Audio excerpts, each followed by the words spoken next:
Hello everyone, in this video we will be discussing what is C++.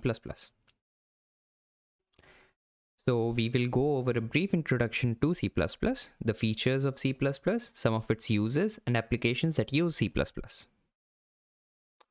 C++ is a general purpose programming language created by Brian Stroustrup. Initially, he called it C with classes. It introduces the object-oriented programming paradigm to C language. Some of its features include, it is very fast, it is simple, it is object-oriented, and it is a compiled language. Some of the places where C++ is used are for embedded systems, IoT, systems programming, graphics rendering and game engines, database engines, and essentially systems which focus on performance and efficiency. Some of the applications that use C++ are Adobe Photoshop, Spotify, MySQL, Unreal Engine, and Windows. Thank you. Hello everyone, this video will be an introduction to C++. So first we'll go through some basic terminologies before getting into the specifics related to C++. C++ programming basics. Then we'll move on to tokens, identifiers, and keywords. And at the end, we will see the layout of a C++ program. Terminologies. A computer program is a sequence of statements that is designed to accomplish a certain task. Programming is the creation of a program. Now, syntax are the rules that specify if a statement or instruction is legal or acceptable. A programming language would then be considered a set of symbols along with the syntax, which is the rules governing the use of those symbols. Programming instructions must be written according to syntax rules.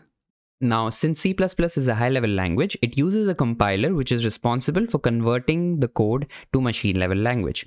A compiler also checks if the program follows those syntax rules. A subprogram is a part of a program or a block of statements that perform a certain task. A function is a subprogram written to promote modularity and to avoid repetition of code. And also, every C++ program has one and only one function called main. Now, what is a token? A token is the smallest individual program unit. A C++ program consists of tokens. Tokens can be divided into special symbols, word symbols, and identifiers. Special symbols would include mathematical symbols, blank spaces, and punctuation marks.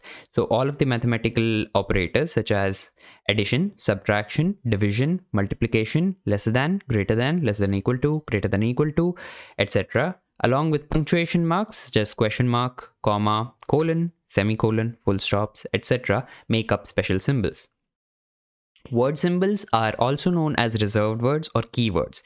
Each reserved word in C++ has a specific meaning for the compiler and cannot be used otherwise. They are also always in lowercase.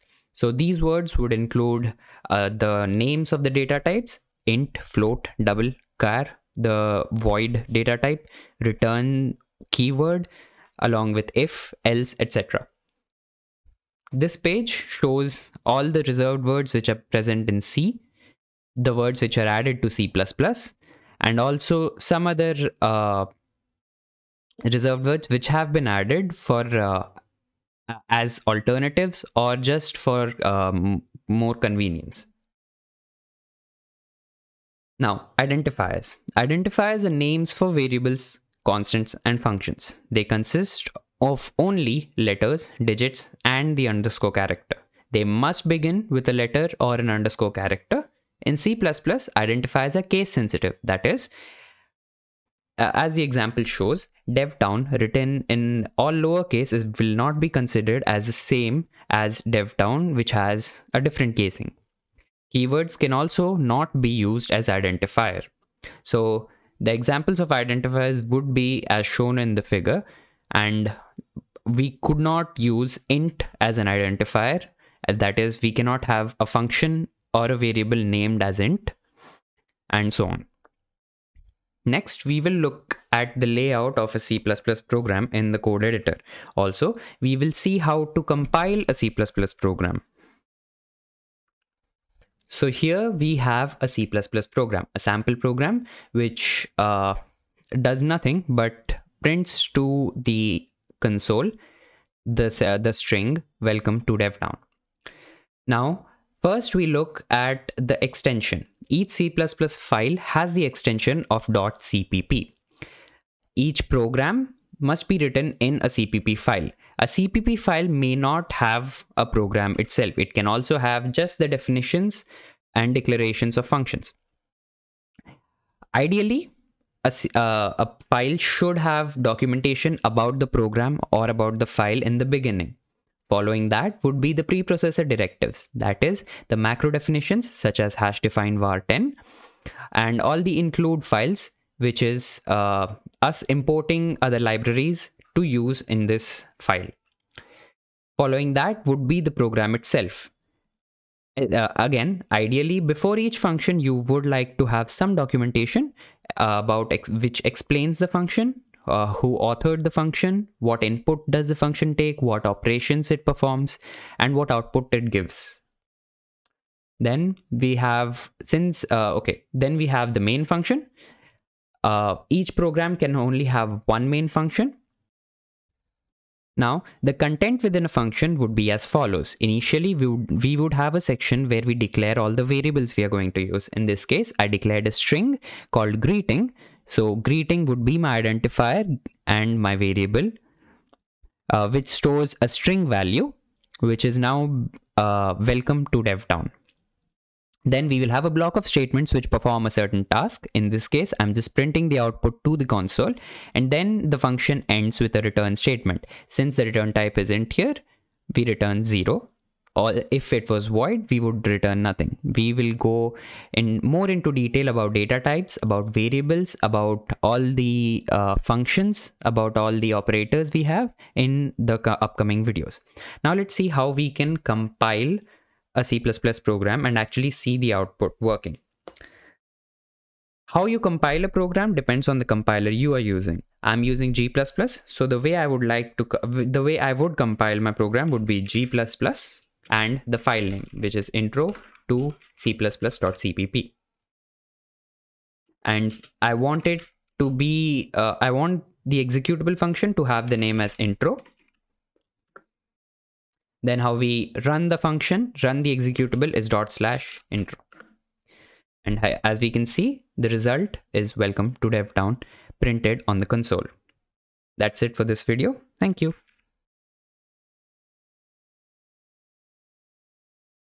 Hello everyone. In this video, we will be discussing about reference variables. A reference variable is essentially an alternate name which we provide for an existing variable such that any change made to either of those variables is reflected on both of those variables. How we declare a reference variable is by putting the ampersand symbol in its declaration. So in this case, my ref variable will be a reference variable.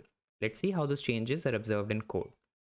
So I have three variables, a, b, and ref. Wherein a is initialized with value 11, b is initialized with a, and ref is also initialized with a. Now what I do is I increment a by 1, and let's see how those changes are reflected on each of those variables.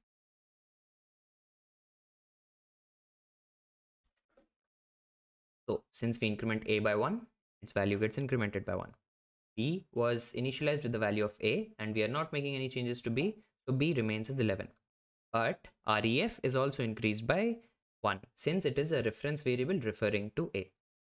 What I do now is I reinitialize those values and I increment the value of b by 1. So let's see what changes are observed. Since b is incremented by 1, its value will now be 12. We are not touching a in any way, so a remains as 11. Same goes with ref. Ref also remains 11. So any changes made to b are not reflected on a or ref. I again initialize those values. This time I make a change to ref wherein I increment its value by 1. So let's see what the changes are observed. Since b is not being touched, b's value remains 11 as well. Ref was incremented by 1, which is observed here, wherein ref's value is now 12. Since ref is a reference variable to a, the change made to ref is also reflected on a. So a also now becomes 12.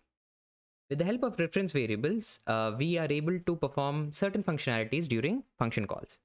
So there are two types of ways in which we pass values to a function. So it's called pass by value or pass by reference. What happens in pass by value is any change made to the formal parameter, which is a in this case, will not be reflected on the actual argument being passed.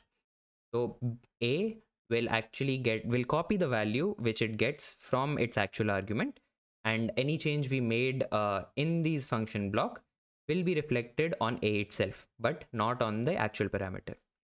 So we observe that here. So what I'm doing here is initializing the value of b to 10. Before calling the function, I print its value. I call the function modify, wherein I pass b as an actual argument to that function, and then I'll print the value of b which is obtained after the function call. So before the function modify is called, we observe that b's value is 10. Since it's a call by value, a will actually get the value which b contains. So in this case, a will get the value 10. We increment a, but since it was a pass by value, b does not actually change, so b still remains 10. If in the function header we have a reference variable, any change made to this reference variable will actually be reflected upon the actual argument which we are passing. So in this case, I have b initialized to 10. I call modify reference by passing the value, passing b. So a is a reference variable which is now referring to b. So any change which we made to a should be reflected on b, which I observe by printing the values of b before and after the function call. And so we observe that before the modify function is called, b is 10. But after the modify reference function is called, b is now 11, since this was taking b as a pass by reference rather than pass by value. Thank you.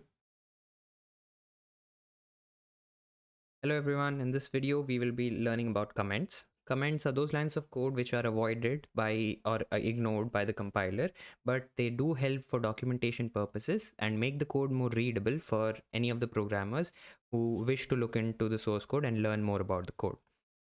There are two types of comments in C++, single line comments and multi-line comments. Single line comments are the ones which start with 2 forward slashes. If a compiler comes across these 2 forward slashes, it ignores all characters which come after it until the new line character is found. Multi-line comments span across multiple lines. They begin with a forward slash and an asterisk, and they end with a asterisk and a forward slash. Any characters between these lines, between these sets of characters, will be ignored by the compiler. So let's look at some of the examples how comments are used. So one of the main uses of comments are to tell what a function does, what a function is, what a class is, etc., to help a programmer understand briefly about what that piece of code is. So you may want to tell who authored that function. In a brief statement, you may want to tell what that function does, what it returns, what type of inputs it expects, etc. Similarly, if you want to explain a block of code, you would prefer to write some comments in order to explain that part of code. So these are comments and how they're used. Thank you.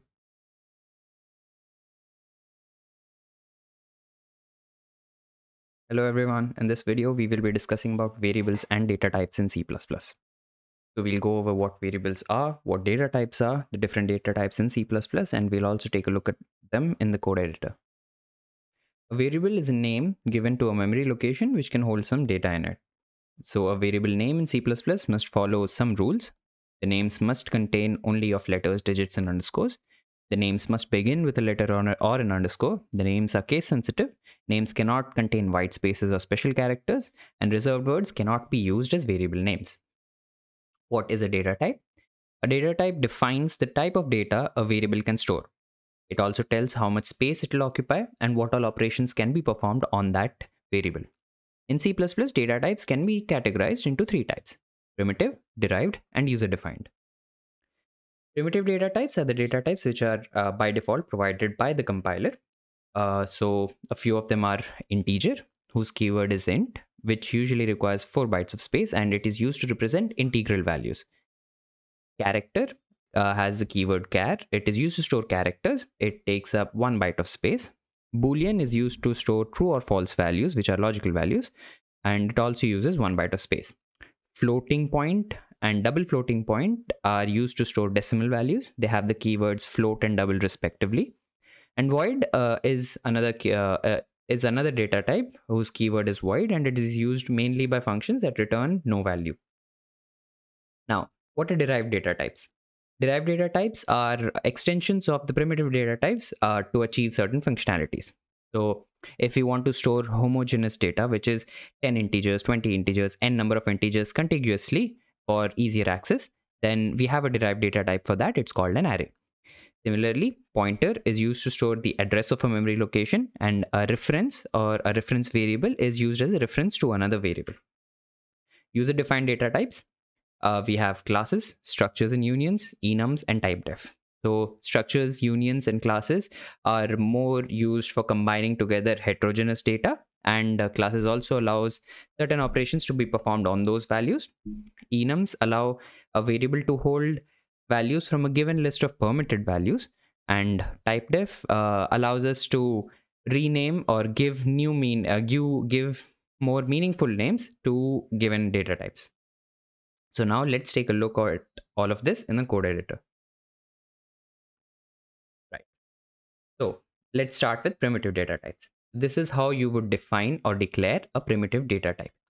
So it will be the keyword or the data type, the variable name, and if at all you want to assign it or initialize it with some value, you can do so as well. So in this case, I have defined a variable num, which is of type int, and it is initialized with a value 10. Here we have a character called ch of a character data type initialized with the character a. Characters, when assigning characters, you enclose the character within single quotes. Here we have a Boolean value, which can take the value of false or true.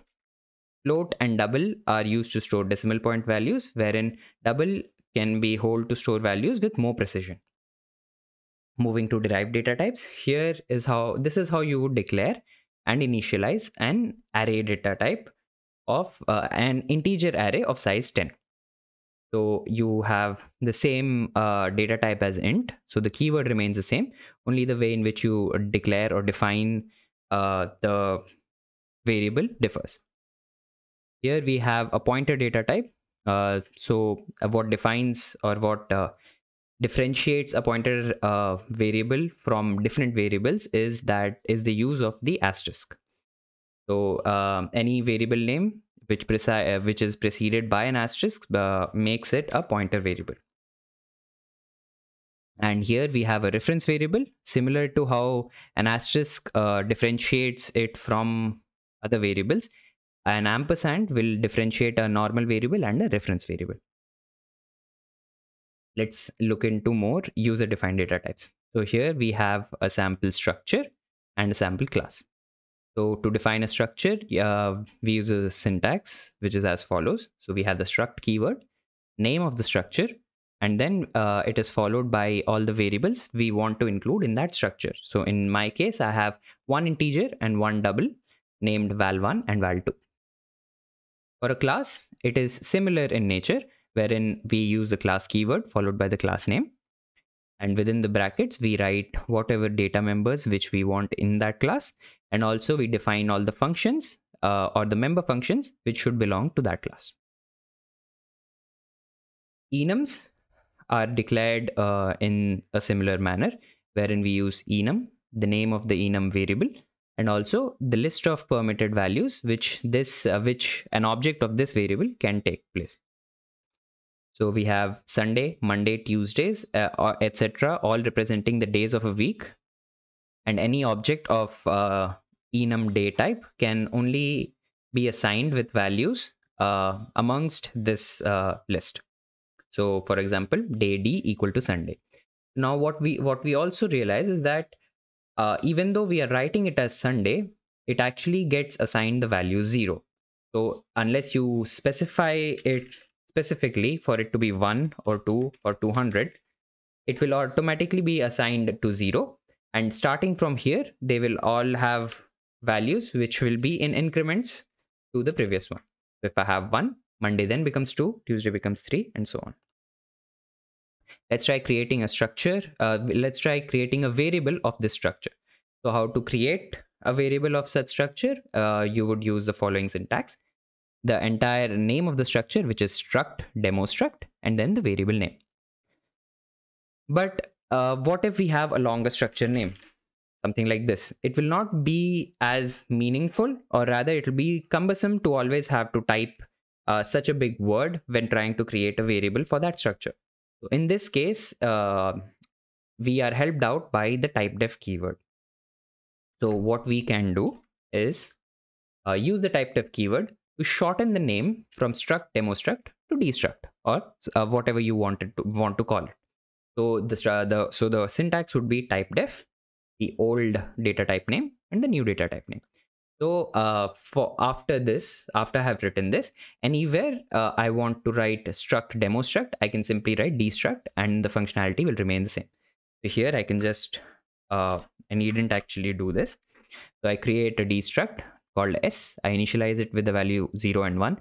So my val1 will be getting 0, and my val2, which is the double, will be getting 1. Similarly, creating objects for a class follow a similar pattern wherein we write the class name. My class name here is demo. So if I wanted to create an object of the demo class, it will be demo d, and that is enough to create an object. If I wanted to be initialized using the constructor, I would pass in some arguments corresponding to whichever a constructor I want to call. And similar to how for structures we use typedef to rename it from struct demo struct to destruct, we can also use the same concept for classes as well. In case we have a longer class name in which it will be difficult to always have to write that class name, we can shorten it by using the typedef keyword, where in typedef demo I'm shortening it to dem, and then I can just create an object and use all of its properties which are public. And if there are any public properties, I'll be able to use them. So these are the data types and variables in C++. Thank you. Hello everyone. In this video, we will be going over input and output in C++. So we'll see what input and output is, the different operators used for input and output in C++, and we'll also look over what manipulators are. In C++, all input and output operations are performed on a sequence of bytes called stream. If the stream flows from a device like a keyboard, a disk drive, network connection, etc. to the main memory, then this is called an input operation. Similarly, if the bytes flow from main memory to a device such as display screen, printer, disk drive, etc., then it is called an output operation. IOStream library defines the objects cin, cout, and cer corresponding to the standard input stream, standard output stream, and standard error stream. Fstream library declares the services for user-controlled file processing. In C++, standard input is done using the cin operator of the iStream class. It is used to get the user input. It is used along with the extraction operator as shown. One thing which cin does is it automatically typecasts the inputted value to that of the variable. Now for strings, it takes the input till the first whitespace character. But if we want to input and store strings which contain whitespace characters, we'll be using its function called getLine. Output in C++. In C++, standard output is done using the cout operator of the ostream class. It is used to print the output to the console or other devices. It is used along with the insertion operator as shown. And one thing it does is it does not insert a new line character at the end of the output. What are manipulators? So manipulators belong to the IOManip library. They are functions that help to modify what we are writing to the output stream. So in essence, they help us to format our output. Some commonly used manipulators are endl, which is used to enter a new line, setw, which is used to set the width of the field for the output operations, setfill. It is used to fill the leading space of that width with a certain character. Left and right are used to align the output to the left of the width or to the right of the width. Now let's see all of this in action in code. Yes. So in this program, what I've done is I've declared a couple of variables, and let's try to input them using the console and also output them and see how cout and cin work. So firstly, let's see how cout works. So in order to print DevTown to my console, the syntax would be cout followed by the insertion operator and the string which you would want to output. So let's compile this program.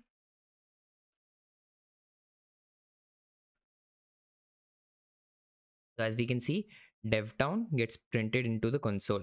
Now what you also notice is that there is no new line character following DevTown, which means that cout does not actually append a new line character when it's printing. So in order to append a new line character, we use the manipulator called endl.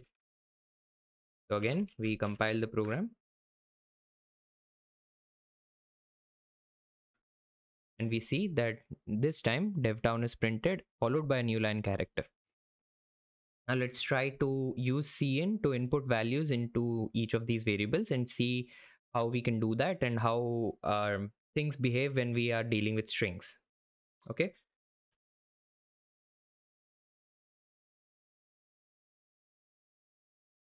So here, what I do is I'm trying to input a number and store it into int a. So I cout, I tell to the user to input a number. And then how we input a number to the variable a would be as simple as cin followed by the extraction operator and the variable name. So in this case, whatever value is inputted after this, if it is an integer, it gets assigned to a. Then what I'm doing is I'm also printing the value of a to the console again to see what is being stored.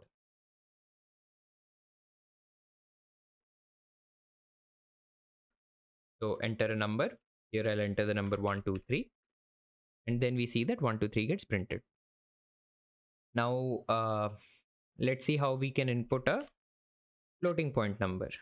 It's literally the same way, wherein we use cin, the extraction operator, followed by the variable name. Now what we can also do is, instead of having two different lines of cin for an integer, for float, etc., if we want, we can also have them written in the same line, wherein based on the input, b and a get assigned values. So let's see how that works. So let's say enter numbers.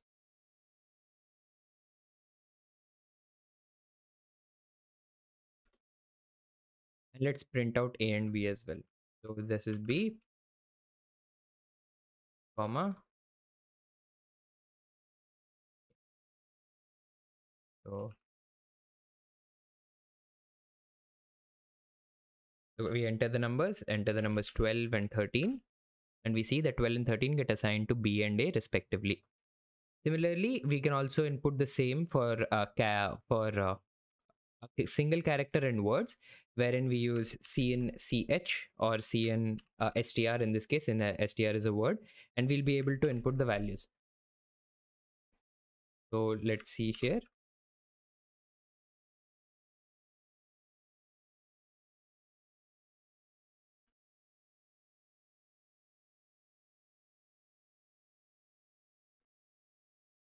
So enter the numbers 12.23 and 1. So we have 12.3 in B, 2 in A. Then enter a character C. We see that C is also getting stored in CH. Now let's see how we input a word into it. So again, make IO clear /IO. So enter numbers 12.3, 2, enter a word. So here we saw how to input integers, floats, single characters, and single words. Now what happens is cin, when taking an input, it takes to a white space character. So until and unless a white space character is inputted, that will get stored. All the characters inputted before it will get stored in the variable when we try to store them using cin. Now what happens if I try to input a sentence and an entire sentence? So let's try that here.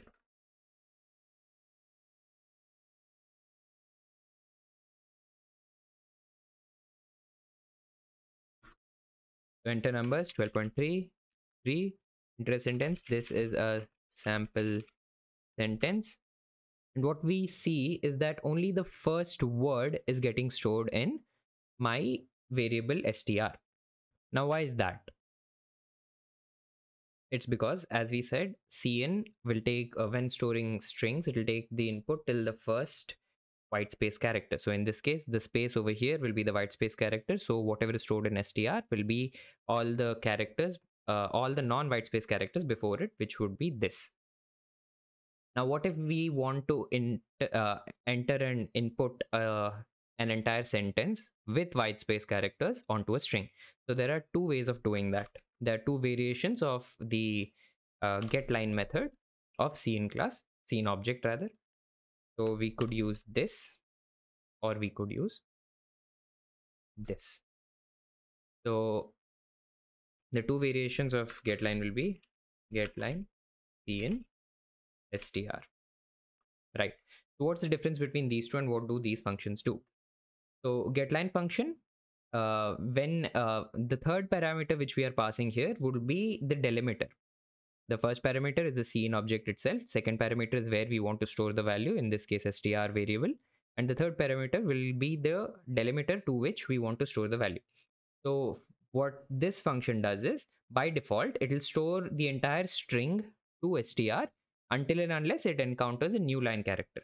So when it enters, it will start reading the input, and when it encounters a new line character, it will store it to str. Now what we can do is we can change it to any other character we want.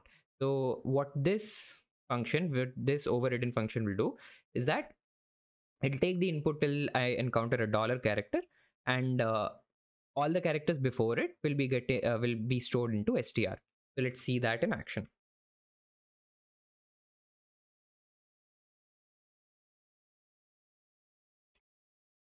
So this is a sentence I want to store in str. Now what we notice is, even though I press the enter key, it still continues to take the input. So this is another sentence / line. Now, and this will keep on going till I encounter the dollar character. So what I can do is I can have some other characters and then the dollar character.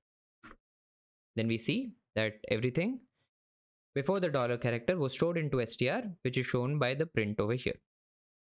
Now let's see how it will be if I do not specify the delimiter.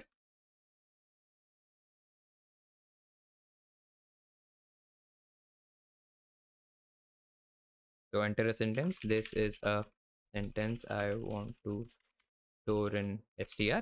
Now watch what happens when I press the enter key. As soon as I press the enter key, it gets stored into my variable str. Now when we are trying to read entire lines of entire line of stream, so basically when we want to play around with streams and we are using the getLine function, there can be some anomalies which we run into. So for example, I'll try to I'll try to store the string over here, but what if I am taking a number input before it? Let's see how it behaves then. So what I'm doing is enter numbers, scene B, scene BA, I print them out, and then I input a sentence. Let's see how this functions now. So make IO /IO. So enter numbers, so I go 1 and 2. What happened here? My sentence looks empty. It didn't let me input a sentence as well, but it took the numbers as input correctly. So this is where we come and we try to look more into the buffer, input buffer, and how the stream works actually. So whatever values, whatever you type into the console over here, it is read as a stream, but it is stored in a buffer. So if I'm typing this is my input, what it does is there will be a buffer which will store the same values which I'm typing. So in this case, it will be this is my input, and when I press the enter key, it will be a new line character over here. This entire thing will be a new line character /n.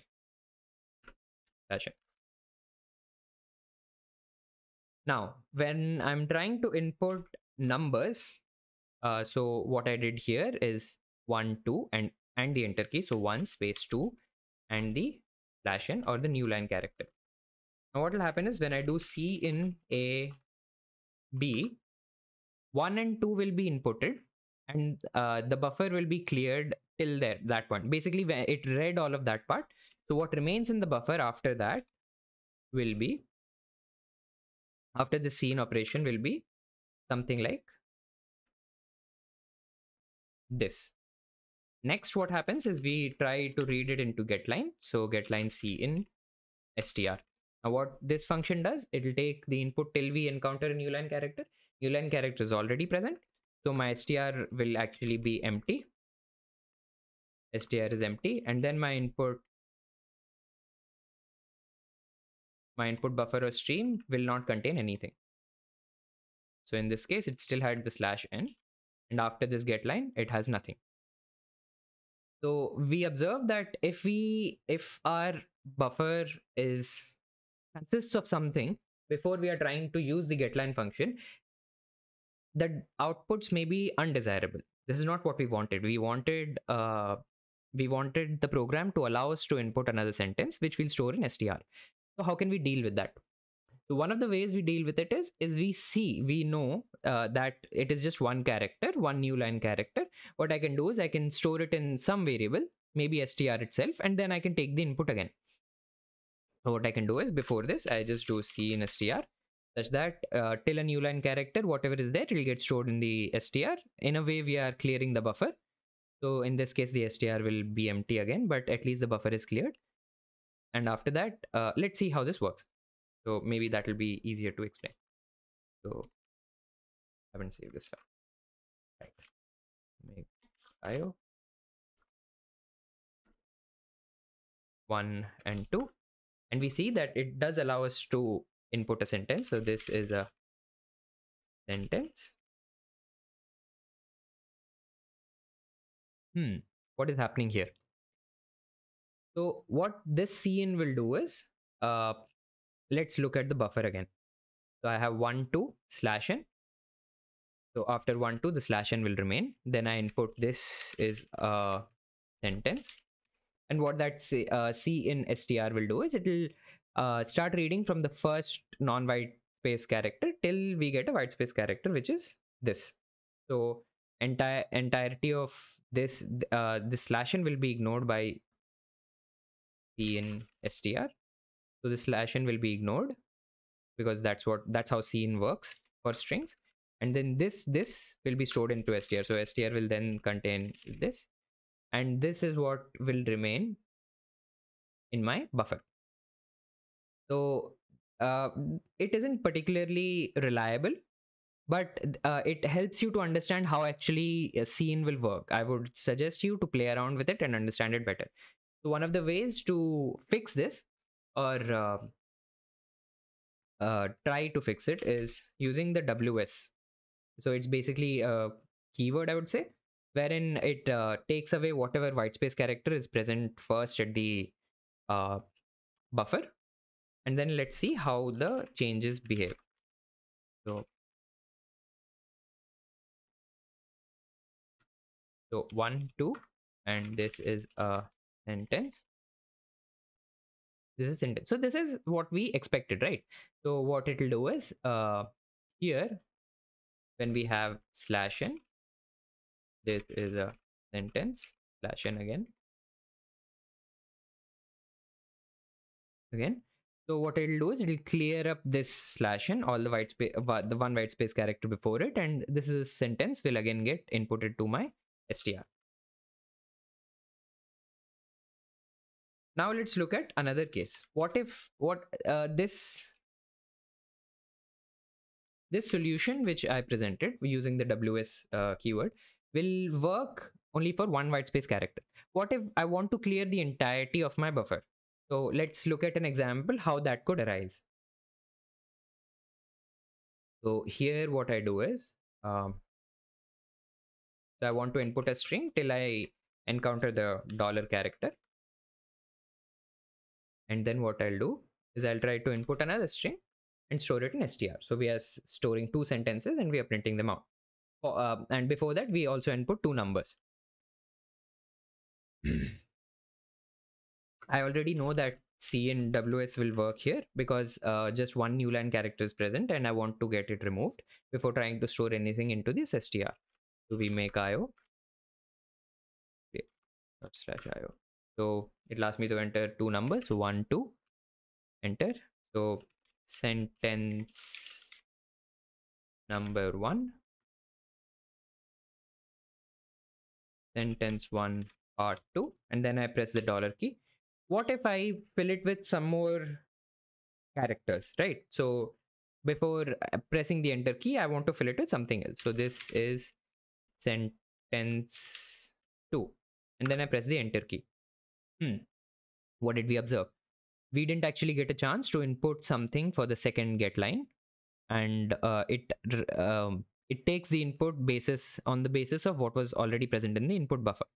So in such a case, we would ideally want to clear our buffer before trying to input it again here. So what's happening is, here we have a new line character after A and B are inputted. A new line character. This is sentence 1. Dot dot dot. Till we encounter a dollar. Then we have some more characters until /n. So what getLine str, sorry, getLine en str, and here dollar will do is it'll take up all of the input. I already have a C in WS, so this new line character will be removed. It'll take in all the input till before the dollar symbol, and also it'll remove the dollar symbol from the buffer. So the entirety of this gets removed, and my str will then become equal to this with the dollar sign removed. Now what we observe is we already have something more in the buffer, and ideally we would want to get it flushed or cleared before trying to input another sentence. So one way you do that is using the scene.ignore message. So what scene.ignore takes is a size. So basically how many characters we would want to omit from our buffer, and or till delimiter. So basically it will be either, for example, if I type it 100, so it will be 100 characters or till we encounter this delimiter. What we are doing here is we import numeric limits class, and we go to max. So for the stream size, we go to the entirety of the stream size which is present, or till we encounter a /n character. Now what this will do is effectively whatever is present in our stream, it will get emptied. So this will be a more concrete solution of clearing our input buffer before trying to input a sentence. So let's again test these changes. So make io ./io. We input two numbers, 1, 2. The first sentence, dollar, second sentence, enter. So we see that the input is only till first sentence, and let's try to input another sentence. So this is the final sentence. So as observed, we see that the entirety of what was present after the dollar symbol was removed, ignored, or cleared from our buffer, and then we use the fresh buffer to take another input and store it to our second string. So this was about inputting strings using cin and getLine. Now let's go and talk about manipulators. Right. So as discussed before, manipulators actually help to format our output to make it more presentable, or to present it in a way it's more appealing to the eye. That's it, really. So what I'm doing here is I take a string s called DevTown. I print it, and a first manipulator we'll talk about is endl, which we have already talked about. It adds a new line character while printing the output. So at the end of s, there'll be a new line character. So then we see about set w and set fill. What set w does is it sets the width to be 10, so that all the outputs after this will have a set width of 10. And then what set fill will do is it will fill all the leading spaces with whatever character we give it here. So in this case, it's a hashtag. So if s does not take up length 10, all the spaces remaining after s till 10 will get filled with a hash. Let's see how that works.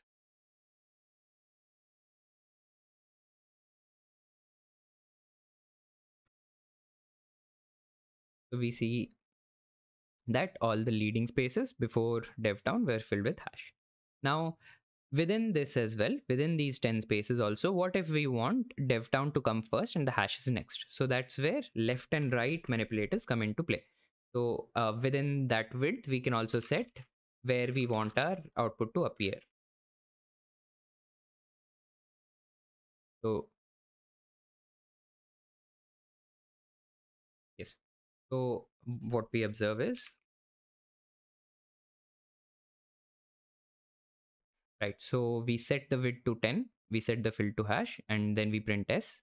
This is what we get. Now for it to continue, what we do is we remove s, and let's see how it comes when I'm aligning it to the left.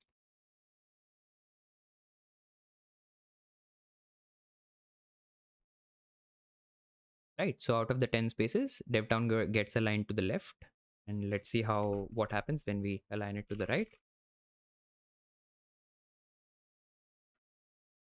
We see that of the 10 spaces, DevTown gets aligned to the right of it. This was all about input and output in C++. Thank you. Hello everyone, in this video we will be discussing conditional statements in C++. We'll learn what conditional statements are, we'll see the different conditional statements present in C++, and then we'll also take a look at them in action in code. So, conditional statements are also known as decision-making statements because they help to take decisions in a program on the basis of logical conditions. The different conditional statements in C and C++ include if else, if, nested ifs, and switch case. Let's go over the syntax of each of these before moving on to the code. So this is the syntax of an if statement. If, condition, and then there's a block of code which follows. Now that block of code will only be executed if the condition within the brackets is true. Now if else statement. So here we have two blocks of code, block of code 1 and block of code 2. If the condition is satisfied, that is, if the condition returns the logical entity true, then only the block of code 1 is executed. If the condition is false, then only block of code 2 is executed. Moving on to if else if. Here, if condition 1 is executed, out of all the given blocks, only block 1 is executed. Similarly, if condition 2 is executed, only block of code 2 will be executed. If condition 1 and 2 fail, if condition 3 is true, then block of code 3 will be executed. If all of those conditions fail, then block of code 4 will be executed. Nested if statements are simple to understand. They are just if else if within other if else if blocks. Now, switch statement. In switch case, decisions are taken on the basis of an expression which is evaluated. And for each value that expression can lead to, we have different cases which we handle. So the result of the expression is used to execute a set of statements associated to that value. They are used in place of longer if statements if we are constantly making comparisons to integral values. So this would be the syntax: switch, an expression within it. Then within the brackets, for each value the expression could take. In this case, if we have integer values, n could be 1, 2, 3, 4, and so on. So if n is 1, then case 1 will be executed. Set of statements which are linked to the case if n equal to 1. And then when the break is encountered, we come out of the switch case block. Similarly, if n is 2, then only the block of statements for case 2 will be executed till we encounter the break keyword. And if none of the given cases are true, then the block of code in the default case will be executed.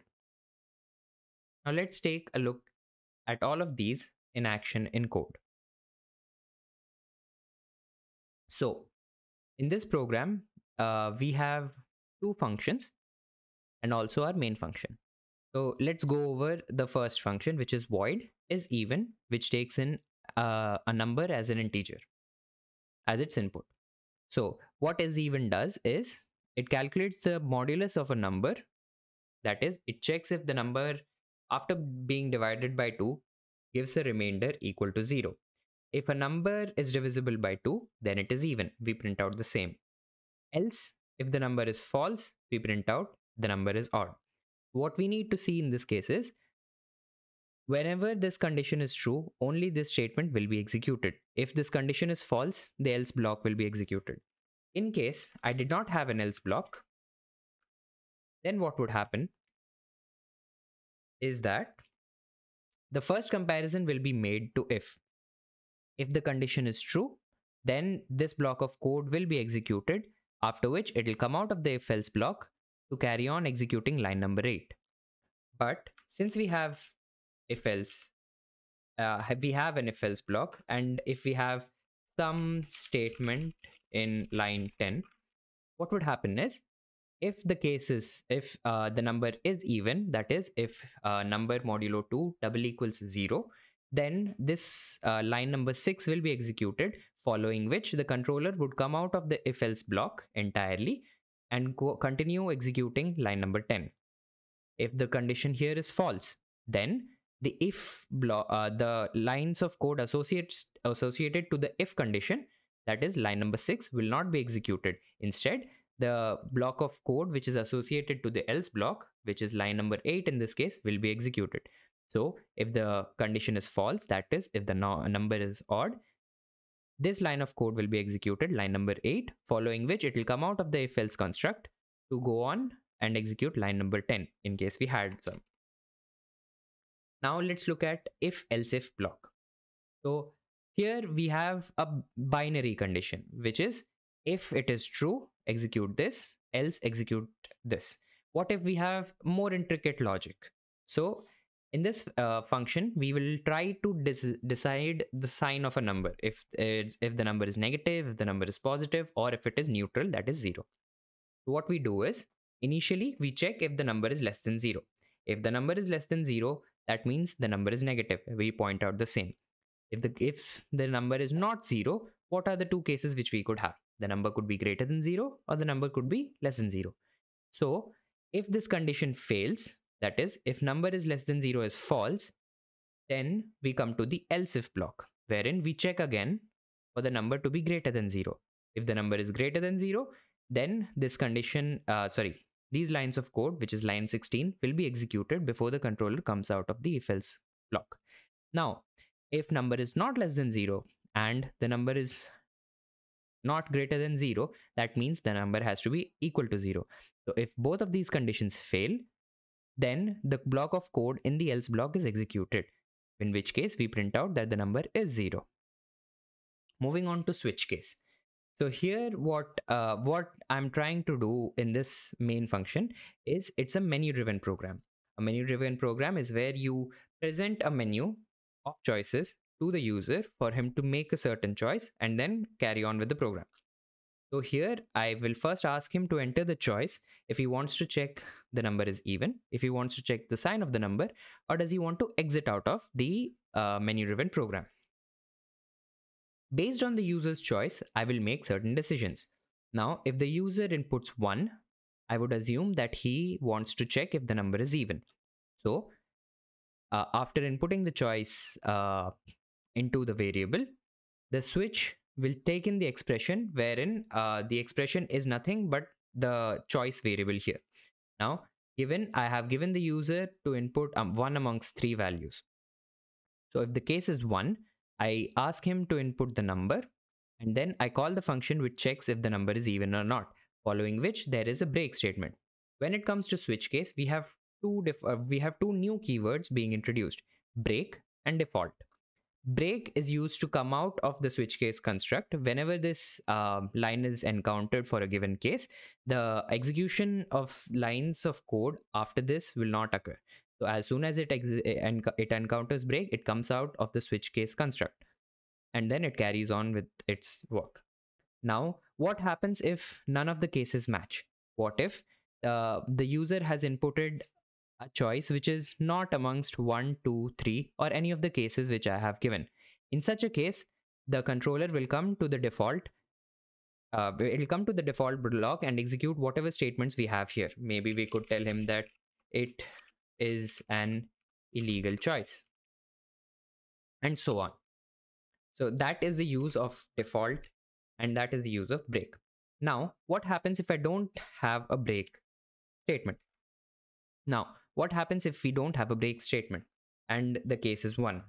What the controller will do is, it will check that the case is 1, it will ask for the input, it'll take the input, it'll call the function, and then it'll continue on to the next case below it, in which it'll ask for the input again. It'll take the input, it'll calculate the sign of the number, and then when it encounters break, it'll come out. If we remove this break as well, it'll go on to continue to case 3 as well. Right. So now let's try and see the different choices we have, how the switch case works for the given input, and how the decision making is occurring. Here, the user is given the choice of checking if the number is even, checking if the number is checking the sign of the number, and to exit. So let's say I input I input a number which is none of these three. So let's say I input 5. What happens is it breaks, because the switch construct will try to see all of the cases, which is 1, 2, and 3, and since none of those match, it will come to the default case in which it encounters the break statement and it comes out of the switch case construct. Let's say I input 1. So what happens is choice was inputted 1, hence we do have a matching case for case 1, and then we ask the user for an input. Let's say I say 13. 13, the number is odd. What happens then? So the number inputted is 13. So the input to the function is 13. We get num equal to 13 in this case. Now, we come and we check here if the number, when divided by 2, leaves no remainder or leaves the remainder as 0. So 13 when divided by 2 gives a remainder of 1. So is 1 double equal to 2? No. So this condition fails. This returns a false value. This equates to a false Boolean value. So since the condition fails, the lines of code associated to the if block will not be executed. Hence, line 6 is skipped, and the lines of code which are associated to the else block, which is line 8, is executed, wherein we print that the number is odd. Now let's check to see the sign of a number. So again, we come here, we entered the choice 2. We do have a case matching for choice 2, in which we enter a number to see its sign. Let's say I have -5. -5 is negative. How does that happen? So I pass -5 into my function called sign of number. Now, first it'll come and it'll check here, is number less than 0? True. What it does is it executes this statement and then comes out of the entire if else if block. Now what if I try and input a number which is 0? 0 is 0, of course, but how it follows through will be, it'll first check for this condition. Is 0 less than 0? No, it's false. So for line number 14 will not be executed. Then it'll come to this condition and it'll check if number is greater than 0. Is 0 greater than 0? False. So the block of code associated to this if else block will not be executed as well. Since both the remaining conditions failed, we encounter an else block. Whatever is there in the else block will be executed, which is 0 is 0.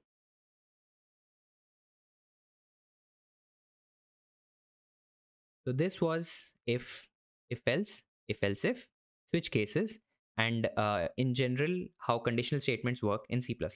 Thank you. Hello everyone, in this video we will be going over iterative statements in C++. We'll see what loops or iterative statements are, we'll see the different types of loops in C++, and also we'll see them in action in code. So while programming, there may be situations where we need to execute a block of code several number of times, and loops or iterative statements allow us to execute a statement or a group of statements multiple times.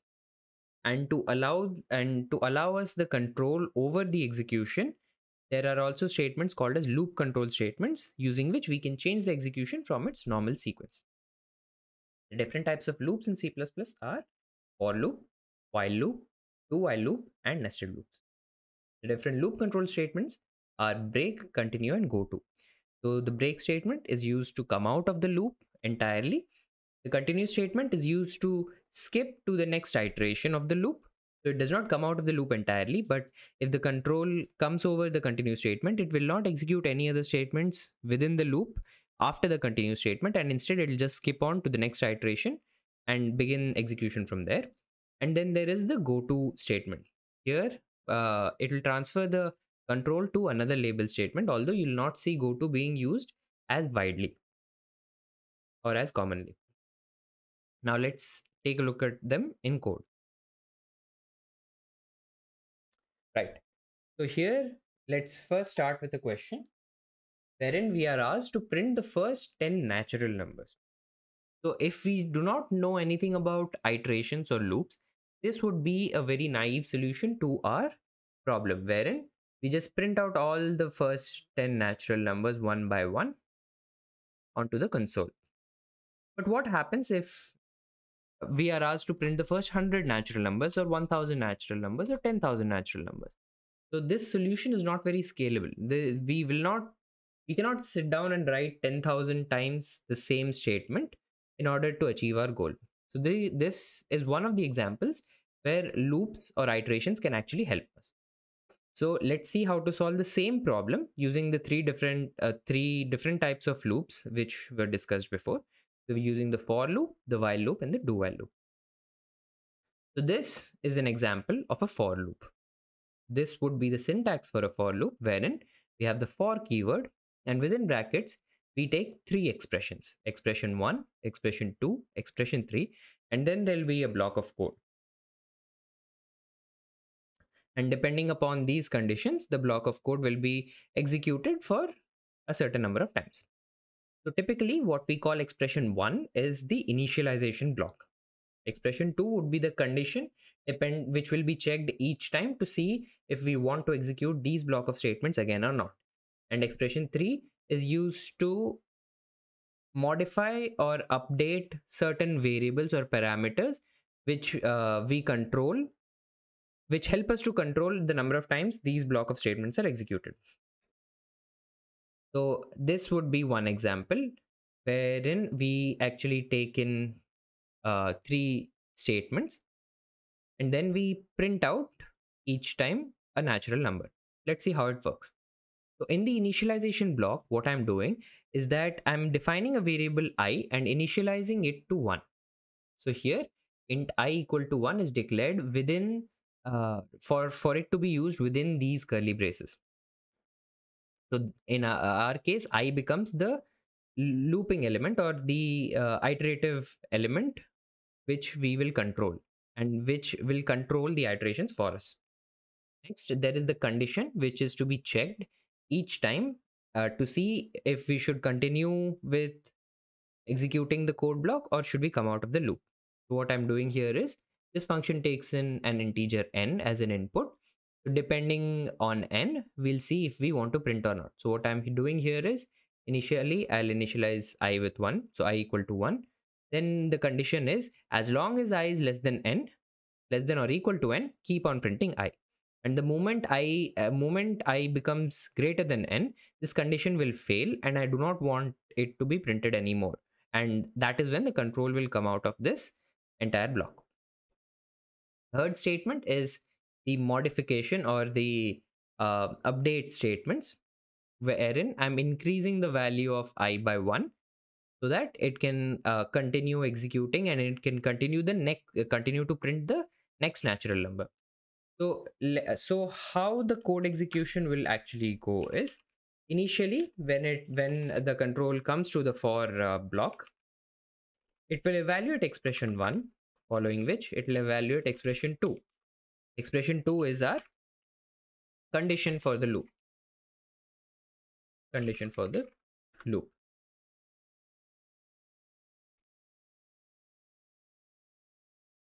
Then it will go on to perform the block of statements.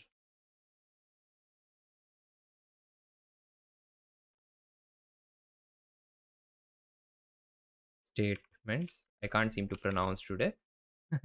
So it will go on to perform the block of statements, after which it will come to expression 3 to modify our loop variable. And once it is done with modifying the loop variable, the control will go back again to expression 2, which is the condition for the for loop, to check if it needs to execute the block of code again or not. So how it will go, how the control will flow is, it will first initialize the value to 1. It will check this condition. If the condition is true, it will execute the statement. After executing the statement, it'll come back to modifying the variable, and then it'll check the statement again.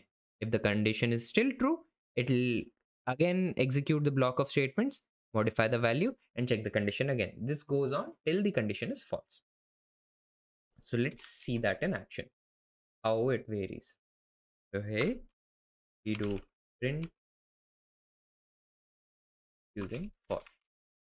And since we want the first 10 natural numbers, we pass the input as 10.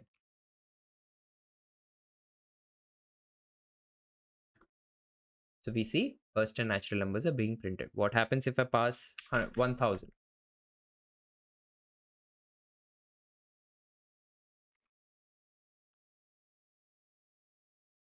We see that it goes on to print 1000 natural numbers, which is way more convenient than having to write each natural number, each increasing natural number 1000 times.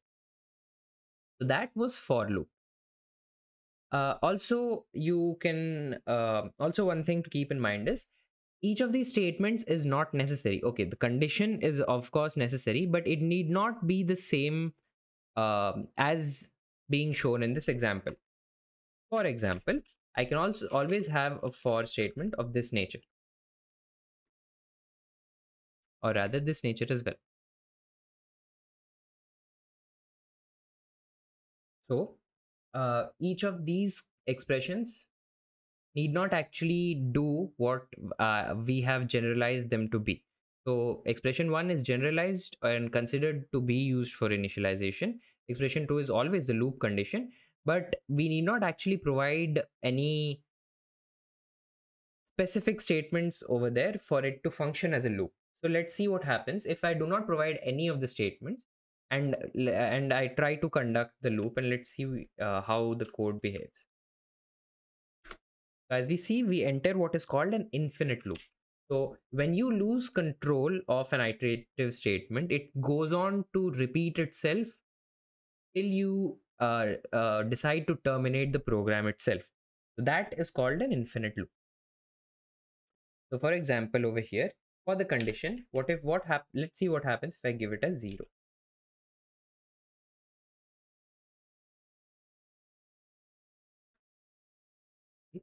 So what happens is when it comes to check the condition for executing the loop, what it finds is 0, and 0 is the equivalent to Boolean of false. So it sees that the condition itself is false and it does not proceed with executing the block of statements. So that was just one of the many quirks of each of these iterative statements. Feel free to play around with them. Next, let's see how do we next we'll move on to what while loops are and how we can achieve similar functionality of printing first n natural numbers using it. So the similar solution for that problem for using a while loop would look something like this. The syntax for a while loop is much more simpler than that of for, in which there is while keyword and there's a condition, and depending on the condition we execute a block of statements. Quite simple. So how we can relate these two is we can break down a for loop into a while loop by separating the initialization and the modification or updation statements. So as we can see, while loop only has the conditional statement over here, which is used to check whether or not the block of code should be repeated.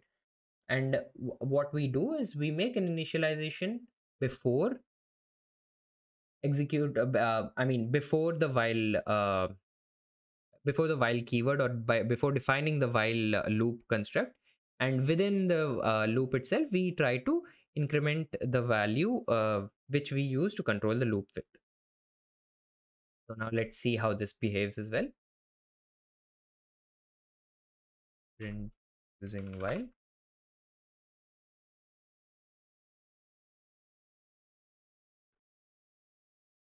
So we see that we are still able to print 1000 numbers as they are.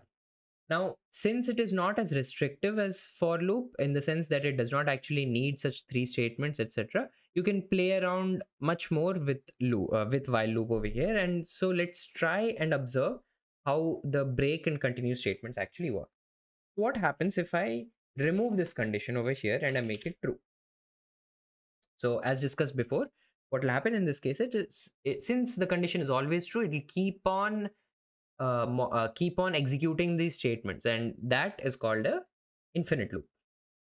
What we can do here is, let's say I want to execute, or I want to print I only till 100. So if I is greater than or equal to 100, what I do is, I do not want it to print anymore, break. So now what this will do is, let's try and follow the controller to understand what will happen actually. So int I equal to 1, i's value is 1. It comes to the loop, it checks the condition is true. It will come over here. Is I greater than or equal to 100? No, because I is 1. So it'll print out I, it'll increment I, it'll go back again, check the condition in the while statement. The condition is true. It'll again check if I is greater than or equal to 100. It'll print I, it'll increment I, so on. It'll go on till i's value is greater than or equal to 100. When i's value reaches 100, it'll perform the code which is within the if brackets, which is and the line of code within them, within those two brackets, is break. So when the code will encounter this break statement, what it will do is, it will come out of these this code block between the lines 44 and 50. Between these pink braces, the controller will come out of it entirely. And if I have another statement called cout out of the loop, then what will happen is, it'll go on printing I till the value is actually 99, and once it reaches 100, it'll break, and then it'll print out of the loop. Now what is continue then? So let's take an example. Instead of printing the first n natural numbers, what I want to do is, let's print only the first odd numbers. Okay, so let's print like 10 odd numbers, or all the odd numbers before 100. How would we do that? So in natural numbers, if we ignore the even numbers, we get odd numbers, right? So one of the ways to reach that solution would be that if I mod 2 double equal to 0, which is if I is divisible by 2, what we do is, we do a continue.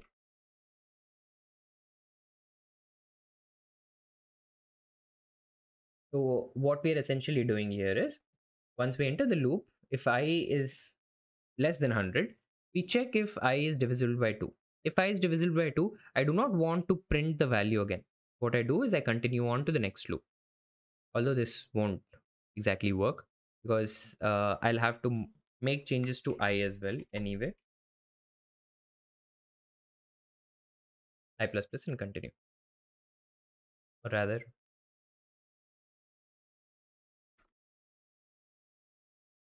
let's see.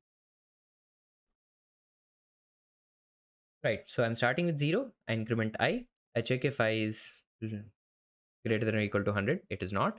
If it is not, then what it'll do is, it will check if I is even. If I is even, it will continue, it will increment the value of I again, and then it will check here. Is I still divisible by 2? No, because after an even, we'll have an odd number, which will not be satisfied. So the continue statement will never be encountered, and we'll be able to print I. So as you can see, if break is encountered, it will come out of this entire looping block. But when continue is encountered, any line of code within this entire looping block after the continue statement will never be executed. The controller will shift directly from line number 50, and will go back to 44, wherein it will check the condition again. So now let's see the code in action.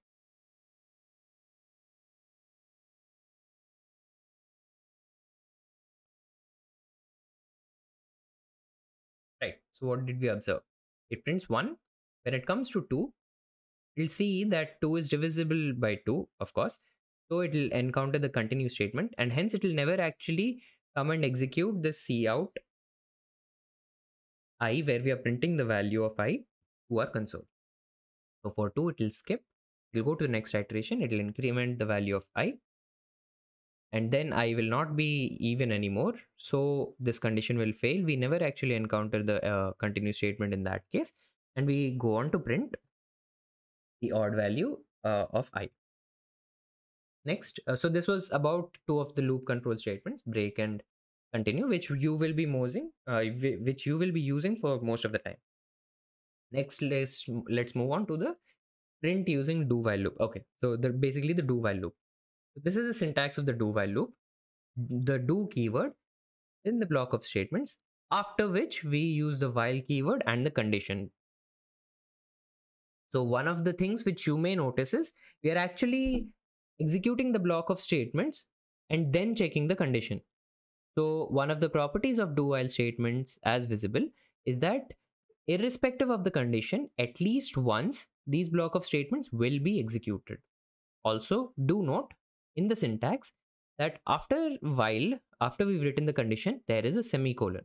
So do remember that when you're trying to write the code on your own. So coming back to our original problem, wherein we want to print the first 10 natural numbers, how will we do that? Using do while loop. So I initialize a value I, which I'll use to keep track in my loop. I print the value of 5 after I've entered the do while loop. I increment the value of 5 then and there. And then I check the value, then I check the condition, similar to how I did in while loop. So there may be certain cases wherein you want to actually execute whatever block of code is there at least once. And then depending upon further conditions, we decide if we want to do it again or we decide to skip it. That is basically the use of do while loop. Let's just see it in action. Print using do while.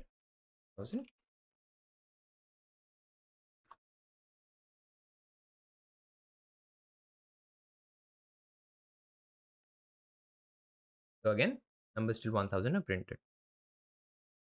Now let's again, what happens like if you're playing around with code, and what happens, how will you deal if you actually come across an infinite loop? So one of the ways to make sure that you don't actually go in an infinite loop is to have a condition specifying that maybe if it is like if I is greater than 10,000 or something, then break. So break is one of the keywords which you can always use to get out of the loop. But what if your logic itself is wrong? What if the logic you've written leads to an infinite loop irrespectively? How do you shut it down in the terminal so that you don't panic or your system doesn't freeze up, etc.? So one of the very neat little ways to do it is, so let's say I'm calling this function called infinite loop, which will go on printing DevTown infinite number of times.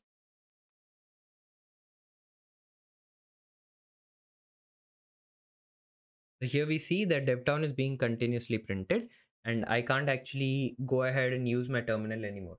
One of the ways you actually break that infinite loop is by using Control C, which will kill the program, and it will help you come out of the infinite loop. So this is just for you, so that when you're testing out, in case ever you write a code which leads to an infinite loop, you're able to handle it. So this was all about iterative statements and loops in C++. Thank you. Hello everyone, in this video we will be discussing about functions. Functions are a block of code which are designed to do a particular task. The reason why we write functions is to promote modularity of the code and reusability of the code. So let's see what those two terms mean. Here I have written a sample program wherein it checks if a given year is a leap year or not. What happens if we have 10 such places in our huge code base wherein we need to check if a particular year is a leap year or not? So although we could copy paste the same amount of code n number of times and make it work, let's say our initial logic itself was wrong. Maybe again, so what if I forgot to mention 10 over here, and the same mistake was carried forward to each of these versions which I had copy pasted? How can I how it doesn't really make sense to go to 10 such different places for the same change, right? Also, it makes the code way more lengthier than it needs to be. What we could do is we could extract this piece of code, make it into a function such that wherever I need to check if a given year is a leap year or not, I could simply make a function call. This makes our code more modular in nature, so that any changes I need to make, I only need to make into that one function, And the same function can be called in different places, making sure that our functionality is achieved. And in the similar manner, the reusability of code is also implemented, wherein we don't actually need to write the same amount of code again and again. We just make a function call which serves a purpose. So let's see how we actually write a function. What are the different parts involved in writing a function? So there are two things we need to take care of. There's function declaration and a function definition. So as the name suggests, in function declaration, we just make the compiler aware of what the function is. So its syntax would be something like return type, what the function will return, the name of the function, and the formal parameters that the function accepts. For example, I have a function here called bool is leap year, which returns a boolean data type, and it takes an integer as its formal input, formal parameter. What I can do is I can declare in the beginning of my code that such a function will exist or will be defined later on, wherein its return type is bool, its name is leap year, and it takes one integer as a formal parameter. Similarly, here I have another function called void greeting, which simply prints out hello to the console. And I have also declared this function over here, wherein it's void greeting with no formal parameters. Why do we do function declaration? So once the compiler starts actually compiling the code, it'll go from top to bottom, right? So if a case happens wherein, in this case here, the function check if leap year actually makes a call to is leap year function, which is defined before it. What happens if I actually define is leap year after check if leap year is there and I forget to declare such a function? What will happen is that when the compiler is compiling this function, it will come and it will see that there is a function called made to is leap year, and which has not been defined or declared anytime before this function, and so it'll raise an error. So in order to avoid such situations, if we are writing any such functions, we would ideally want to declare them or make sure that any functions which are called within a function are actually defined before that said function. So in this case, even if I'm not declaring is leap year, as long as it is being defined before it is being called, it'll be all right. Next, let's come to function definition. A function definition is where you actually define the function, what it does. You write what the logic behind or logic within that function is.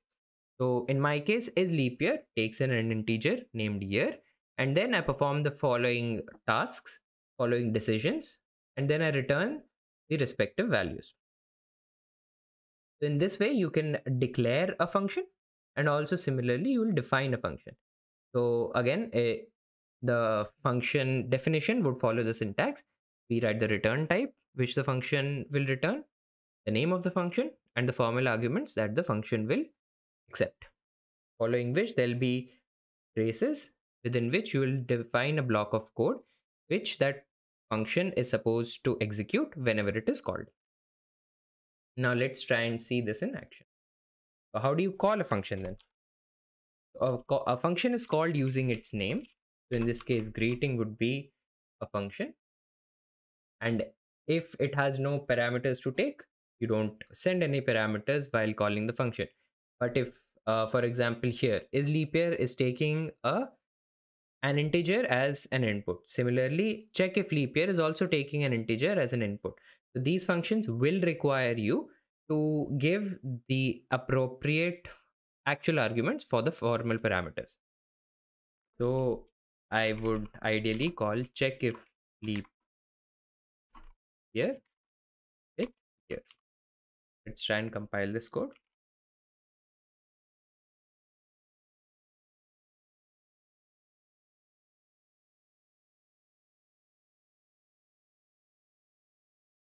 There you go. So also notice that since the function over here returns a void data type, we needn't actually specify a return data type. But here a bool data type is specified as its return.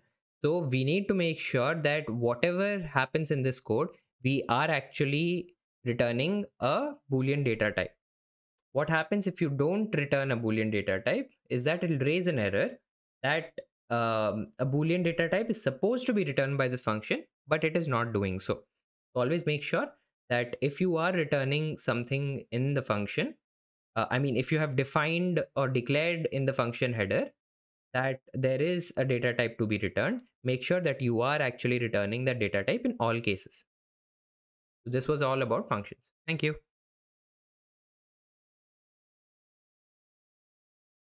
Hello everyone, in this video we will be going over operators in C++. So an operator is basically a symbol which tells the compiler what type of operation or manipulation that we want to perform. So we'll begin with the different types of operators in C++, which are arithmetic, logical, relational, bitwise, ternary, unary operators, shortcut assignment operators, and there are some other operators specific to C++ such as size of, new, delete, etc. So let's begin with arithmetic operators. As the name suggests, they help us to do arithmetic operations, so which would be addition, subtraction, multiplication, division, and modulo. So modulo symbol is, I assume we are aware of addition, subtraction, multiplication, and division, which allow us to do those specific operations between two operands. The modulo operation, what it does is it returns the remainder given after dividing the two operators. So basically, it returns a remainder rather than the quotient. So the division symbol will, the division operation will give the quotient, and the modulo will give the remainder. Also to note is that modulo operation only works on integers, and also the symbol during the modulo operation depends upon the depends upon the symbol of the left operand. So what I mean by that is, so for the cases in line 17 this one, line 19 this one, the answer will be negative because the symbol of the output will depend upon the operator the operand which is to the left.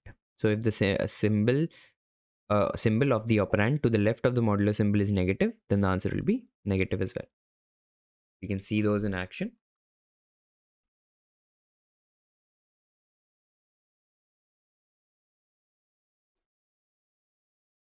So we see a plus b is 33, a minus b is 9, a times b is 252, a divided by b is 1, a modulo b is 9, because 21 divided by 12 leaves a remainder of 9. Then we see the symbols as well. So a mod b will give us the symbol of 9, minus a mod b is minus 9, a mod minus b is 9, and minus a mod minus b is 9. So here we can conclude that the symbol of the resultant, or the remainder which we get after a modulo symbol, depends upon the symbol of the leftmost operand. Next, let's move on to logical operators. So logical operators allow us to make logical comparisons between two variables. So these include greater than, lesser than, greater than or equal to, lesser than or equal to, equal to. It's a comparison operator called double equal to. We write it as double equal to. It basically compares if the values of two variables are equal or not, and this is not equal to, wherein we see if the value of two variables is not equal to each other. So an example where logical operators are used is in if-else statements or any conditional statement where we need to take a decision. So here what we do is we check if a is greater than b. If it is so, then we print out a is greater, else we'll print out b is greater. So we see that over here also, I tried printing the output of this logical operation. So the logical operation a greater than b, given a is 21, b is 12, we see a greater than b is true, and hence we are seeing a positive number here, 1. And also the result is a is greater. Similarly, we can have different operations such as a greater than or equal to b, a less than or equal to b, a double equal to b. What it does is it will check if the values stored in a and b are equal. So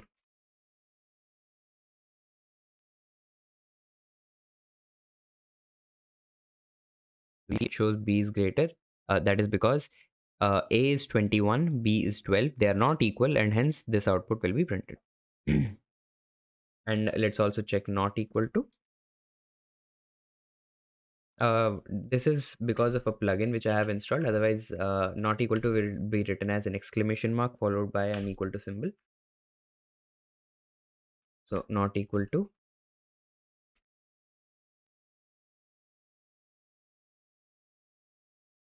So we see it's printing A is greater. This is because A has 21, B has 12, and they are actually not equal. So this the output of this logical expression will be true, and hence this statement will be executed. Moving on to relational operators. So relational operators allow us to combine one or more logical operations or one or more conditions. So in this case, what I'm doing is, in this example, we see that if A is greater than B and B is not equal to 0, then we perform the first operation, otherwise we perform the second operation. So the different relational operators are and this is an ampersand symbol. Two ampersand symbols form the logical and. This is an or symbol, so this is logical or, and this is not. So and, or, and not. The truth tables for and or not will be: and condition will be true if and only if both the conditions are true. So if both the conditions to the left and right of this symbol are true, only then will the resultant expression be true. Or how logical or works is that if either or any of these two conditions are true, so either one could be true or both are true, in such a case will the resultant be false. And not basically is just opposite of whatever is given. So not true will be false and not false will be true. So that's how you would use relational operators in order to combine many logical statements together. So let's we see that the okay, so I forgot to write.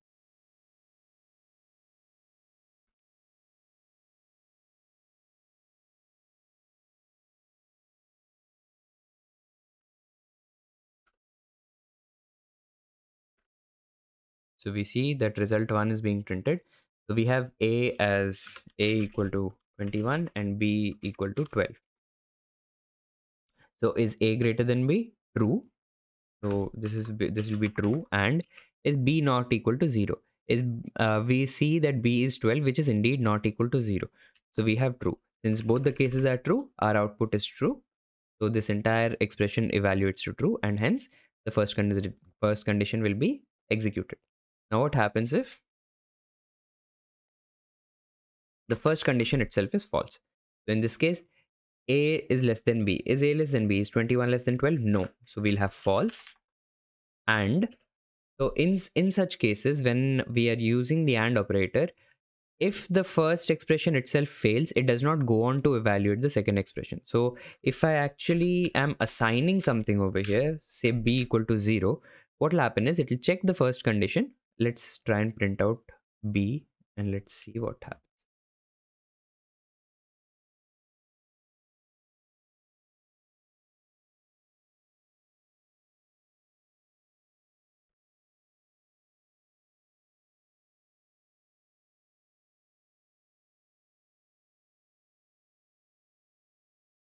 Oh, sorry.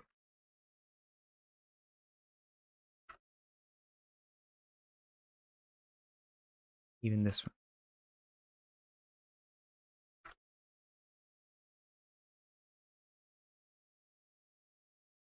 Okay, so right.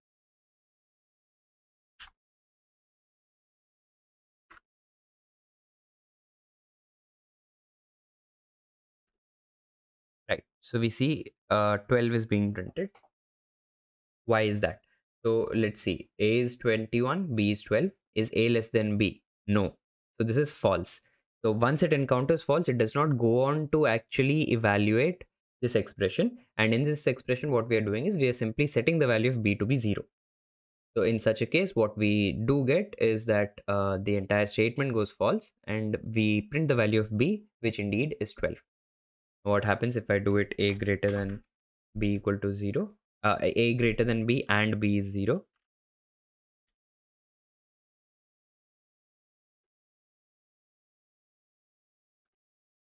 So we see that b's value actually changes to 0. Why is that? Because after the first expression is evaluated, it is true. Then it goes on to evaluate the second expression, wherein we are just assigning the value of b to 0, and hence this actual expression will fail because b equal to 0.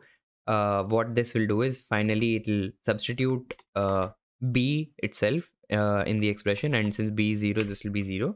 It's failing, so we can also see that. So let's try and print it something different between both of those.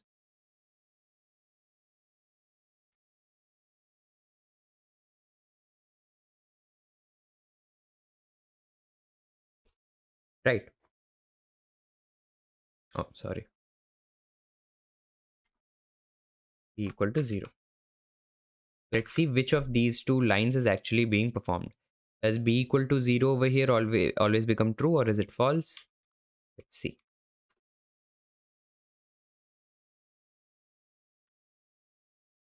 Right. So what we see is a is greater than b, true, and b equal to 0. So what this will do is it will assign b's value to 0. So b now becomes 0 for us. And when it is evaluating the expression, it will evaluate it with the value of b, which is 0. So now 0. So 0 basically represents false again. So in this case, it will be true and false. And since both the conditions are not true, this entire statement will fail, and it will go on to perform. It will go on to execute these set of statements. So that was about relational operators. Okay, we can also look at not operator. So not a, not b. Not of a greater than b. What does this do?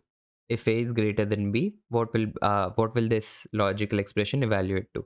If a is greater than b, then it will be true, and not true will be false. So this entire expression will be false, and this block of code will be executed. Now we move on to bitwise operators. Similar to what we saw in relational operators, bitwise operators do the same functionality, but they work on individual bits. So this is called a bitwise AND, bitwise OR. This is used to perform the mathematical XOR operation between two numbers. This is called the left shift, this is called right shift, and this is called negation. So AND will go on to perform bitwise AND of all the bits in these two numbers, or will perform the bitwise OR. This will perform the XOR. And what this value does is it shifts all the bits to the left by the amount being specified. So for example, in this example, we are using the right shift operator. So given 4 is represented as, what this will do is, after having shifted it, if I do this operation shift by 1, my output will be something like 0 0 0 1 0. So this is what left shift does. This is what right shift does. If I do it 2, then the entire thing will shift by 2 places, and it will become 1 in this case. Similarly, we have left shift. In left shift, what it does is, so the number 2 is represented as so. If I shift it to the left by 1, what I get is 0 1 0 0. If I shift it by 2, I would get 1 0 0 0. So on.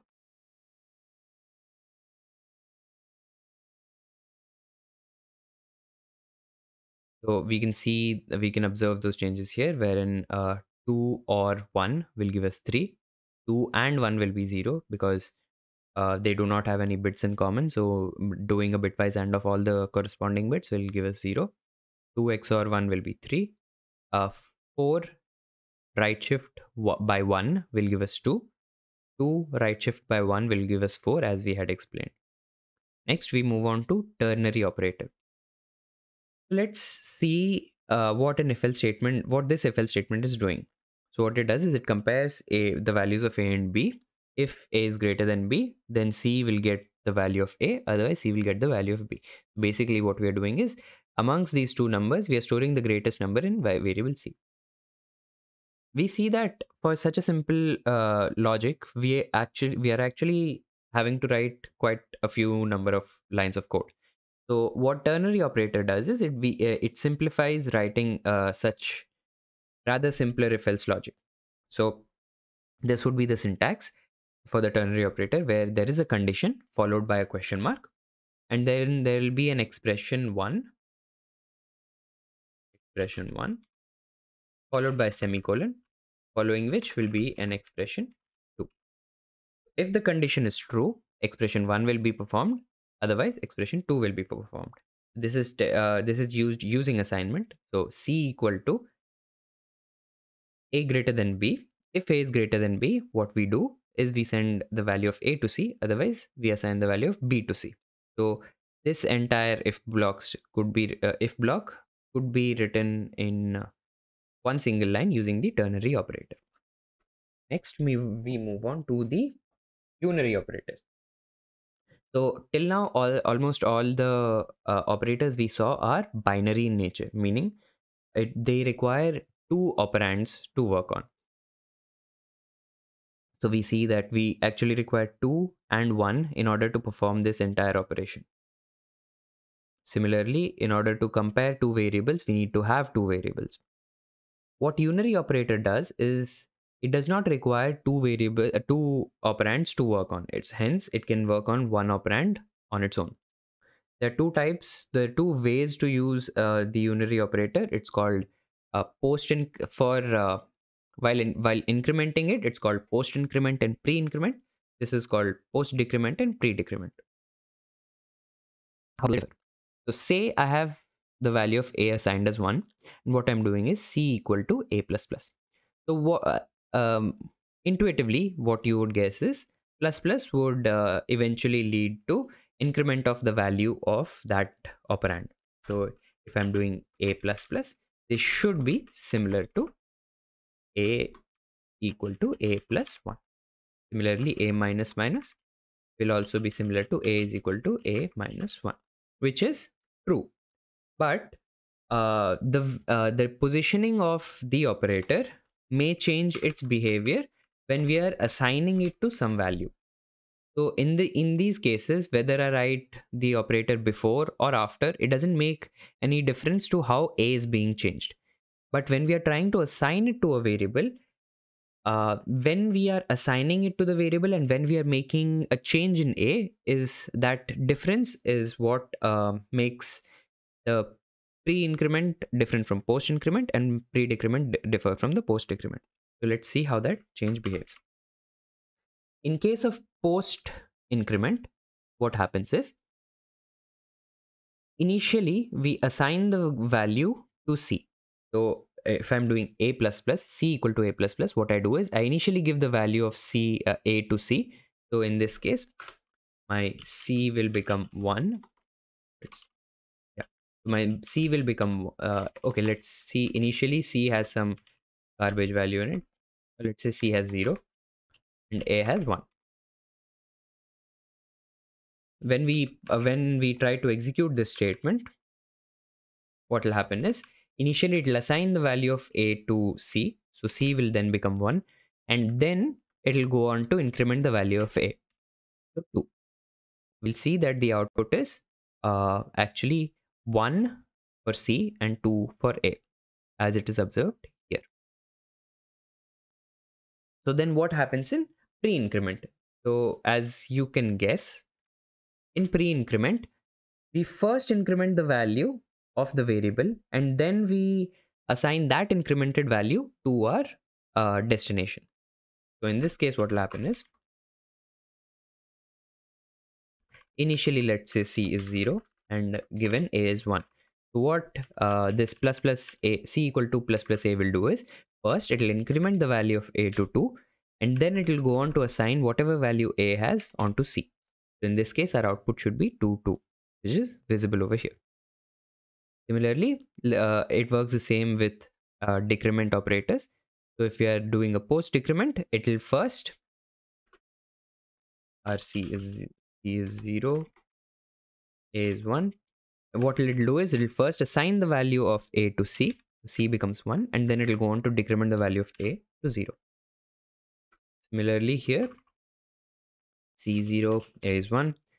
Since it's pre-decrement, what it'll do is it'll first decrease the value of A, and then it'll go on to assign the value of A to 0, 0, 0.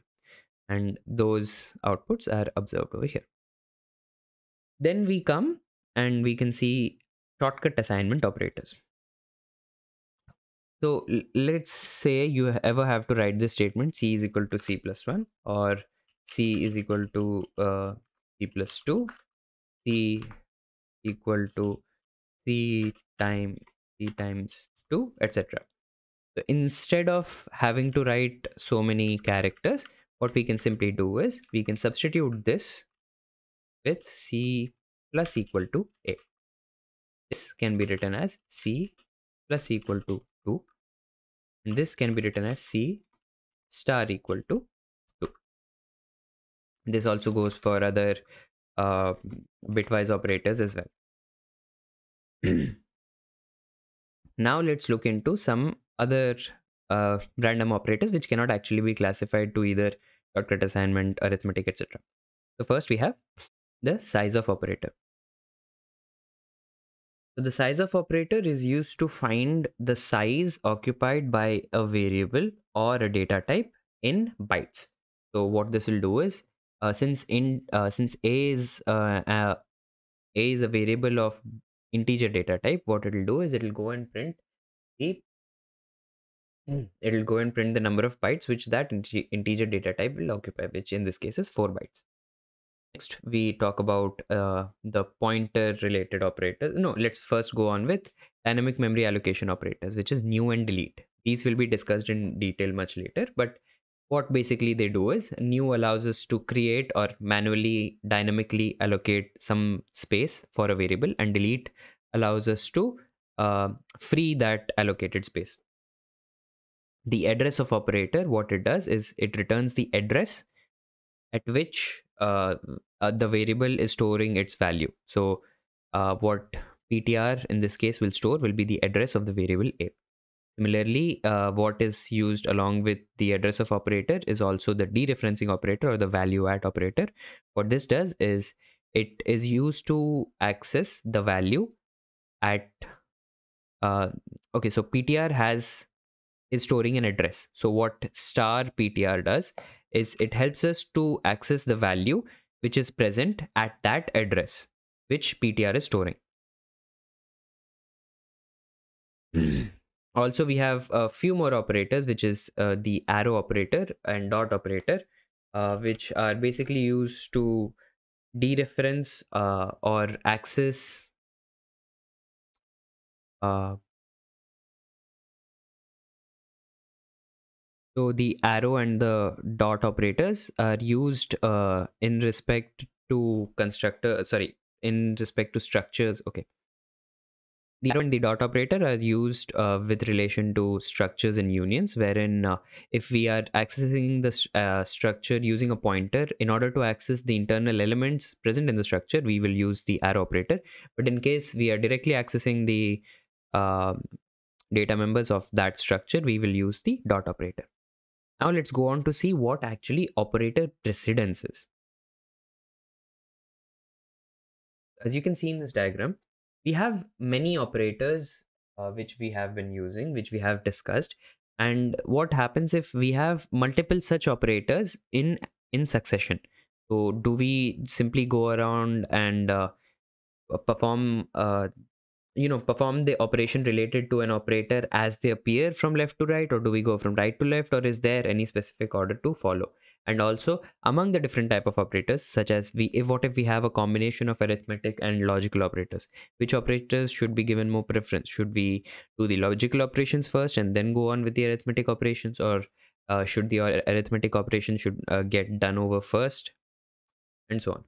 So in this chart you can clearly see what operators clearly take precedence over others, and if there are many such operators in the same line, then we have the associativity with which we perform those operations. So for example, for the increment and decrement postfix and suffix operators, the associativity is left to right. So whatever operator appears to the left is executed first, followed by right, and so on. But when it comes to prefix, prefix, increment and decrement, we go from left to right, right to left. For most logical and arithmetic operators, we go from left to right. We see that pointer to member variables, pointer to member operator is given more preference than certain arithmetic operators. Certain arithmetic operators such as multiplication, division, modulo are given more priority than addition and subtraction, which are given more priority than the bitwise operators, which are given more priority than the relational operators, etc. So this gives us an idea of how the compiler will actually go on and evaluate expressions which contain multiple operators throughout. This was all about operators in C++. Thank you. Hello everyone, in this video we will be learning about arrays. So what is an array? An array by definition is a collection of items stored in contiguous memory locations, and those items are homogeneous in nature. So what does that mean? So items being homogeneous means that all the items belong to the same data type. So I can store 10, I can store 4, 5, 6, 7, n number of variables of the same data type together. And what does contiguous mean? So basically what the compiler will do is when I'm trying to define an array, it will go into the memory location, and since I've defined it as 10 over here, it will try to find a space in which I can store 10 integers continuously one after the other without any gap in the addresses. So let's say if I'm actually defining it to be a size of 7, what let's assume this is how it is in the memory, wherein it is able to find 1, 2, 3, 4, and so on, 7 places wherein now I can store integer data continuously. So this is basically what an array is. And now let's see some terminologies which are associated with array. One of the things you can see here is I've tried to number each of these boxes, and I've actually begun the numbering from 0 and not 1. This is because these numbers associated to each box are called indexes, and indexes always begin with 0. So to access the first element of the array, I will have to use the index 0. To access the second element, I'll use the index 1. To use the third element, I'll use the index 2. So on. So now let's see how we can declare or define and initialize an array. So there are 3 ways of declaring an array without using pointers though. So first one is simple, wherein we use the int keyword, the name of the array, square brackets determine that this variable is going to be an array variable, and any number written within these square brackets is the size of the array. What this will do is it will go to the memory, it will find 7 such memory locations wherein I can store integers, and then it will take those memory locations, take its first address and give it to ARR1. Basically ARR1 is used to represent the entire array. One thing to note is that the values present in each of these boxes in this case will be random. So you'll have garbage values present in each of these boxes when you actually try to create an array like this. The other way of initializing and declaring an array, declaring and initializing an array would be we use the same thing, keyword, name of the array, square brackets, size of the array, and then we actually provide some number of elements to the array. So in this case, anything written within parentheses will become the first first how many ever elements of that array. So in this case, if my array is ARR2, what will happen is in the 0th index I'll have 1, in the first index I'll have 2, in the second index I'll have 3. And one advantage of doing it in this way is that the rest of the spaces which are not yet filled will automatically be initialized with 0, etc. Cool. Now the third way in which we can declare and initialize an array would be again int keyword, array name, square brackets. This time we don't actually specify the size of the array. Instead, the list which we provide for initializing, as many number of elements are there in the list, that will become the size of our array. So in this case, array arr3 will be of size 4. So now let's see how we can actually access the elements of an array. So accessing the elements of an array is also quite simple. What we do is we use the array name arr1, we use the square brackets, and within the square brackets we write down the index which we want to access. So the element of which index we want to access. So for example, if I want the third element, which would be index number 2. If I do arr1 2, then let's see what we are observing.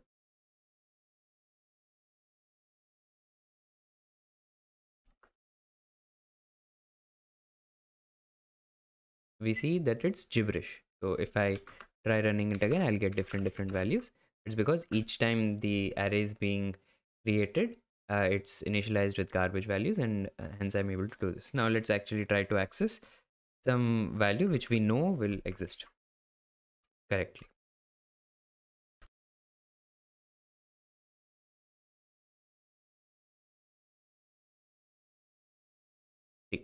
So what do we see? In arr2, I'm accessing the second index, which would be the third element. So 0, 1, 2, which is actually the integer 3. So this was about arrays, how we initialize and how we declare and initialize them, and how we can access its elements. So one more thing which we may want to know is, for example, let's say I have an array like this, in which there are quite a few number of elements, and I actually don't want to spend time trying to calculate what is the size of the array. So one of the ways which we can actually try and find out the size of the array is using the size of operator.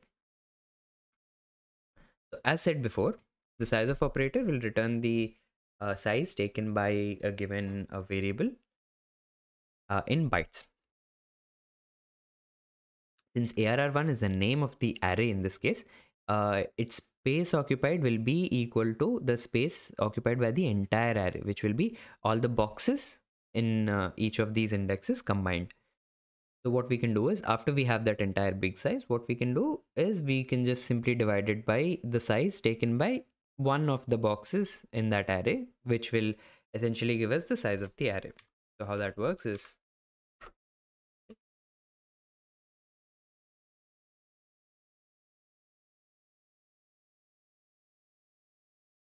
okay,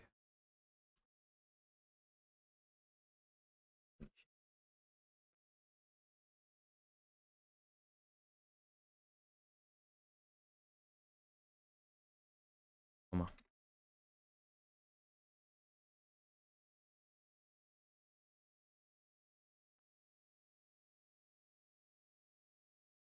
again.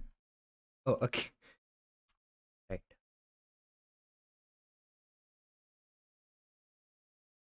Finally. So here we can see that the size is 7.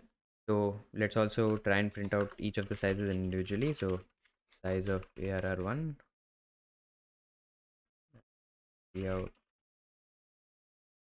size of arr1, and the first element. This is 0th index.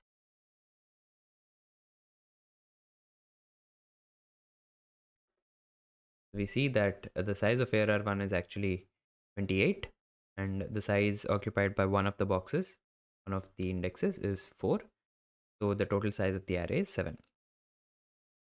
So now let's just briefly discuss some advantages and disadvantages of arrays. So since we can directly access each element using, if we know the index, it makes accessing of random elements very quick. So we can quickly go from knowing what the 0th element is to the 4th element to the 6th element, and so on. Similarly, it uses fewer lines of code to actually create a single array with multiple elements. It's easy to access all the elements.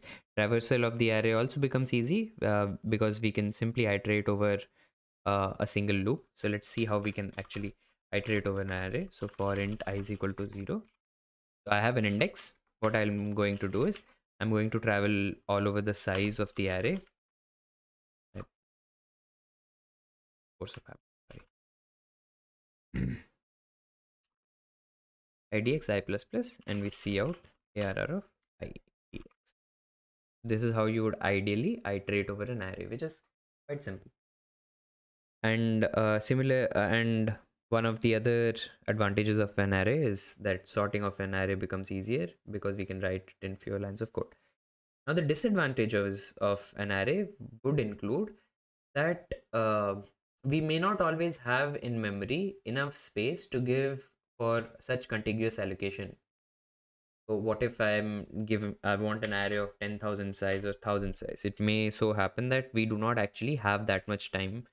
We do not have that much space available in our memory. Or rather, we don't have that much space available contiguously in our memory. And other thing is, once we fix the size of the array is fixed. We cannot change it. Without actually having to, use more costly ways in which we either decrease or increase the size of the array in which we look at other memory locations in which there is actually actually a contiguous memory present, which is required, like which is equal to the required size, and then we again copy, or we initialize the array over there, then we copy all these elements to that array, etc. So insertion and deletion of elements in the array will become difficult. And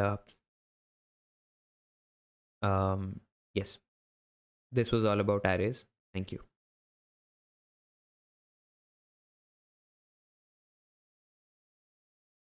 Hello everyone, in this video we'll be discussing about strings in C++. Before that, let's talk a little bit about characters. In C programming, a character variable holds an ASCII value rather than the character itself. So this is an integer value, which is the ASCII code for the given character. Now, why do we use ASCII? It is because it gives us a method for all the computers to use the same language when representing characters. This will allow them to share documents and files and work on them. What are strings? Strings are a sequence of characters. In C++, strings are represented as an object of a class called string. String class stores the characters as a sequence of bytes. Before talking about C++ strings, let's talk about C strings. So C strings are implemented as a character array, which is to be terminated by a null character. Also to remember, the ASCII code for that null character is 0. All C strings are character arrays, but not all character arrays are C strings, meaning if and only if a character array has the null character in it, it will be called a C string.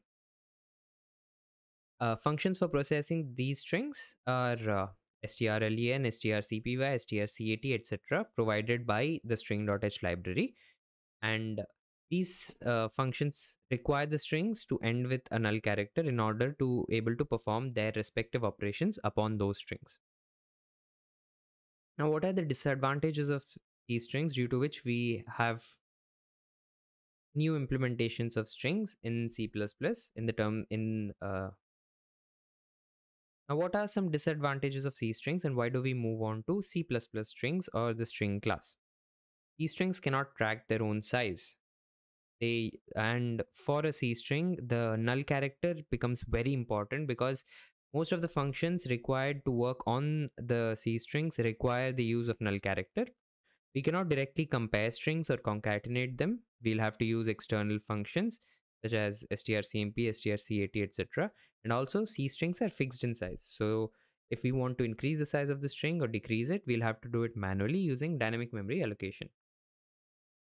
So strings in C++ or the string class. String is a container similar to vectors with specialized functions for operations on that container. String manages the underlying storage. The double equal to, or the comparison operator, is overloaded for direct comparison of strings. Similar strings can be lexicographically compared using the logical comparison operators as well, such as greater than or less than. Strings in C++ support concatenation using the addition operator. It has inbuilt methods like compare, append, etc.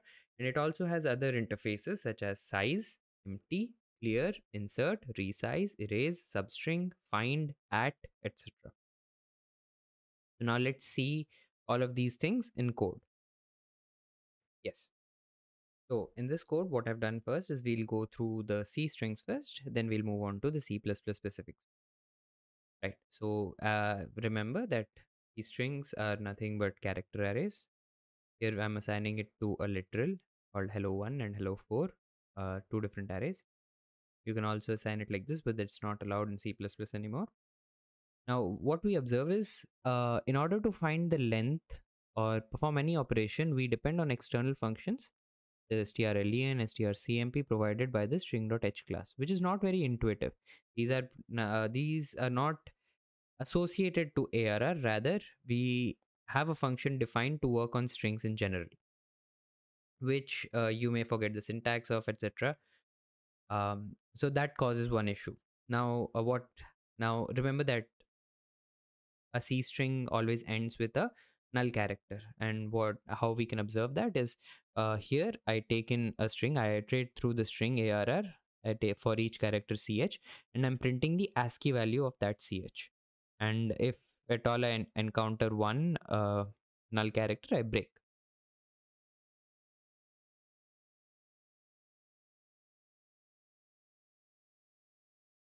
Yes, so we see that strlen of ARR is 6. So that's 1, 2, 3, 4, 5, 6. But you have to remember that the entire string, if at all you've done it like this, will actually consist of 7 letters, wherein the last letter would be the null character itself. And strcmp, what it does is it'll lexicographically compare each and every character of both the strings, and wherever they are mismatching at the first time, it'll give the difference between their ASCII characters, which is -3 in our case, because it'll be 1 minus the ASCII character of 1 minus ASCII character of 4, which will still be equal to -3. Then I print ARR3. Then I iterate through each character of the string ARR, of the C string ARR, and I print their corresponding ASCII values. So 72, 101, 108, 108, 111. The 1 itself is 49, and it comes with a 0. So we know that the null string has an ASCII character of 0. Now let's move on to C++ strings and see how they work. Right. So strings in C++ are actually objects of a class called string. Hence, we use the keyword string here, followed by the object name or the string name which we want.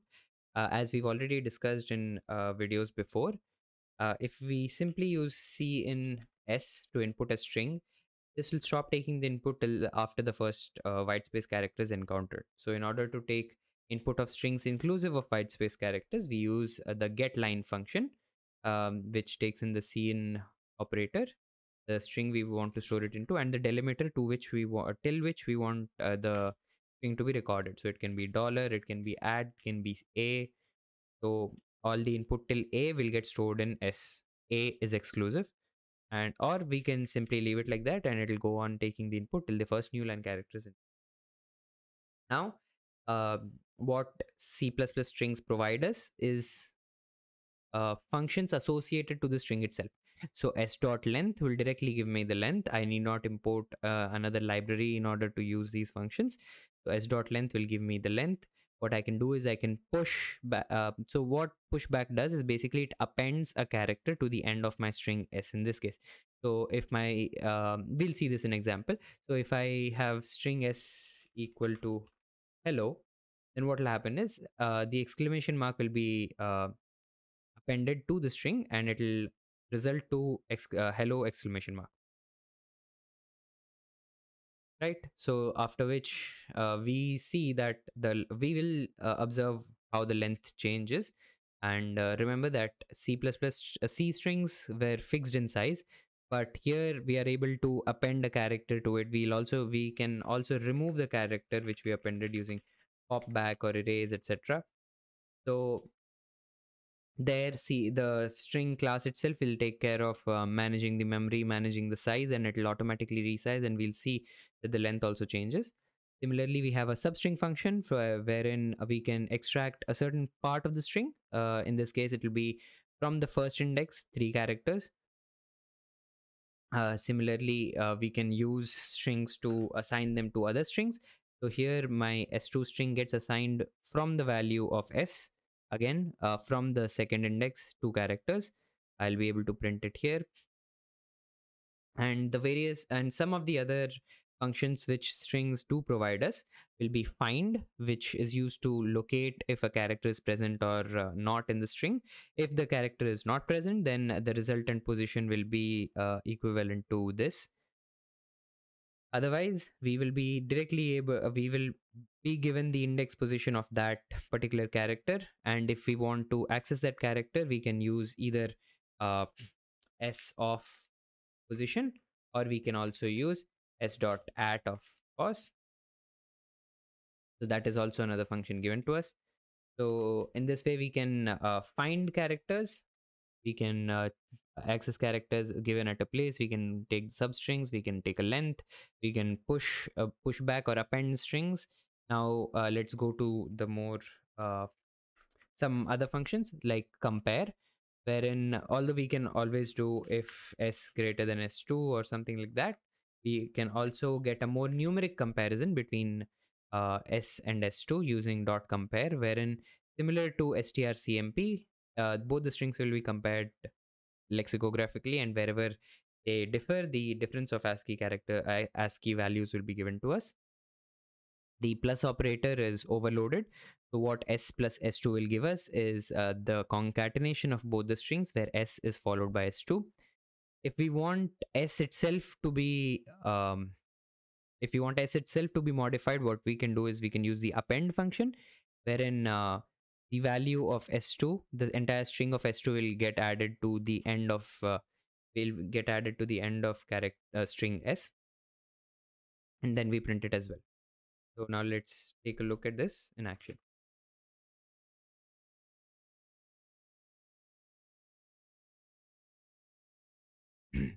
So this is my string. Right. So what s was, so here in getLine, I take the input and store it to s. I print my s. So this is my string. I print its length, which is 18.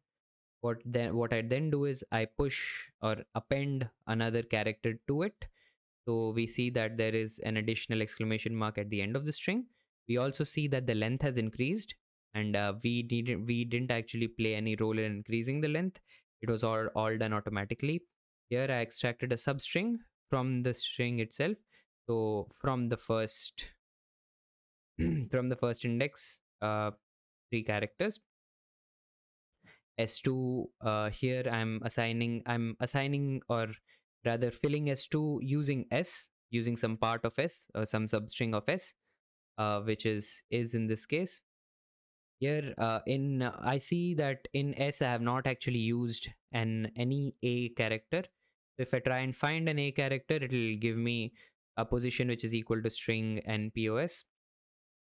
Therefore I'm able to decide that okay, that character is not found in my string. I can compare s and s2. Then I can add s and s2 together or concatenate them using the addition operator. I can append it. So again, the difference between these two lines is s plus s2 does not individually modify each of the strings or either of the strings. But if I do s dot append s2, s gets modified in place. Hence, when I'm printing s the next time, I'm able to see that the string itself is modified. So also we can also have another function just to see some more of these inbuilt functionalities that strings provide us, or rather C++ strings provide us in action.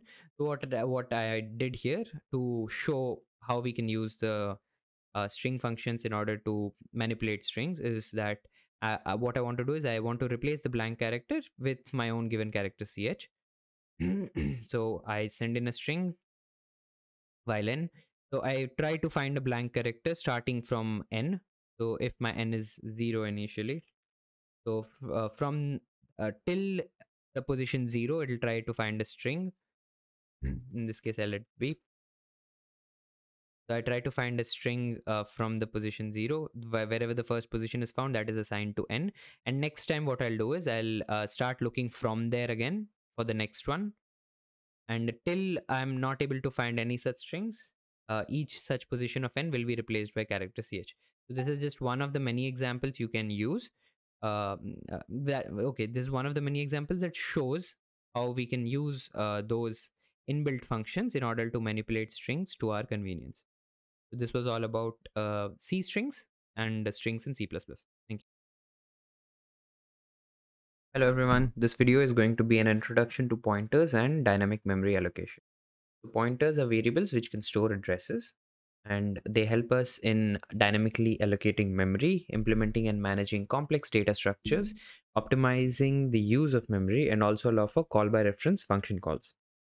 Pointers make it possible to pass an address of a data structure rather than the entire structure itself to the functions, so the function calls become actually lightweight. So a pointer variable is preceded by an asterisk symbol, and the examples are of such int star ptr, char star str, etc. So some of the different types of pointers are void pointers. There is a special type of pointer where it is not associated to any particular data type. So this is known as a general purpose pointer. A null pointer is a pointer that points to nothing. A dangling pointer is a pointer that points to a memory location which has now been deallocated. And a while pointer is an uninitialized pointer. So what is dynamic memory allocation? So usually all memory which is allocated to variables is done automatically, and the compiler takes care of releasing that memory as well. Dynamic memory allocation allows programmers for manual allocation and deallocation of memory. And this memory is allocated from the heap. Since memory is represented symbolically using pointers, the operators that involve in dynamic memory allocation also work on pointers. So the operators in C++, which we use for dynamically allocating and deallocating memory, are new and delete respectively. Now let's take a look at them in code.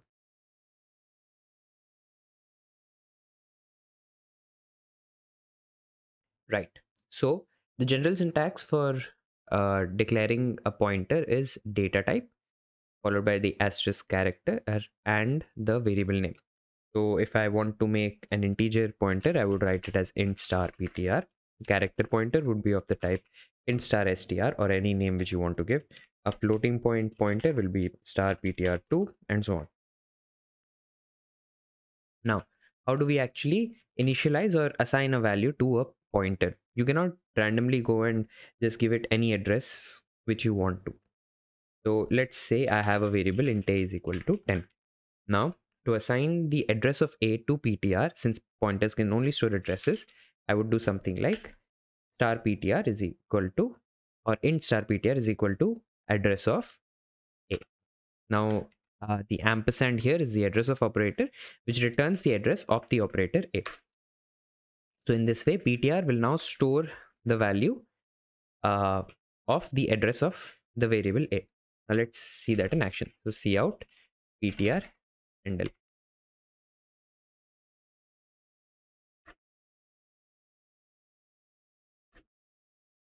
So now we see that we have actually gotten a hexadecimal valued number, which is how we represent addresses. And just to verify, let's also print out the address of a to see if our two values match. We see that it is an exact match. So ptr does actually store the address of a. Now what if I want to access the value of a through ptr? How would I do that? So that is done using the dereferencing operator or the value at operator, which is nothing but asterisk. So not to be confused, during declaration, having the asterisk before the pointer variable name tells the compiler that ptr is actually a pointer variable. But when using the pointer, whenever we use the asterisk operator, this actually refers to the value present at the memory location stored at the pointer or pointed to by the pointer. So how we would access that is using star ptr. Now let's see that in action as well. 10 and 10. So how we store an address to a pointer is using the address of operator, and how we access the value stored in a pointer, stored in the memory location pointed to by the pointer is using star ptr. I can try to explain it a bit more. So let's assume that whenever we created the variable, the pointer variable ptr, it was given an address of 123, and initially it will be some gibberish value. Similarly, when I created the variable a, let's assume it was given an address of 456, and it too will have some gibberish in it. Then since we are initializing it to 10, it'll hold the value 10. Then what we do, when we write ptr is equal to address of a, what happens is this number, which is the address of a, gets assigned to ptr.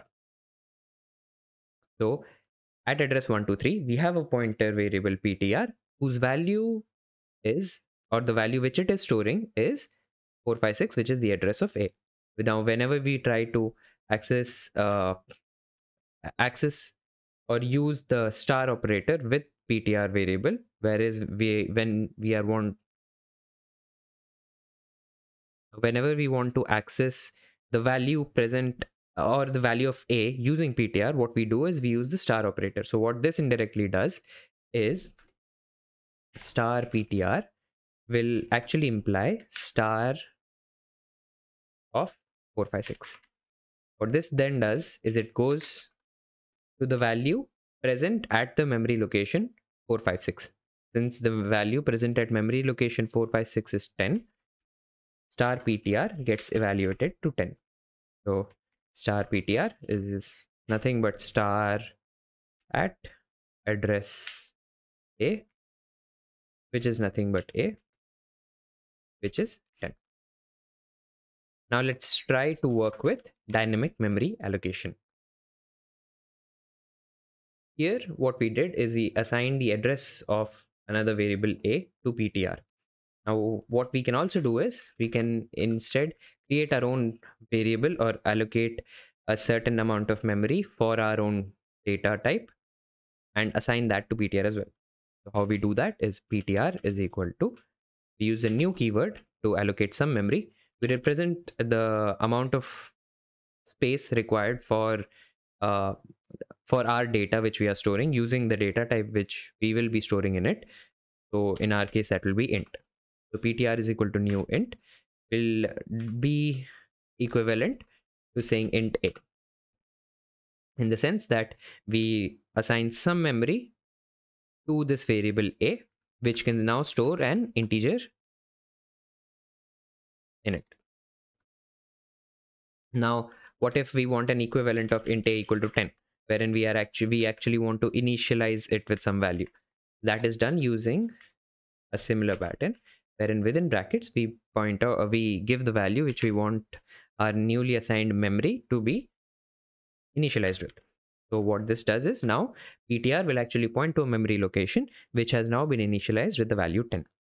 Now since we took the liberty of actually initializing space on our own, or rather allocating space to our new variable on our own, we also must make sure to delete whatever space we had given to this variable using the delete keyword.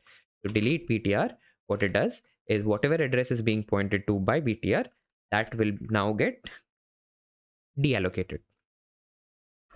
So this is how you would create, you would use the new and delete keywords and operators to dynamically assign some memory and to dynamically deallocate it as well.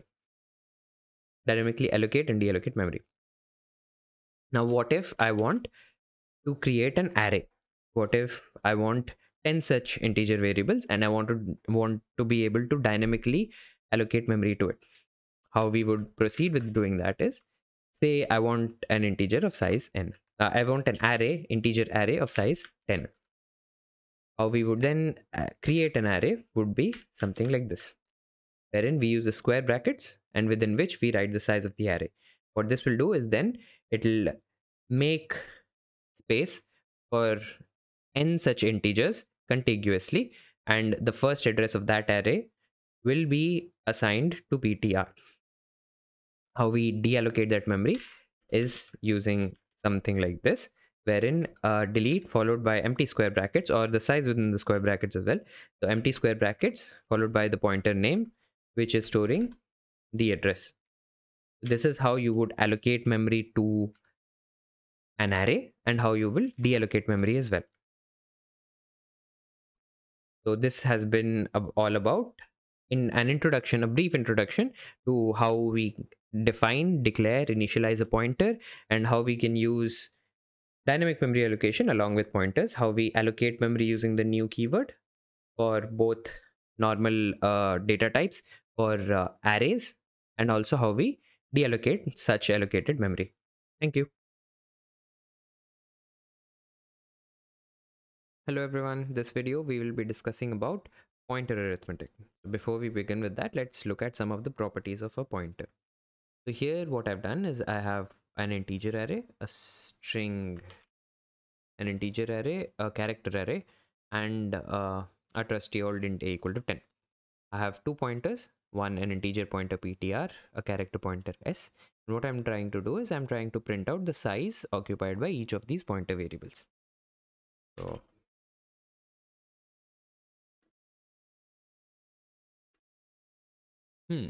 both of them occupy 8 bytes. So, and we know that pointers can only store addresses. So this makes sense that they occupy 8 bytes. But if pointers only store addresses and they both, and each pointer type occupies the same amount of space, why do we actually talk, or why do we actually tell which data type it belongs to? So why are we declaring the data type of a pointer? So the data type of a pointer is necessary in two situations. So when we try to dereference a pointer, and also using also during pointer arithmetic. Let's look at why it is necessary when we are using when during dereferencing a pointer. So here what I did is I made the ptr point to a. So ptr is now storing the address of a, and I try to access the value at that memory location using my pointer. Now what this does is it'll go to the memory location and it'll read some amount of bytes, and then it'll print it to my console. How does the compiler know how many bytes it should read from that address? That is where the data type of the pointer comes into help. Since I have defined it as an integer data type, it will go ahead and read 4 bytes. If it is a character pointer, then what it will do is it will go ahead and read 1 byte. So one of the places where the data type of a pointer becomes necessary is during dereferencing. Now let's look at what we mean by pointer arithmetic. Pointer arithmetic means as it sounds, wherein we do some arithmetic operations upon pointers. So adding two pointers doesn't make sense, but in case of arrays and for most of the cases, pointer arithmetic is only makes sense when we are working with arrays. So we know that the name of the array corresponds to the address of the first element. So rewriting this makes complete sense. Again, adding of two addresses makes no sense. So when you add pointer ptr with s, this gives no meaningful value. But subtracting two addresses does give us the amount of space between those two pointers, right? So this can be effectively used to find out the index at which the pointer is present, or other such applications. So now what I can do is I can do pointer plus equal to 1. What this will effectively do is let's see what it does actually. So star ptr and L. So just to recap what I did, ptr is now pointing to the array arr. I incremented the pointer by 1, and now I'm trying to print the value present at that pointer location. 1. So we see that effectively the pointer moved by 1 index and is now printing the value present at that index. What if I increase the pointer by 2? So it's now 2, meaning it has increased by 2 indexes, and now it is printing the value present at this index. But how does this make sense? What are we effectively doing? Pointer stores an address which will be a hexadecimal value. So let's say ptr and L.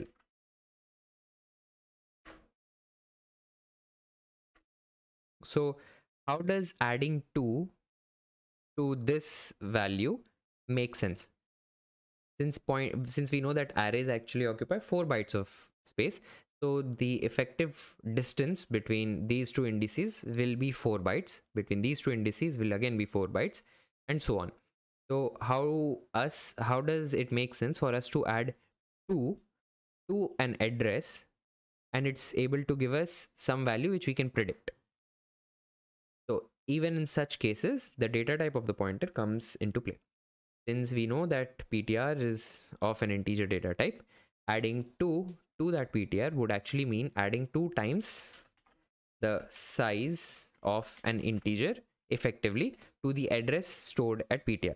So if PTR has the address 0 and I add 2 to it, what it will actually do is it will go to address 0000, and to that it will add 2 times the size of an integer, which is 4 bytes, which will effectively be the memory location 8. So that's how the compiler actually computes when we actually add a when we add an integer literal to a pointer. Now we have a pointer which has been moved up by 2 places. What we can also do is we can do address of ARR of 2. Oh no, we are just assigning it here.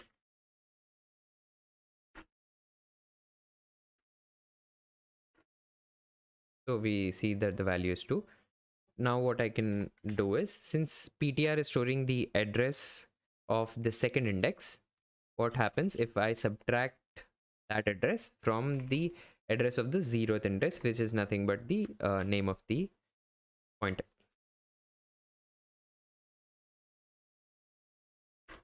We see that we get an answer 2.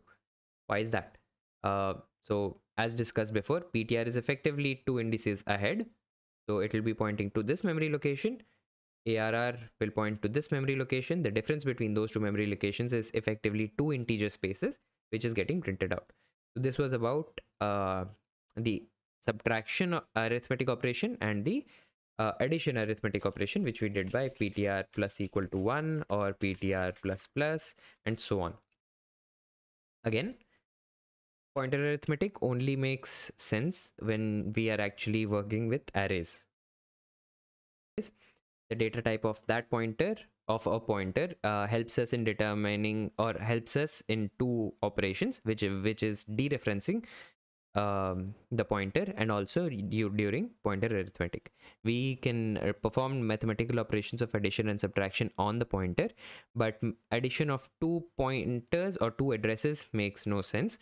But addition of a pointer and an integer does make sense, and how the compiler interprets it is that it adds the integral amount of space occupied by the data type of that pointer to our pointer, and that effectively gives it a new address present in that array.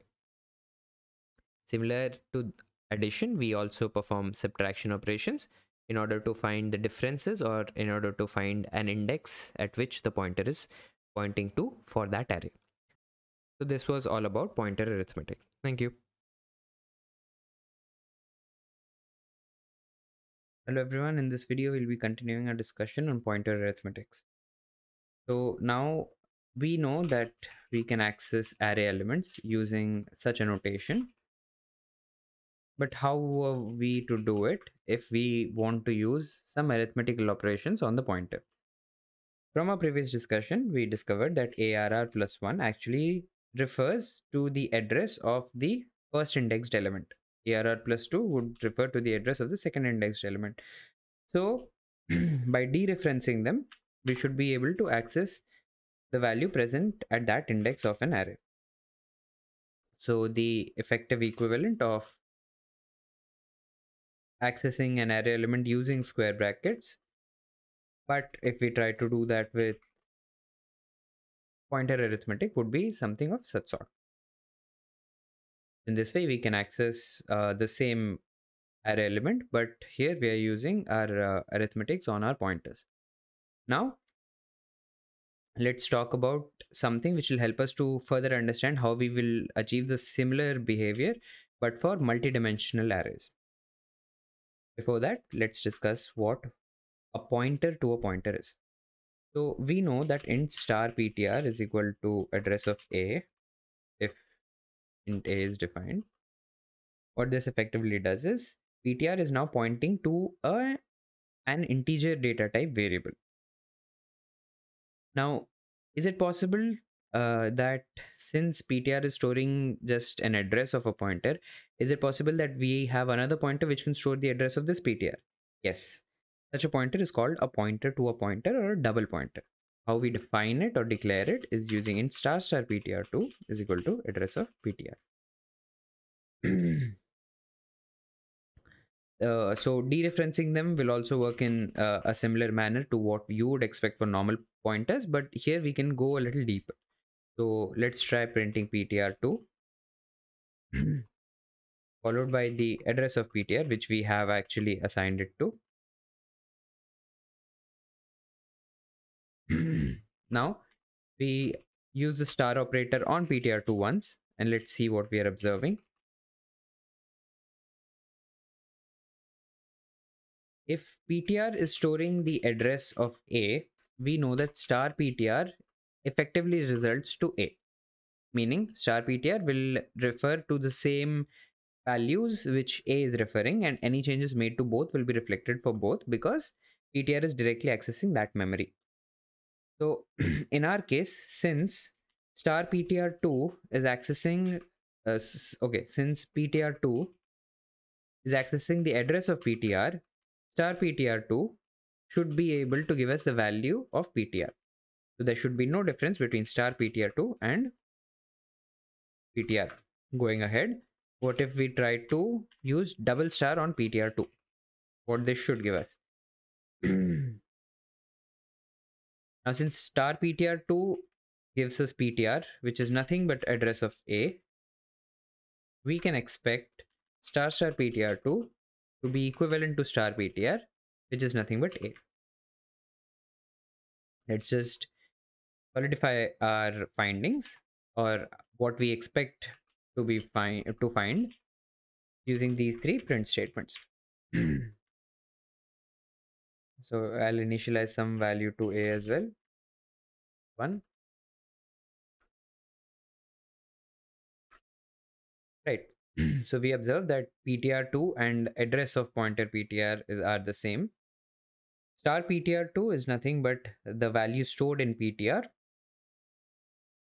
and star star ptr2 and star ptr are the same as accessing the variable a, or accessing the value stored in variable a, which is 1. Now why are we learning this? When working with multidimensional arrays using pointers, what we will be working on are double pointers most of the times, especially when we try to create our own dynamically allocated multidimensional array. For now, let's just see, similar to what we did for a single dimensional array, where we use arr plus I to get the ith indexed element of the array. Let's see how we can achieve a similar behavior, or if there is a way to achieve a similar behavior for our multidimensional array. So in general, what we know is that for a multidimensional array of arr I and j, so basically it has I rows and j columns. If we try to access the ith element or the jth element, let's see how we can do that.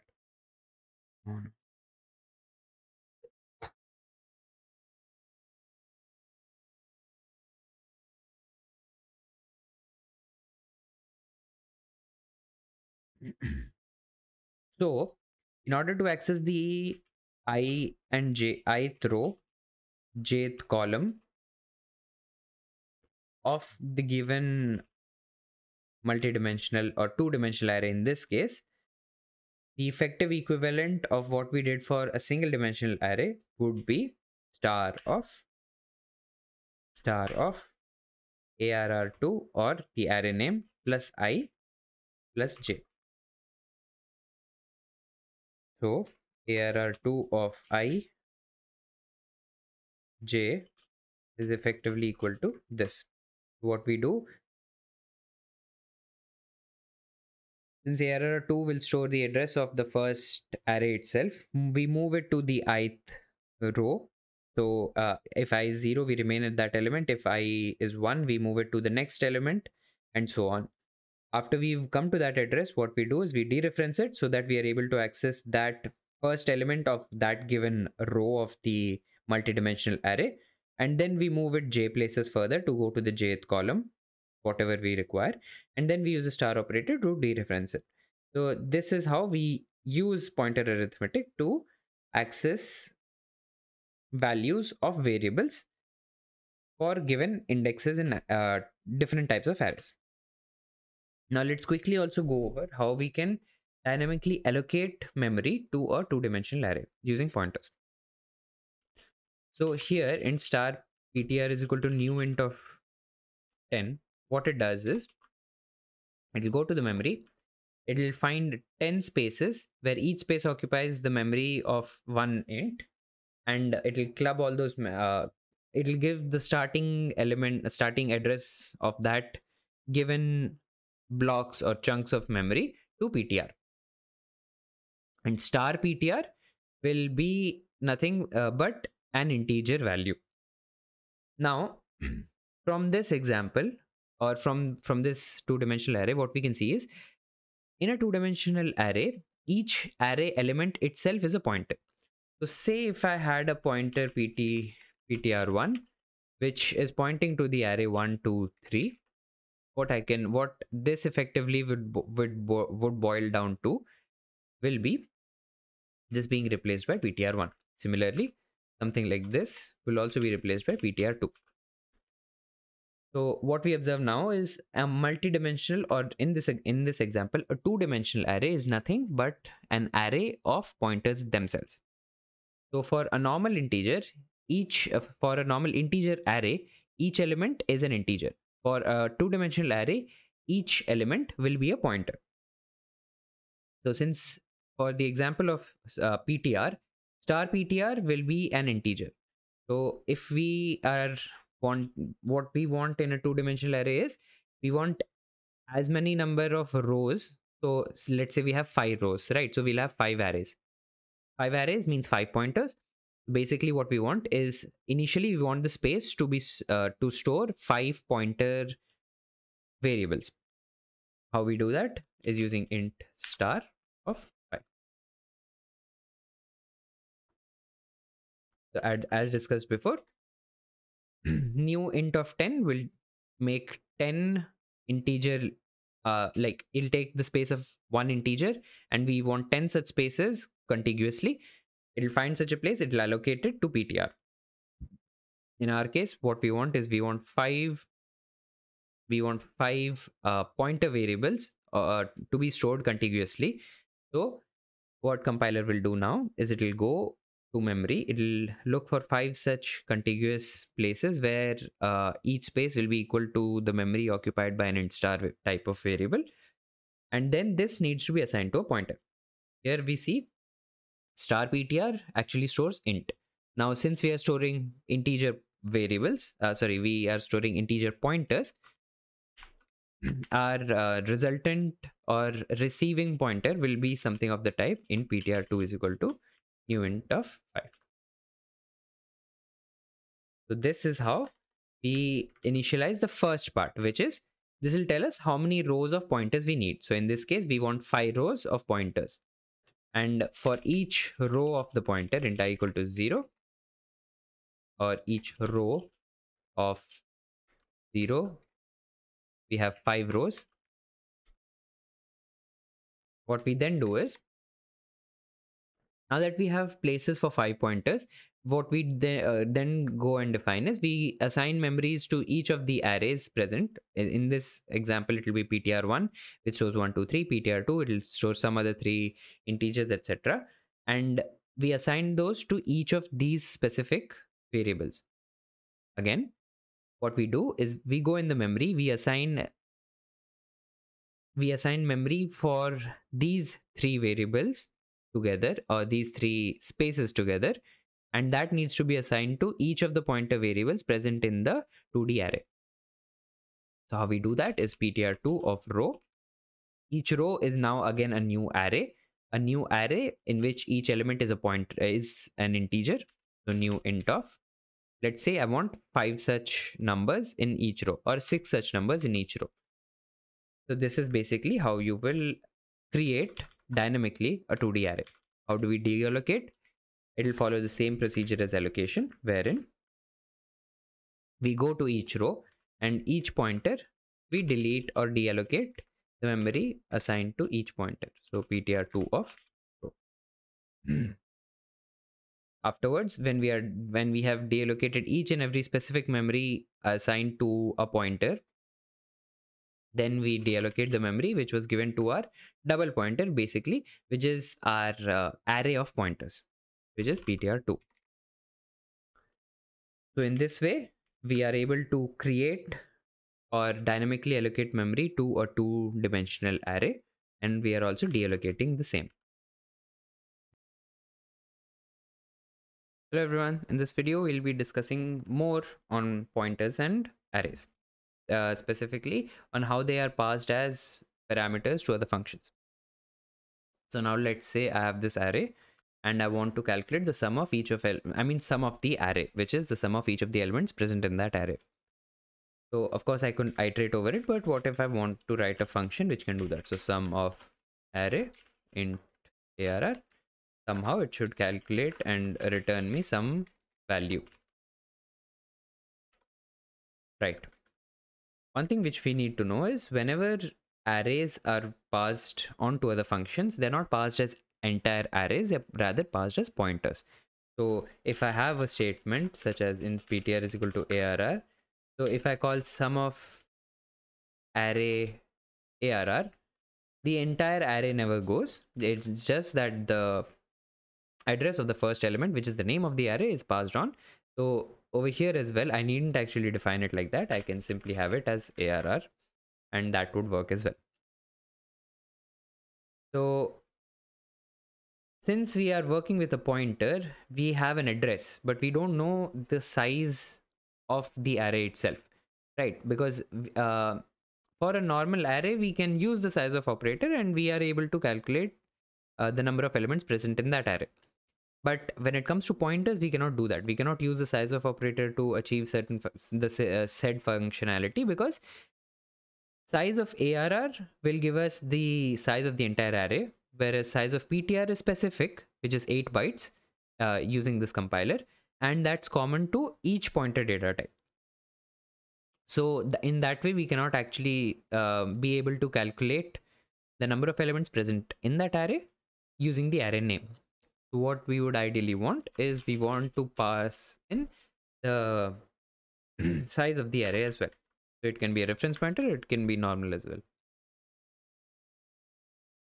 So now what this effectively boils down to is sum of array arr and size 6. Oops.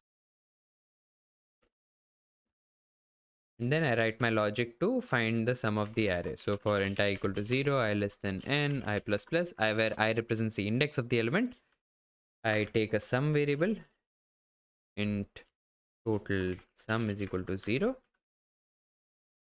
What I do is int total sum plus equal to arr of I. If I want to be too fancy with it, I can also do star of arr plus I. And then I return total sum.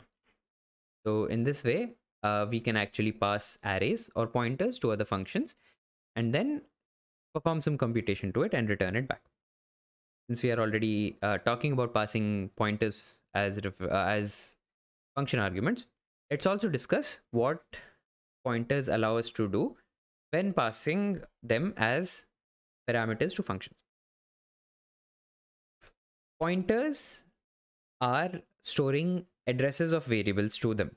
So using a pointer, we can access the variable or access the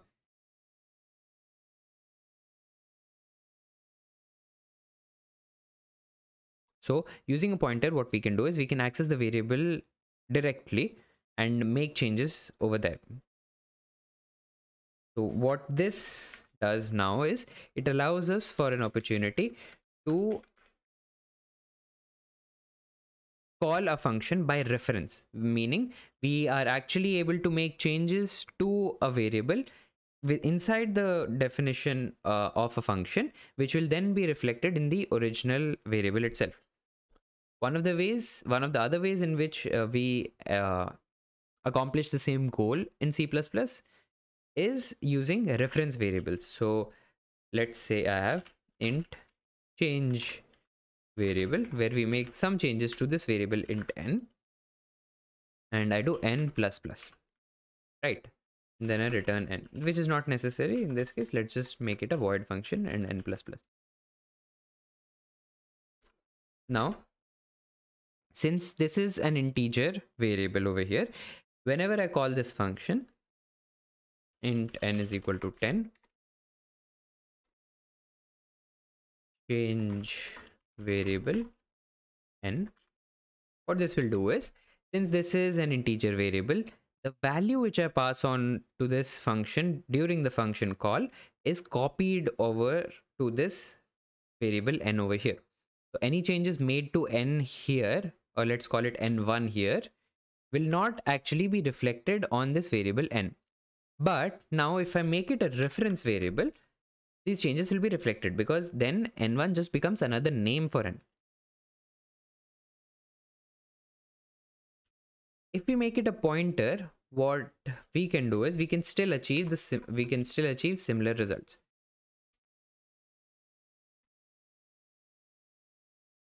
How? Once we pass the address of the element over here to a pointer, or we pass a pointer itself. So int star ptr is equal to address of n, and I'm passing ptr itself. The value present in this ptr does actually get copied to this pointer variable as well. So n1 will store the same value as ptr.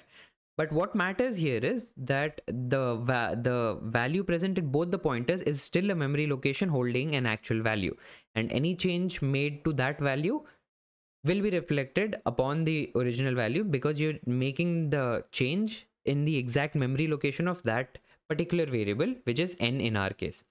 So this is how you can actually make call by reference to a function. You can make call by reference function calls using pointers. So in C++, you can make call by reference using reference variables, as we saw before, and also pointers allow you to make the same changes, or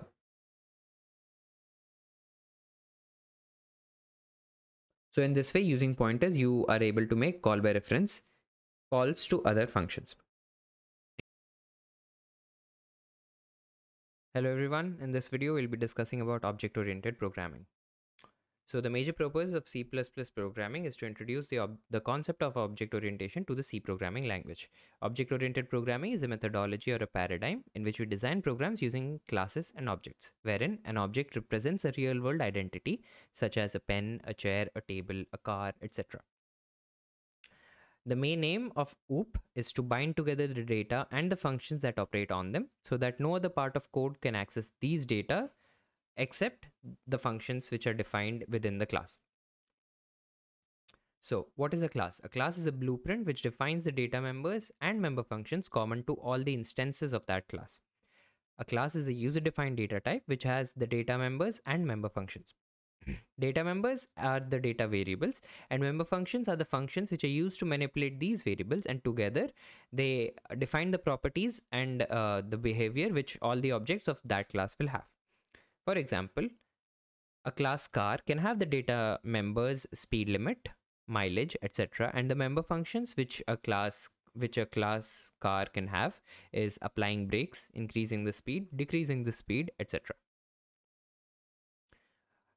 What is an object? An object is an instance of a class. So whenever we define a class, there is no memory allocated to it. But when it is instantiated or when we create a class, the memory for each of the variables, data variables present defined in that class is instantiated. When a program is executed, objects interact by sending messages to one another. Each object contains data and code to manipulate the data, and objects can interact with each other without having to know the details about each other's data or the implementation of the code. It is sufficient to know which type of message is accepted and the type of response which is returned by those objects. Let's talk about encapsulation. What is encapsulation? Encapsulation is one of the 4 fundamental object-oriented programming concepts. The other 3 are inheritance, polymorphism, and abstraction. Encapsulation is defined as the binding together of the data and the functions that manipulate that data. In encapsulation, the variables of a class are hidden from other classes and can only be accessed through the methods of that current class. Therefore, it is also known as data hiding. Hiding the internal details and showing only the functionality is known as abstraction. In abstraction, displaying only the essential information and hiding the details is key. What it means is that we hide the implementation of a certain functionality from the outside world, such that the person doesn't know how the thing is being implemented or is working. For example, let's imagine a man is driving a car. So what the man knows is to apply the accelerator to make the car go faster, apply the brake to make the car go slower, or to stop the car. But he or she is not aware of how actually applying the accelerator makes changes to the speed in which a piston of the car actually changes, etc. So in this way, the entire functionality of the acceleration is abstracted from the user, wherein he's only aware that doing such an action of pressing the accelerator accelerates the car. Inheritance. The capability of a class to derive properties and characteristics from other classes is called inheritance. So in inheritance, we'll have a subclass, which is the class that inherits which inherits properties from another class. A superclass is the class whose properties are being inherited by the subclass. Inheritance supports the concept of reusability. That is, when we want to create a new class and we already have a class that includes some of the code or functionality that we want, what we can do is we can derive a new class from that existing class. By doing this, we are reusing the fields and methods of the existing class. Polymorphism. In simple words, we can define polymorphism as the ability of a message to be displayed in more than one form. In C++, we have operator overloading, function overloading, and function overriding. So operator overloading is the process of making an operator exhibit different behaviors in different instances. Function overloading is using a single function name to perform different tasks. Function overriding is when we have 2 functions of the same signature present on the base class and the subclass. So which function will be called during execution depends on what type of functions they are and the method in which we are accessing those functions. Polymorphism is extensively used in implementing inheritance. So now, what are some of the advantages of object-oriented programming over procedure-oriented programming? So OOPS makes development and maintenance of code easier, because in procedure-oriented programming, it is not easy to manage code as the project size grows. OOPS also provide data hiding, whereas in procedure-oriented programming, global data can be accessed from anywhere. OOPS provide the ability to simulate real-world events much more effectively. We can provide the solution of a real-world problem if we are using object-oriented programming. Next, let's look into the code. Right. So what I've done here is I have defined a class. I've defined some functions, some member functions, some data members, and also I've created an object of that class, which is I've instantiated that class, and I'm trying to use the different member functions present in that class. So how we define a class is using the class keyword followed by the name of the class. So in this case, it's class car. Then we define and declare the different data members present in that class. In this case, it is a string called name, ID, the mileage, the total distance which the car has traveled, etc. Then we also declare and or define the different member functions which will be present in that class. So in my case, we have a member function called string get name, which returns the name of the class, name of the car, string get id, which returns the id. Here I have declared the different some some more member functions such as get mileage, which returns the mileage, travel, which makes the car travel forward such that the total distance which the car has traveled will increase, and and another function called get distance traveled, which returns the total distance traveled by the car. Now in C++, what you can do is we can actually define the function outside of the class. So, and this is done using what is called the scope resolution operator, which is these double colons present over here. Scope resolution operator actually tells to which class a particular function or a variable belongs to. So in this case, what I'm accessing here is the get mileage function of the car class. I'm defining the function here to return the mileage. Similarly, what travel does is it takes an input of some kilometers which are being imported, and the distance traveled will be increased by those number of kilometers, etc. How we create an object of a class is simply by using the syntax, which is the class name followed by the object name. What I'm then doing is I'm using the different member functions which we have defined. And also, let's try and access one data member directly. So we notice that we encounter one particular error during the compilation of the program. We see, what do we see? We see that car has a member called name, which is private within this context, and we are trying to access it outside the declaration of the class itself, outside the definition of the class. So this is where encapsulation or hiding comes in, wherein we cannot actually directly access whatever members of the class we need directly, because they are by default they are private in nature, which is they can be accessed only within the boundaries of the class. This is due to something called an access specifier, which is by default private. We see that the member functions over here are preceded by something called public, which makes the member functions available to be used outside the boundaries of the class as well. So these are access specifiers, which we will be discussing further on. So we see that we cannot directly access any data member, any private data member using the dot operator. So then let's compile the program again and let's run it. So we see that we had initially assigned it with a name called some name, and that's what we get returned as.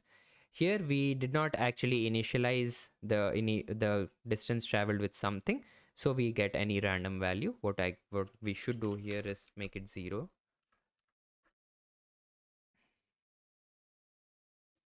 And here we see it as 0. Then what I'm doing is I'm making the car travel by a certain distance, and then I'm displaying the distance again, the total distance traveled by the car again, which is 199 in this case. So this is the basics of defining and declaring a class. It's populating it with some member functions, populating it with some data members, and making and declaring some other member functions to operate on those data members as well. Hello everyone, in this video we are going to talk about access specifiers.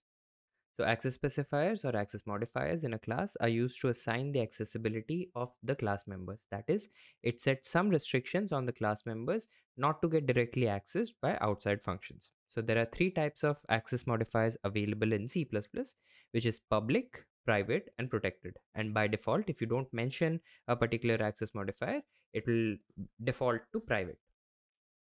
So private access modifier, it is mentioned using the keyword private. The class members declared as private can be accessed only by the member functions inside the class. They're not allowed to be accessed directly by any object or function outside of the class. Public access modifier uses the keyword public.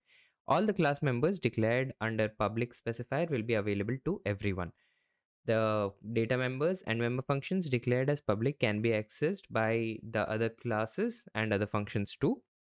The public members of a class can be accessed from anywhere in the program by using the dot operator with the object of that class.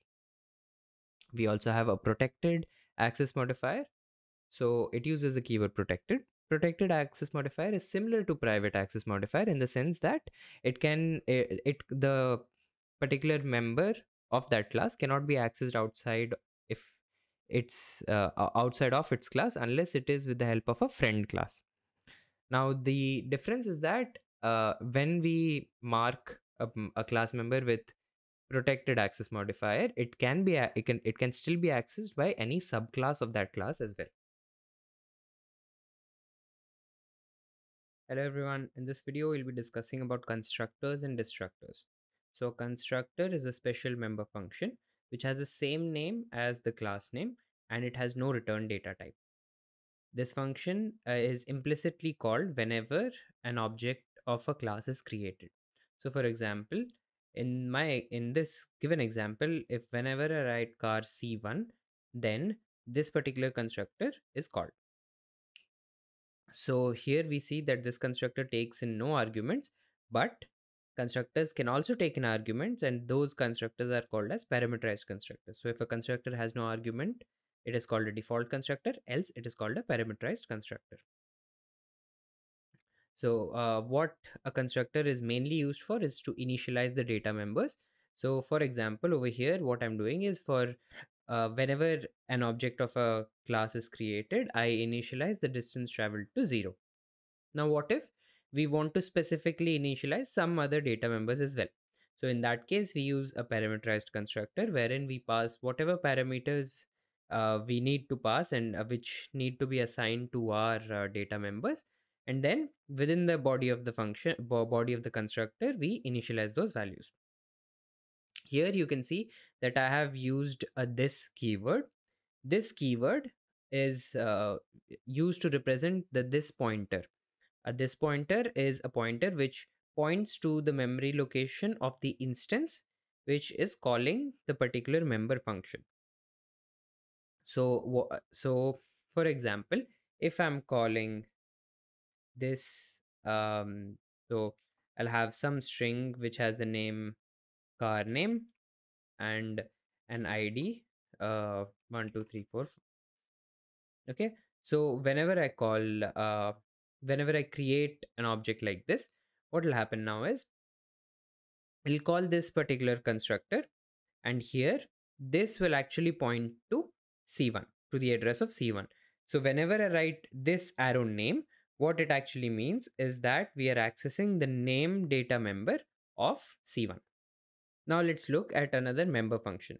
So whenever in any member function we actually try to access the data member directly, what it implicitly gets converted to is something like this, wherein the data member which we are trying to access is accessed using this pointer, which actually points to the instance which is calling this function. So for example, over here when I write c1.getName, c1 is calling the getName function. Hence this pointer will actually point to c1.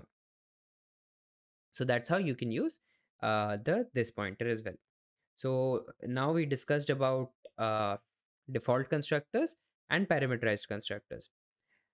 Similar to how whenever an object is created, a constructor is called, whenever the controller moves away from the scope of the object, a destructor is called. A destructor is also a special member function having the same name as the class name, but it is preceded by a tilde symbol.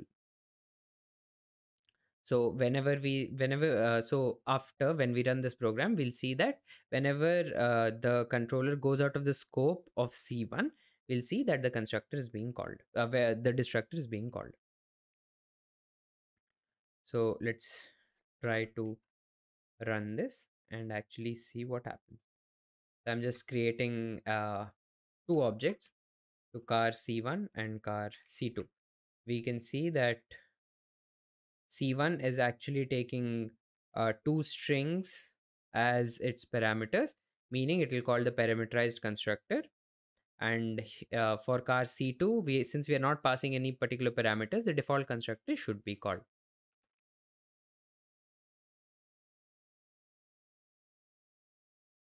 So what we see is that for C1, the parameterized constructor is called, and for C2, the default constructor is called.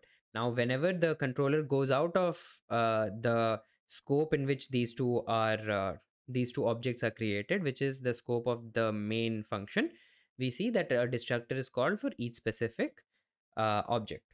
Now let's see what happens if we try to have only one constructor, which is the parameterized constructor, and we are trying to create the object C2 without actually passing any particular arguments during its creation. So we get an error saying that there is no particular default constructor which we have created. So always keep in mind that if you are making a parameterized constructor of your own, then it is always safer. It is necessary or recommended that you have at least one default constructor which you have defined like so. So this was all about constructors and destructors. Hello everyone. In this video we are going to be discussing about static members of a class. So data members or member functions which have been defined with the help of the keyword static are called the static members of a class. So they can be a static data member like so, or it can be a static member function like so. What happens when you define a variable, a data member or a member function as static, is that it becomes specific to a class. Mind my words, it becomes specific to a class. That is, its uniqueness only belongs to the class. All objects of that class will share the same static members. So, for example, for every instance of car that we create, be it car C1, C2, C3, etc., each of them will have unique data members and the functions will be unique as well. But all of them will share the same static members. So, what then happens is that the number of the data member over here, which is num of cars, becomes specific only to the car class. Every object of car class that we create will be accessing the same number of cars, and it is not related to any particular object. What that means is, for example, over here we use the this pointer to access the particular data member of an object. We cannot do that when it comes to a static variable. Why? Again, because it is shared by all the objects of a class. It is not unique to every object.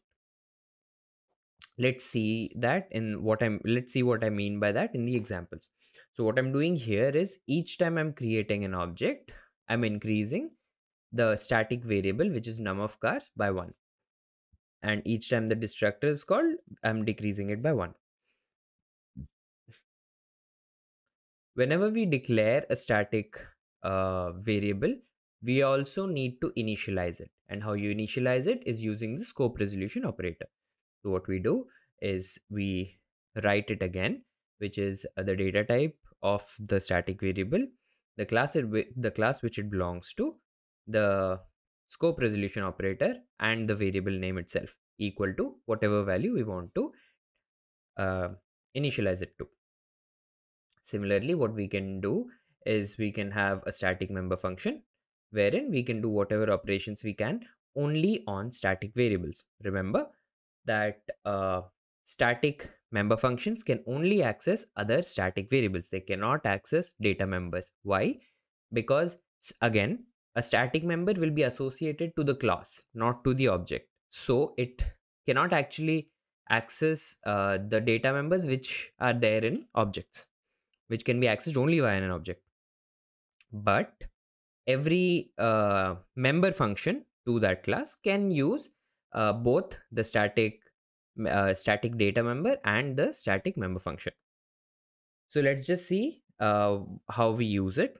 So I'm creating four instances of a car class, in which I'm first using the parameterized constructor, and then I'm using the default constructors to create different objects. And what I'm doing is each time I'm printing, or I'm running the function called get num of cars, which simply returns the static members as value at that instant. And how you call it is again using the class name, scope resolution operator, and which static member function do you want to call. So let's see how it works. 2 3 4. So again, uh, you notice that we are not actually, unlike how we would have called any other member function, for example c1 dot get mileage, or get c1 dot get distance traveled. Here we are using c1 and a dot operator, which means that we are accessing the data member, sorry, the member function specific to this object. Here we are not doing that. Here we are only accessing the static member which belongs to a class. It does not belong to any particular object. And all the objects all of them share the same values of the particular static data member. And how we notice that is because after creation of every object in their constructor, the static member is being increased. So what we can also do is cout num of cars and L. So what we will be able to see is that similar to what we have already observed, that after the creation we see that the static data member num of cars is being incremented as shown over here, 2 3 and 4. So what happens at c1, it will go, it'll assign the particular name and id parameters which we have passed onto that object's specific data members. It'll initialize the distance traveled to 0. This distance traveled will also be actually the distance traveled specific to that object, but num of cars will not be specific to that object. It belongs to the car. It's a static member, so it gets increased to 1. So what will happen is num of cars will become 1. Let's keep our count over here. So let's see, our num of cars was initially 0, which I have initialized over here. Then after I create c1, it becomes 1. What happens in c2 then is it calls the default default constructor, in which it gets incremented again to 2, and we get the value of that static data member using the static function which is being called using the class name, and hence we get the value 2. After creating 3, again this will get incremented to 3, and that's what is printed as well. Following which, after c4, it will again get incremented. Again this function will return the current value of the static data member, which is 4, and that's what gets printed. So this was all about static data members and static member functions, which are the static members of a class. So we'll be discussing about a friend class and a friend function. Before that, so just look at this class in which there is a class A with a private data member called A.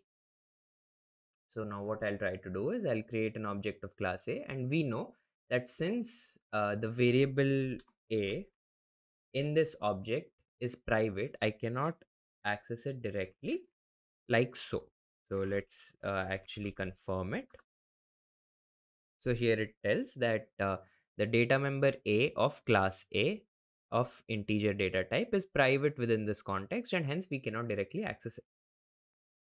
But there may be some need wherein we want, or we allow some other functions to be able to access our private data members. That is where the friend concept comes in. So we can either make a friend, we can either make a class or a function to be a friend. So in my given class, what I can do is I can allow another class or a function to be a friend which then allows them to access my private or protected data members directly. That is using the dot operator. So for example, over here, let's first go through the friend class and then we'll go towards friend functions. Again, what we do is, if in my class I declare another function or a class to be my friend, then that function or class can access my private or protected data members as well. So in this class A, what I've done is I have a private member A, I have a default constructor, I have another parameterized constructor, and this is a notation in which you can directly assign the value of A, in which the first A represents my data member and second A is the parameter which I'm passing. And what this will do is it will basically assign the value of my parameter to my data member, right? And then I have a function called modify A, which increases the value of A by 11, show A, which shows the value of A by 11. Now I have another class B, in which similarly I have a private data member, I have a default constructor, a parameterized constructor, a modify function, and I have some more functions over here. Now what I want to do is I want to allow B to be able to access my A, meaning I want to allow some function in B so that it can either take in my an object of class A as a parameter and be able to access this data member A directly using the dot operator, or it can create a new object and even there it will be able to access a data member directly. We know that within the class definition, if we have a member function, we can directly use or access the variable A directly over here. And even if I pass another object as a parameter, I will be able to directly access uh, the data member of that object directly using the dot operator. But if a function does not belong to this class, that is not possible. Now, what I'm doing is I have declared the the class B as a friend. Now, what this tells to the compiler is that class A is telling that class B is my friend, and so any function in class B can directly access my private data member as it would if it were my own member function. What that means? So, what does that mean? So here I have a function called modify A using B, in which I take A as a parameter. And then what I'm doing is I'll print the value of A using the dot operator.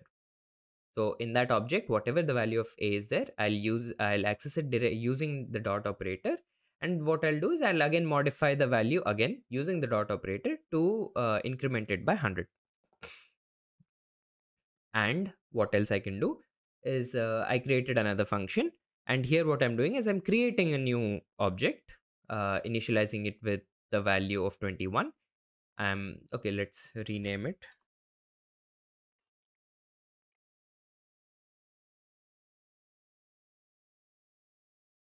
Right, okay. So what I'm doing here again is I'm creating a new object by passing the parameter as 21. So obj.showA should give me 21. And then cout, again I'm accessing the data member of this object A directly using the dot operator. So when we define a class to be a friend of another class, the the class which becomes the friend, which is B in this case, can directly access the data member of A.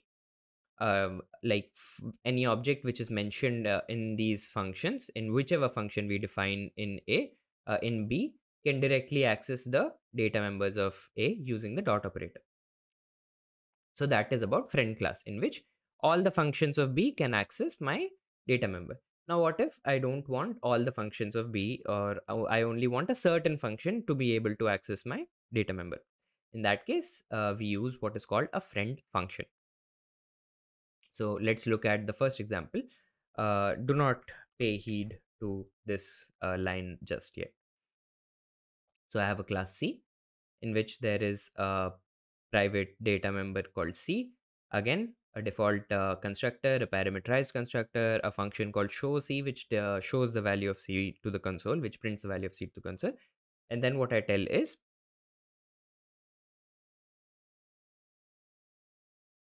then I have a member function called show C, which outputs the value of C to the console. Following which, what I've done is there is a function called increment, which is now a friend function of mine, meaning this increment function can directly access my private data members. uh, yes, so be in any way possible, it will be able to access my private data members, be if you pass it as an pass the object of C as an argument, or create a new object within that within the body of that function itself. So either way, now my increment function is allowed to access my private data member. That is what I do over here. So I do a void increment. Here I'm defining the function in which it takes a C object, okay, an object of class C as a reference parameter. And then using the dot operator directly, I'm incrementing the value of that particular object's data member called C. Then so this now what this is, it's a more global function. Okay, so this function does not actually belong to any other class. So this can be used directly, wherein I can simply go c c of no c obj2 of 10, and I can simply call increment obj2, and this will work. So we see that the function increment itself is a global function. It is not associated to any other class. Now, what if we want to befriend or actually make another member function of another class to be our friend? So this is what the example over here I'm doing. So what I've done here is there is a class D in which there is a function called void D increment C, meaning I mean, what I mean by this function name is that this particular member function of class D will increment C, and it takes the C's object as a parameter. And what I then do is in the definition of class C, I declare it to the compiler that I have a friend function whose return type is void, belongs to class D, and its name is D increment C, which takes in a C object, a C classes object as a reference. Now, what then this tells to the compiler is that now I allow D, which is I allow this function of D to access C's data members. So now in the definition of this function, I can directly access C using the dot operator as shown in the examples before. That's what I'm doing here. So void D increments C takes in an object, and obj.c plus equal to 100. So let's compile it to see if we have any errors. So make friend. Oh, I'm still using this example. Cool. Make friend. So there are no blatant compilation errors. Now let's see. Now let's try and observe the outputs and corroborate what our hypothesis is. So initially, what we told that okay, B is a friend class to A. So let's create an object of A class. So A obj of 11, B obj2 of 10. Now what I'll do is I'll call the function modify A using B, and I'll pass the A object as a parameter. What this is supposed to do is it'll increment the value of A by 100, and before that prints its value itself. So let's do an obj dot show A. Then we do an obj2 dot modify A using B, and we pass obj1 over here. Oh, sorry, obj, and we do an obj dot show A again.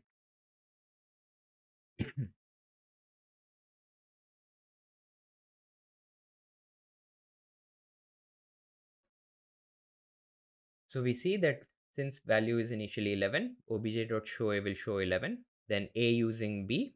So within this function, we also get the value 11, following which it is incremented by 100. So obj.A becomes 111,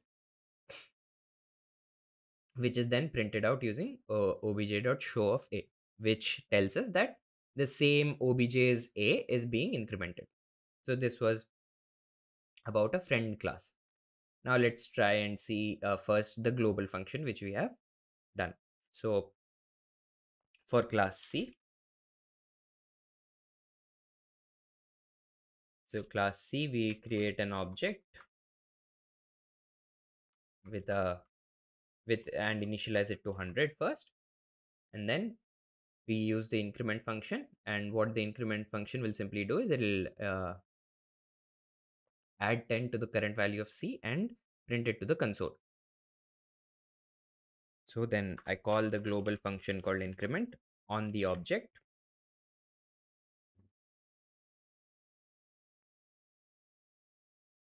compile my function, compile my program and call it.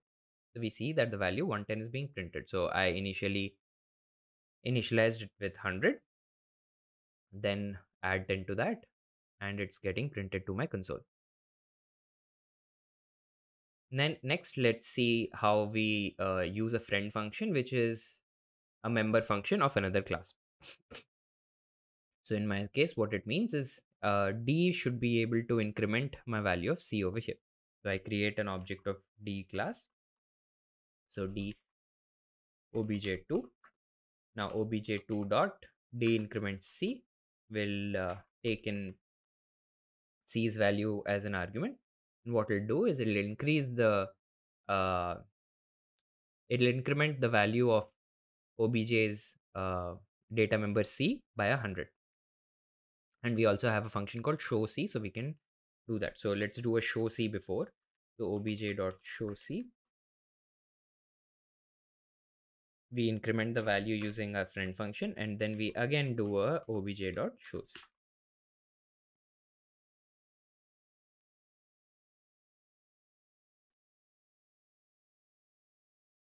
So we see that initially it is 100.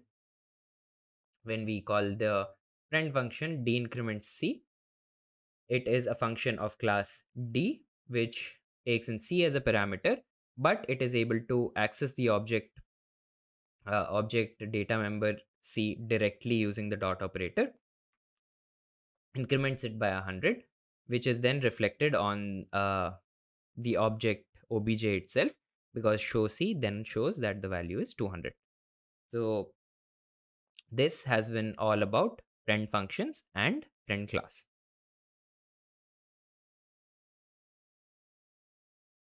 Hello everyone, in this video we'll be discussing about inheritance. So we learned that inheritance is the property by which one class can inherit or gain the data members and member functions of another class. So why do we do that? It is to promote reusability of code. For example, here I have a class called base, in which there is a constructor and there is a function which we have defined. Then there is another class called derived, in which there is another constructor and one function defined. Now what if we want whatever functions are defined in this base class, for some reason we want all the functions to be used, we want to use the same function, the exact same function, in a derived class as well. So one way we could get around this is to copy paste all the code we have. But what if we have 1,000 functions in this class? You can't copy paste the same thing over here, because that would increase the length of your program. So the way you get around that is simply using inheritance. What we do is in a similar fashion, we during the class definition, here we specify after the colon what all classes do we want to inherit from. So in this case, my derived class inherits from the base class. Now what this allows us to do, or rather what it does, is it brings all of the implementation of the various data members, or the various member functions onto my derived class. meaning that derived class can now actually access the function called base function. If we had another function called void bf2, then it will be able to access that. If there is any other data member called int a is equal to 10, then it will be able to access that as well. So that is why we use inheritance, so that we are able to reuse the code which has already been implemented without having to go and write it again ourselves. So now let's see this in action. So what I'm doing here now is I created an object derived of the derived class called D, and I'm calling the base function, which is the function present in the base class called base function. And then I'm also calling the function which I defined within these class braces itself called function in derived. Let's see what we get.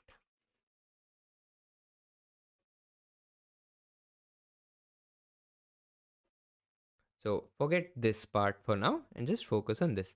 So we get hello from the base and hello from the derived, which is what these functions do.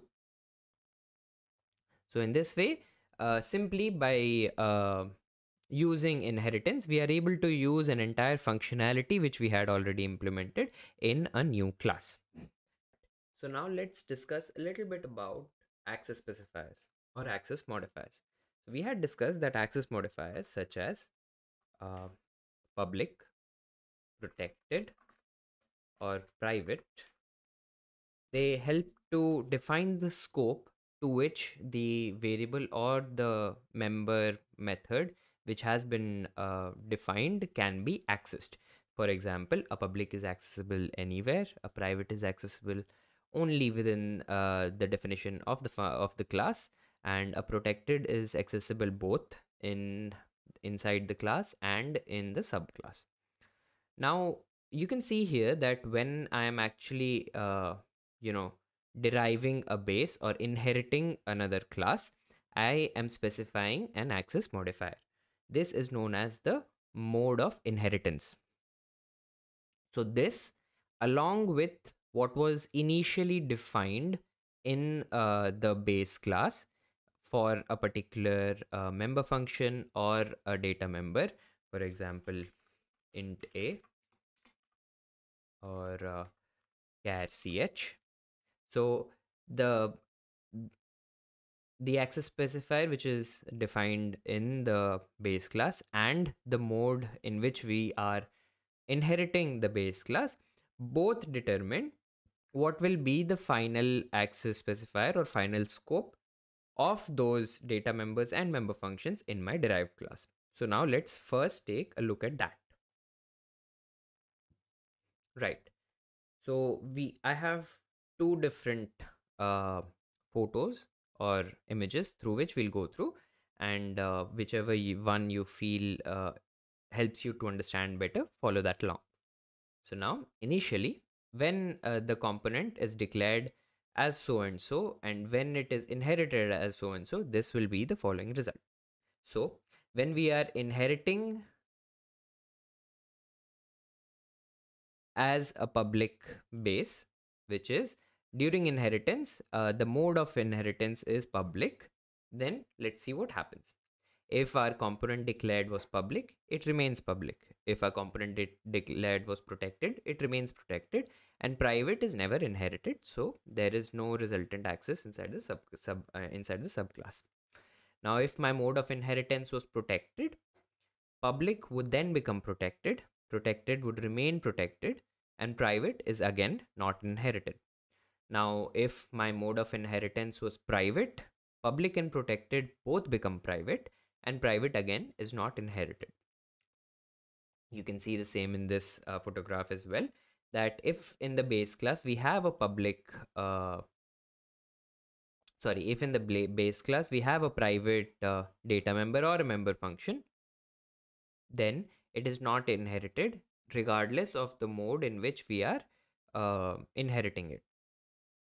If in the base class it is protected, if we are inheriting it in the public mode, it remains protected. If we are inheriting in the private mode, it becomes private. And if we are inheriting in the protected mode, it remains protected. If in the base class we had defined it as public, If we derive it or inherit it in the public mode, it remains public. If we inherit it in the private mode, it becomes private. And if we inherit it in the protected mode, it becomes protected. So this has been all about mode of inheritance. Now let's go back to the code and learn a little bit more about the implementation, or rather some nitty-gritties about inheritance. So one of the things that does take place in inheritance, which you would like to notice, is the constructors. So remember when I had told you that leave this for now. So let's actually dive in deep and understand what's happening here. So I have my base class, I have my derived class, which is inheriting the base class in the public mode of inheritance. Here I have a default constructor in which I'm simply printing out base onto my console. Here I have a derived constructor, the default constructor of the derived class, and this too is just printing out derived onto the console.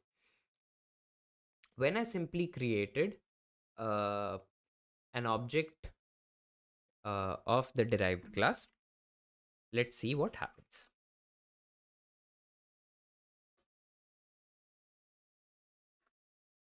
We see that base and derived are both printed, but how does that make sense? Because I've only created an object of the derived class. Shouldn't only the default constructor of the derived class be called? No. This is because implicitly, whenever the default constructor is called, the default constructor of the base class is also called. And also, if at all I have a derived And also, if at all I have a derived class parameterized constructor, for example, int a, then what this will do is it will call a parameterized constructor of the base class, passing on the same argument a. If I have int a, int b, char ch, then even for the base, they will be called in the same order in a, b, and ch. So keep that in mind. Again, whenever the default constructor of the derived class is called, it implicitly calls the the default constructor of the base class. If we are calling the parameterized constructor of our subclass or the derived class, then along with the same arguments which is passed, the parameterized constructor of the base class will be called. So this has been all about some introduction to inheritance. We also learned about the mode of inheritance, and also how the constructors are actually called whenever we are creating objects in inheritance.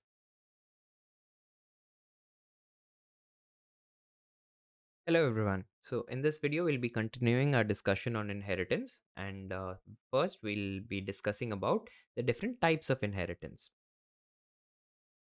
Right. So in the diagram, you can see the different types of inheritance. There is single inheritance in which one base class and one derived class are present, and the derived class inherits the base class. There is multi-level inheritance in which there is a base class, there is a class which inherits the base class, and then there is C, which inherits the subclass of A. So then we have multiple inheritance in which C has two base classes, which is A and B. That is, it inherits the properties of both A and B. And then there is hierarchical inheritance, in which is just an example of a single inheritance into multiple ways, in which B is also inheriting from A, C is also inheriting from A, D is also inheriting from A. And then we have something called hybrid inheritance, in which we have initially a hierarchical structure in which B and C are both inheriting from A. And then we have D, which is inheriting using multiple inheritance from B and C. So in this video, we'll discuss about single inheritance, which we have already discussed in the last video, but we'll go through it again. Multi-level inheritance, multiple inheritance, and hierarchical inheritance. Hybrid inheritance will be discussed at length in a future lecture. So let's go back to the code. Right. So first, there is single inheritance. So public A. So what we'll you or what rather we will discuss in this lecture is how the constructors are actually called, because the base functionality of inheritance remains the same, in which you are able to get the properties of different implemented classes of our base classes already. And how that happens is through the mixture of what the access specifier is for the given data member or member function in my base class, and also the mode in which we are inheriting the base class. So in this example first, we have a class B which is inheriting a class A. So this is an example of single inheritance. Now let's see the order in which the constructors are called when I create an object of class B, which is a derived class. So B.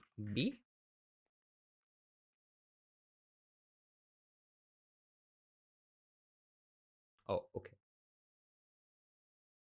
So I forgot the semicolon at the end of each class.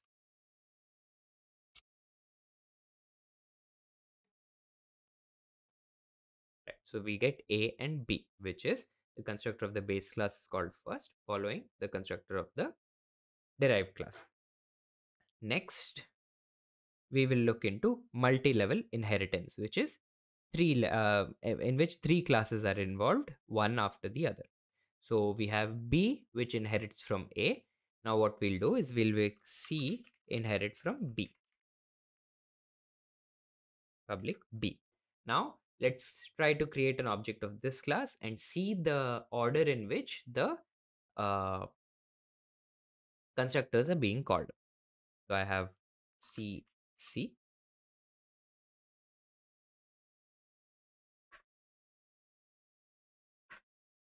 A, B, and C. So we see that the foremost base class is first called, then the class which derives it, then the class which derives it. And this will go on for how many ever classes. For example, if D was inheriting C, then the order we would get is A, B, C, and then D.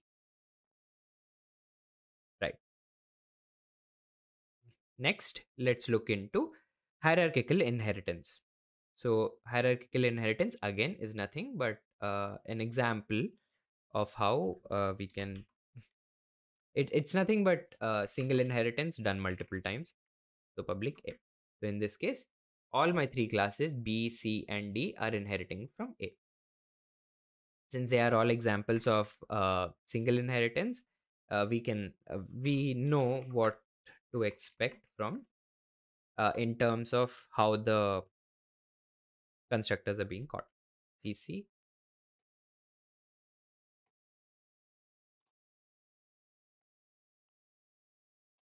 So we see that for B, it will be A and B. For C, it will be A and C. And for D, it will be A and D. Now let's discuss about multiple inheritance, in which one derived class will have multiple base classes. So let us make C inherit both A and B. So this is how you would do it. The mode of inheritance for A, comma, the mode of inheritance and B. So now let's see what is the way in which the constructors are being called when I create an object of class C.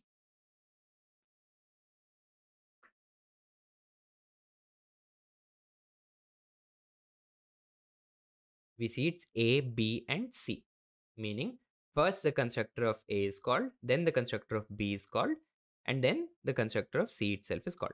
Now what will happen if I change the order of inheritance to first let us inherit B and then let's inherit A.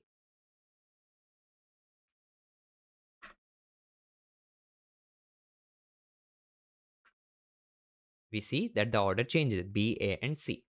So from this we know that depending on the order in which you are inheriting the base classes, in the similar pattern will the constructors of each of those base classes be called. So this has been about the different types of inheritance, which is single inheritance, multi-level inheritance, multiple inheritance, and hierarchical inheritance. Hybrid inheritance again will be discussed at length in a future lecture. And we also observe how the different what the order in which the constructors of the superclass and the base or the subclass are, sorry, superclass and the subclass are being called.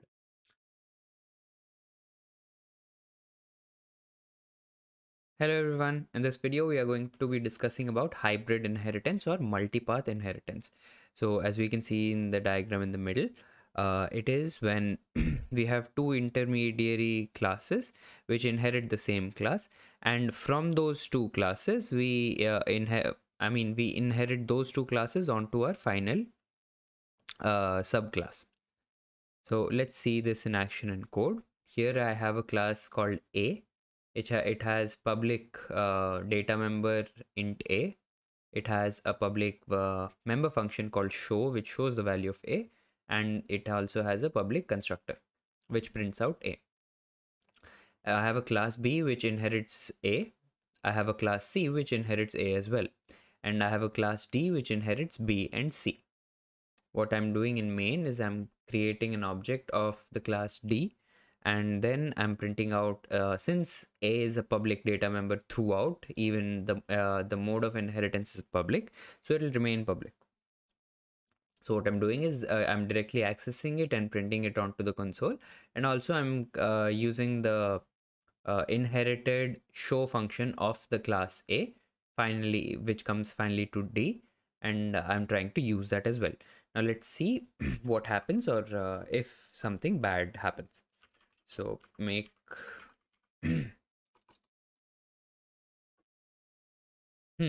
we see that there is an error.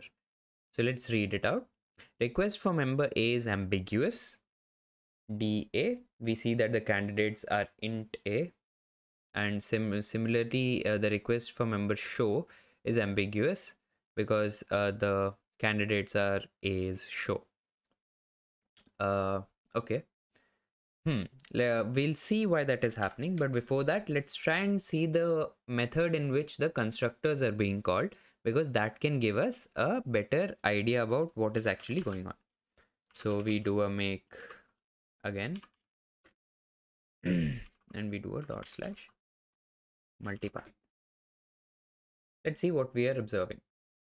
So B inherits A, C inherits A, and D inherits B and C. So we know that since D inherits B first, we call the super constructor, or the constructor of the superclass B, which in turn would call the constructor of class A. Similarly, then we'll call for C. C will call for A again. That's what is the ordering which we are observing over here. So it's A, then B, A, then C, then D. So now what happens is that B and C both inherit A, the data member A, and the member function show as well. So what happens then is that when they actually come to D, we have two definitions for the member function A and for the member function for the data member A and for the member function show, which would be, so what we will be able to access over here is, for example, I have a void sample function. Here what we can do is we'll be able to access B's show and C's show. So we are using the scope resolution operator to tell which show are we trying to access. Similarly, we can also print out that we want to access the data member A, which comes through the path we follow from B, which will be B gets A's value from its superclass A, and we are trying to access the A which is specific to B. Similarly, what we can do is we can try to access the value of A which is specific to class C, and this will actually work. So we do a d.sample.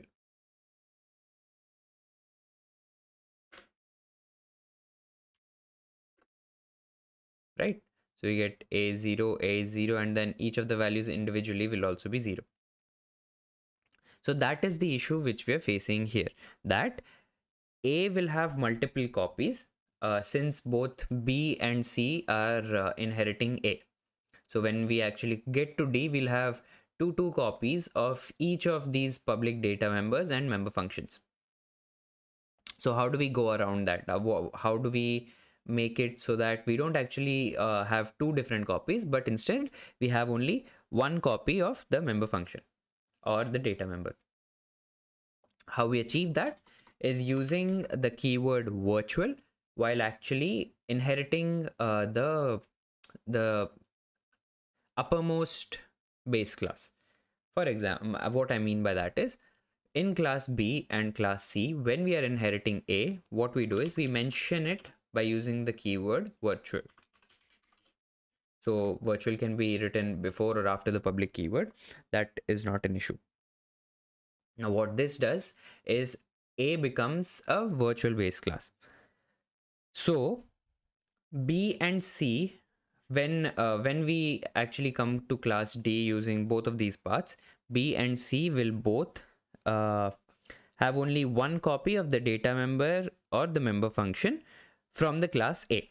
So now what happens is, since B and C will have only one copy, one shared copy, there will be no ambiguity when we are trying to access the data member or the member function in D.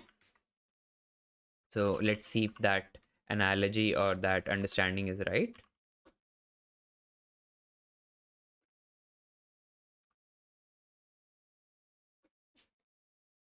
Right. So we see that there is, first of all, when compiling, there is no error, which tells that there is no ambiguity. And let's try to see what happens when I hover over it. We see that it's actually the A, which is present in our the basemost class, the class which is at the highest base, which is A, and we are simply accessing that A. Similarly, we are simply accessing that show function of that A class. There is no ambiguity because we are using using the keyword virtual, in which the base class becomes virtual, and virtual base classes of there'll be only one copy of data member or member function between the classes which are inheriting that.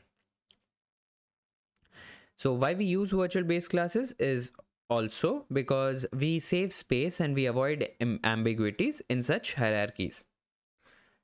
Another interesting thing is that since we are telling that there is only one copy of the data member and member function being copied down, how we observe this is also in the way in which the constructors are called. Notice that previously we had AB, AC, and D. Here we only have A, B, C, and D, meaning there's only one copy of A and hence no ambiguity. So this is all about multipath or hybrid inheritance. We learned about virtual base classes and how we can resolve the ambiguity which is present, which could be either using the scope resolution operator to individually access each of the data member which is specific to a particular superclass, or we can use the virtual base class and make sure that there is only one copy of the uppermost base class being passed on to each of the subclasses.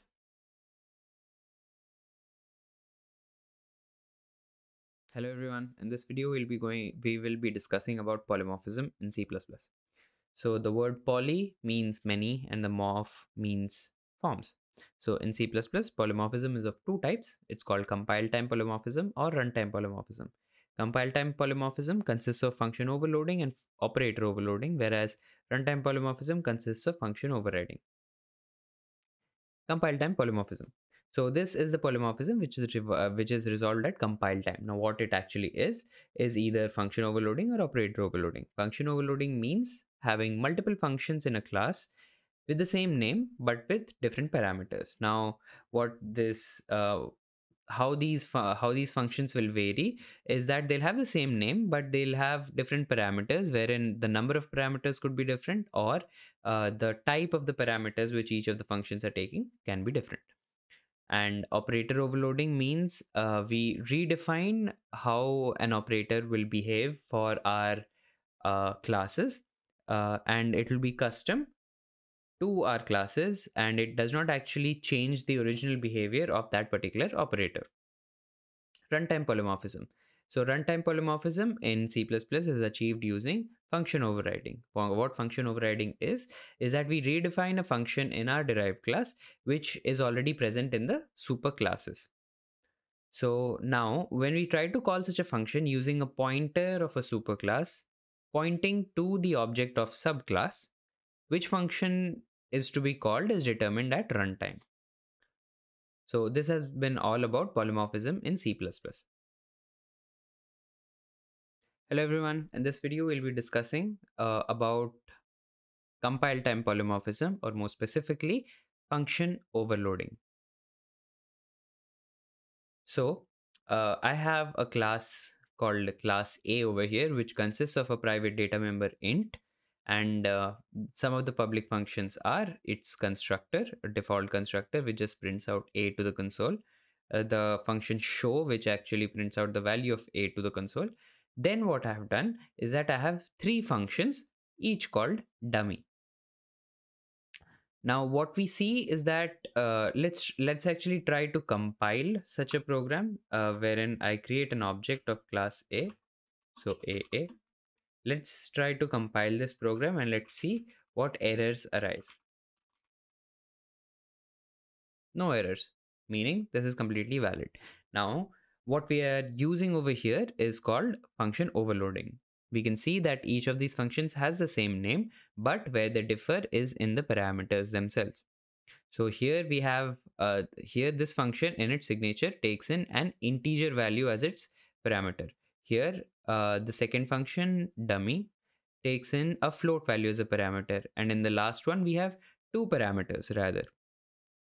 So what this allows us to do is it allows us to use the same name in order to achieve different goals. So in the first two goals, I'm trying to just simply print out whatever value is being inputted, but we could have done other calculations or operations as well. And in the last one too, what I'm doing is I'm printing out both the values which are being inputted. So in this way, function overloading allows you to use the same name in order to achieve different goals or different functionalities. So here what I can do is I can call a.dummy with 10. I can call a.dummy with 10.23, and I can call a.dummy with 10.2 comma 10.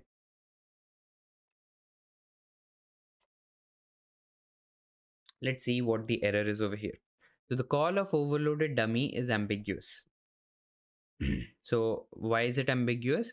It is because since 10.23 is a number itself, if float was not actually defined, what it'll do is it'll actually round this number up and then call it for the integer, the dummy function which takes in an integer as a parameter. So this is one thing which you'll have to keep in mind while in trying to overload functions, is that sometimes there are implicit conversions between values being passed on to functions, especially in numbers, in the case of numbers. So it may not always work the way you actually want it to.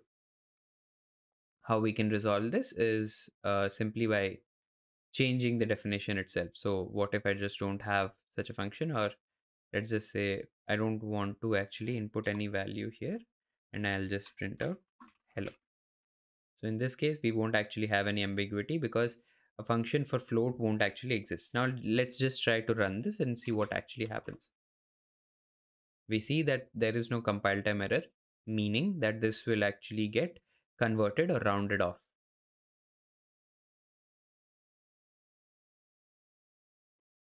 So again, we see that it is A for the constructor when it's when we are actually creating the object. 10 and 10, meaning 10.23 is actually getting rounded off to 10, and hence it is being called forward. And dummy takes in 10.2 and 10, and that's what it is printing out.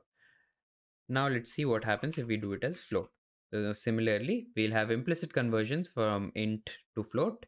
This remains double to float, and this will be double to float, and float int to int.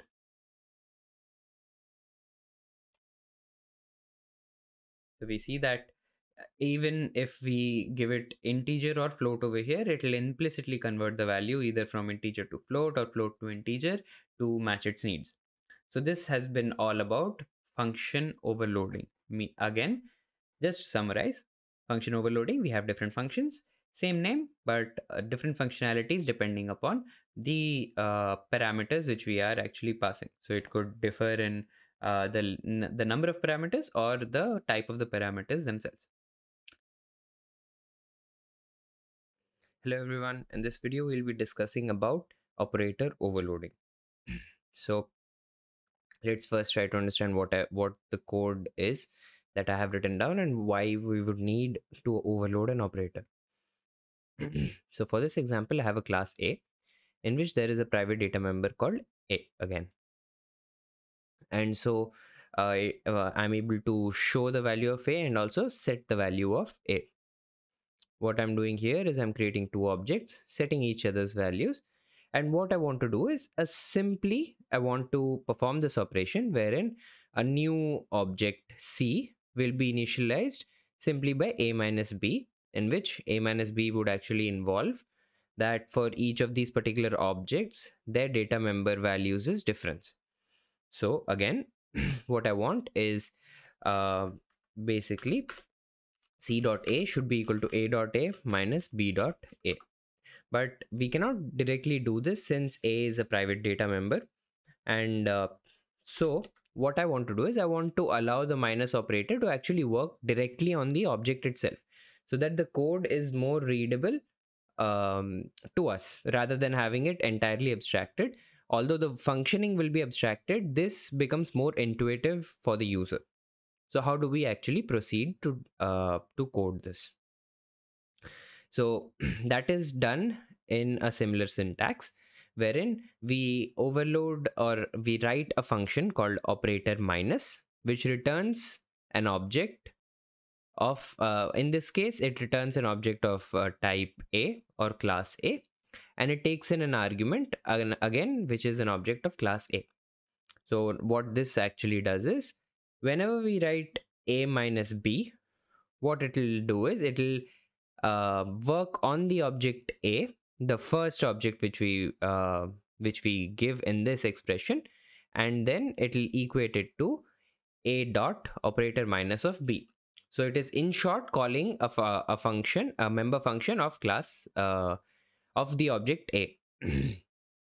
So in our case, this pointer will actually point to our object A, and our obj will be equal to B. Right. So now let's see what we have actually written in this function. So what I'm doing here is I'm creating an intermediate object, and then since this is a member function itself, we can directly access the private data members. So for that intermediate, I'm assigning the value to A, or rather this arrow A minus obj's A, which is what we want from our minus operator, and then I'm returning that intermediate created object. Simple. Again, what we want to achieve is the functionality of this, wherein we want to subtract the values of the data member A present in this object and this object. Hence, what I'm doing is I'm creating an intermediate object wherein its A's value will be equal to the difference of those two values, and I'm returning that value. So let's see how it compiles.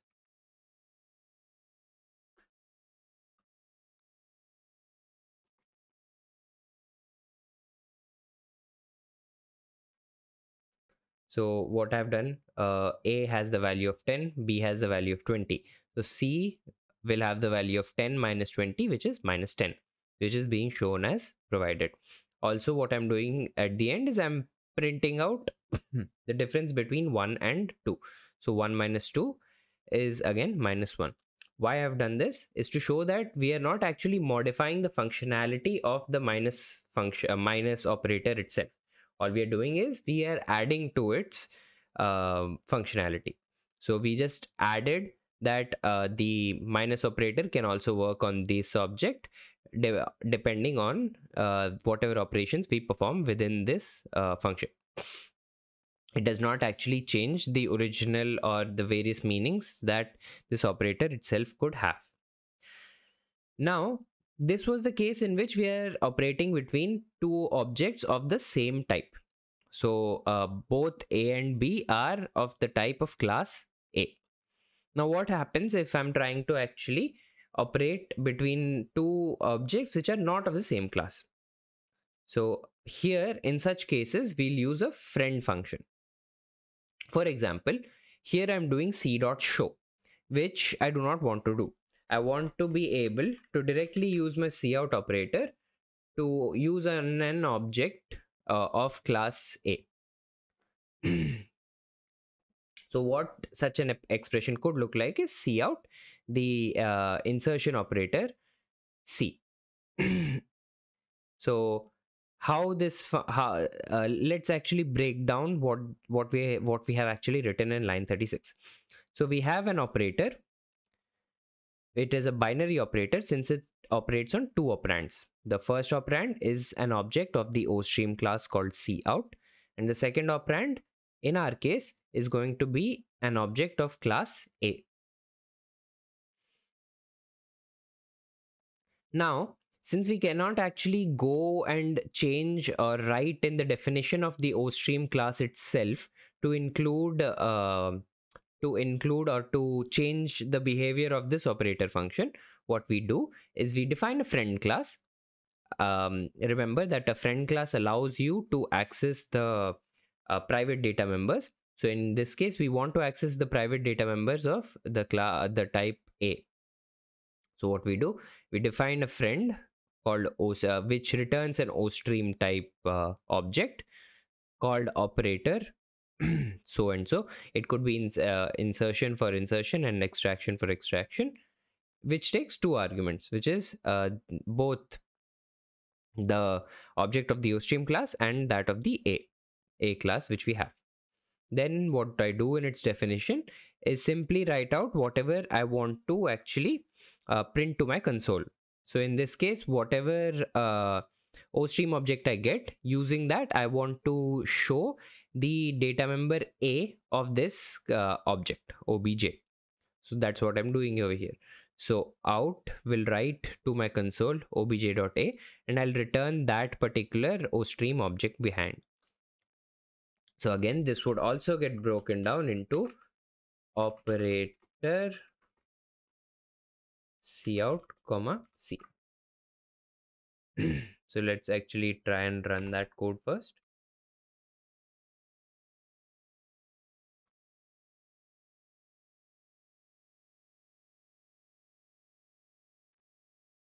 So we see that -1 is getting printed directly. So -10 from here.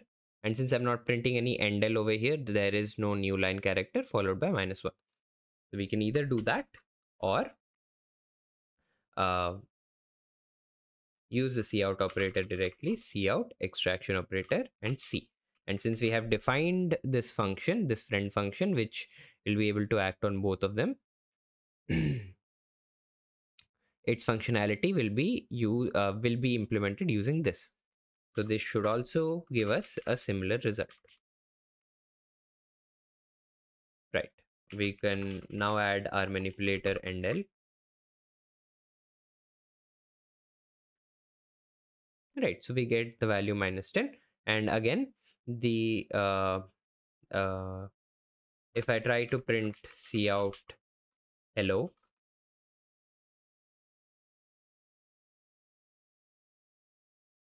we see that hello is actually getting printed, meaning that the original definition or original way or original operation that this operator performs is not actually changed. We are adding just additional implementations to satisfy our manual needs. So this is how you can overload an operator to act between two objects of the same class or objects of different classes different classes as well. So this has been all about operator overloading.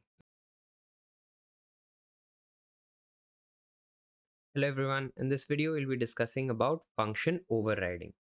So let's say here I have my class A, in which there are two functions, func and func2.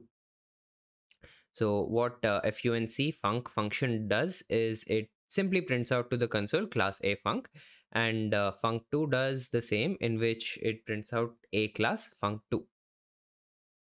And what I've done is I've gone and created class B, and I've inherited my class A over here. So what this will do is it will allow all the public, in my case, it will allow all the public and protected member functions and data members to be accessed inside of B. So B will now contain both func and func2. Now, what if I don't actually want the exact functionality which is given by func? What if func is specific only to A, and I do want a function which is similar to that name so that it's easier to use, but I want a different implementation? So what we can do is we can provide such a different implementation by what is called function overriding. What we do is we redefine this method in our child class, and going forward from then, if we are directly calling this function from the object of our child class, this function will be called because its functionality is re-implemented in this particular class of ours. So what I've done here is I've created a class, an object of class B called from in the name of small b. Then I call both the functions. So what it should do is it should know that I have overridden this function or provided a different implementation for this function, and so this implementation should be followed for func. But since I have not overridden func2, func2 should print out a class func2. So which is what we observed. So b.func, what does it do? It calls the func implementation which I have given in this particular class, within this class boundary. But since I've not overridden this function, it remains the same. So this is what is called function overriding. Hello everyone. So now that we have discussed about function overriding, let's actually go ahead and talk about what is runtime polymorphism.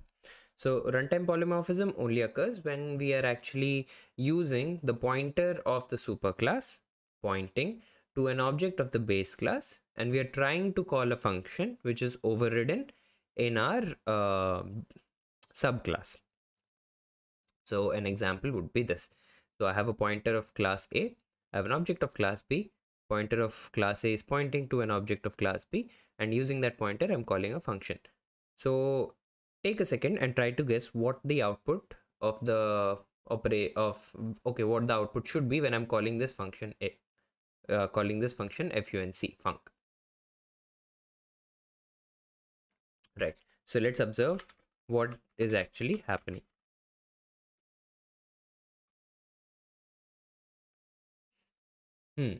It's calling the object, it's calling the function, the member function of the class A, but it is not calling the one which we are actually we have written in our subclass.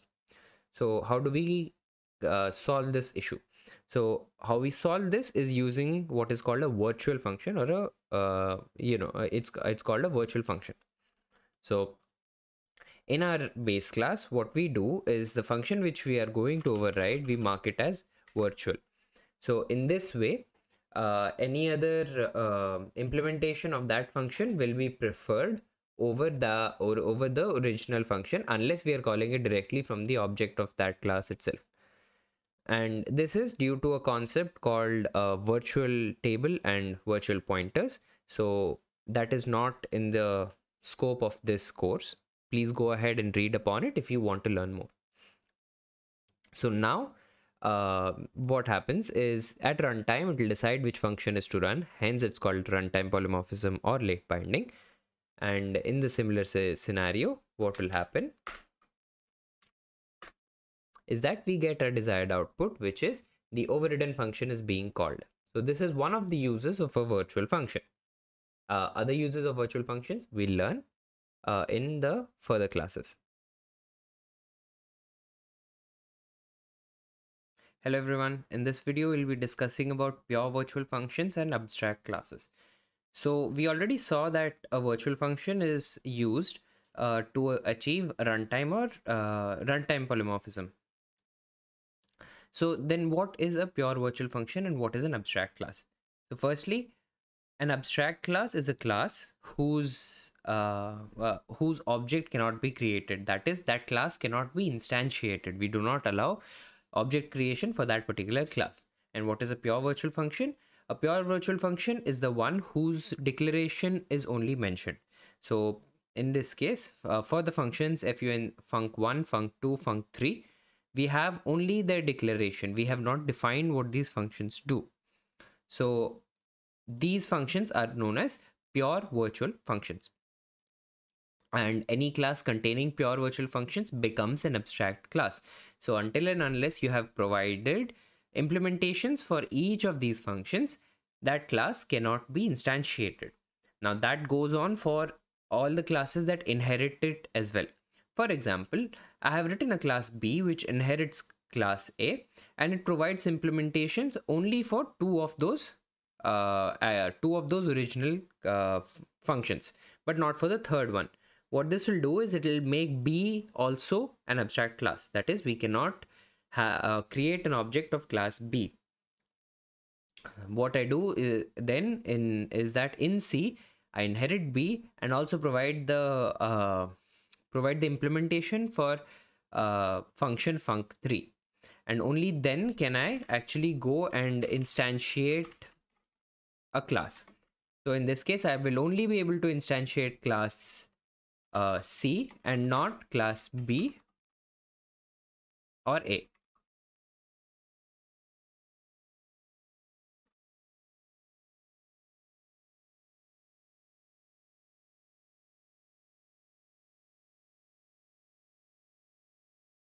So let's try it. Right? So let's see what errors we are giving. Cannot declare variable A to to be of abstract type A, meaning class A is abstract. Why is that so? Because there are the following virtual functions within A.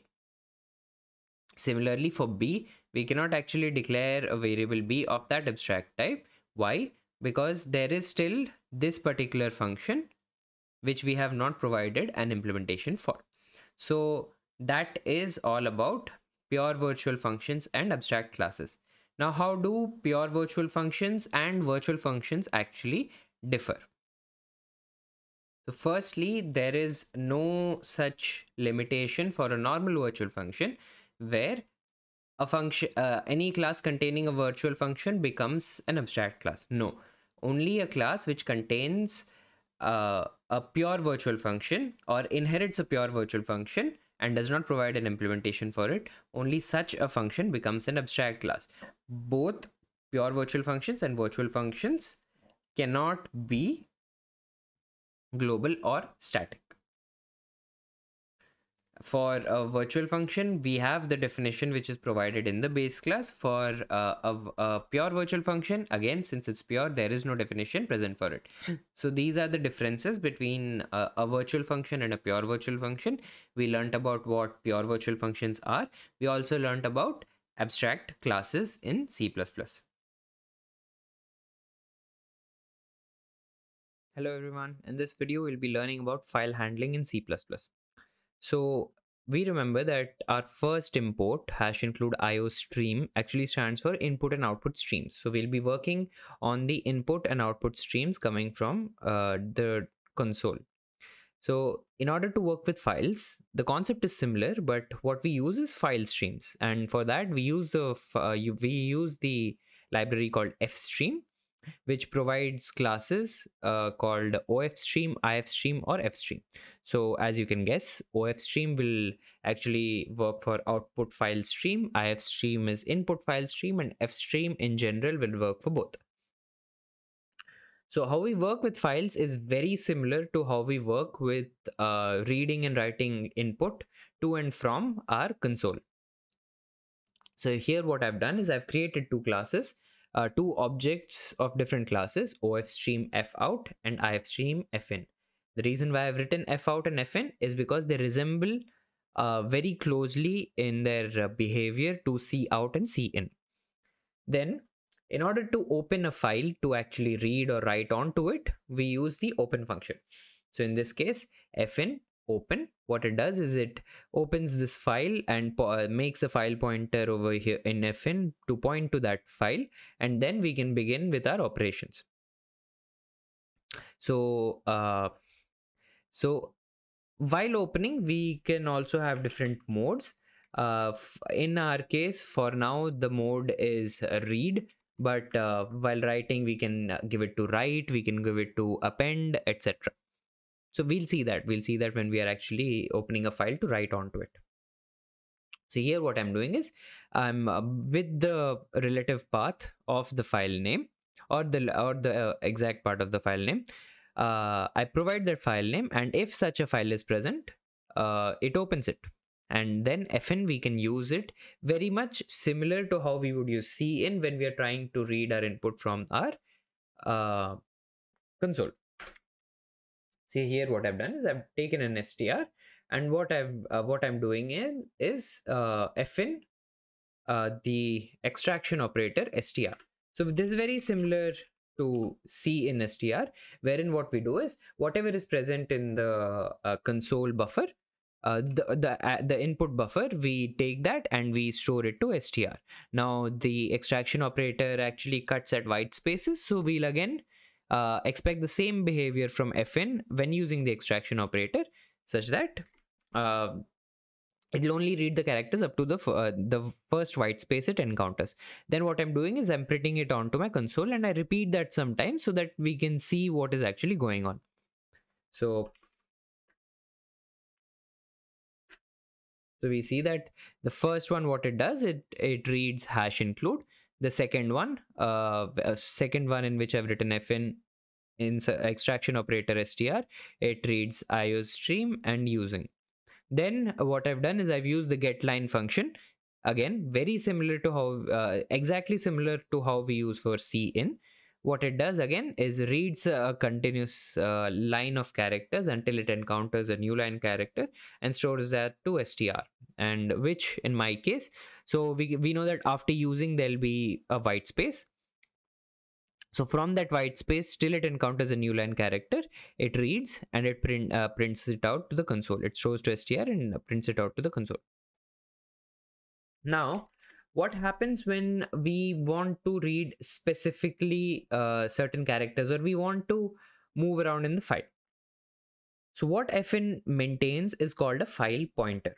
Now what the file pointer is basically a pointer pointing to which character from the character from which it should read next.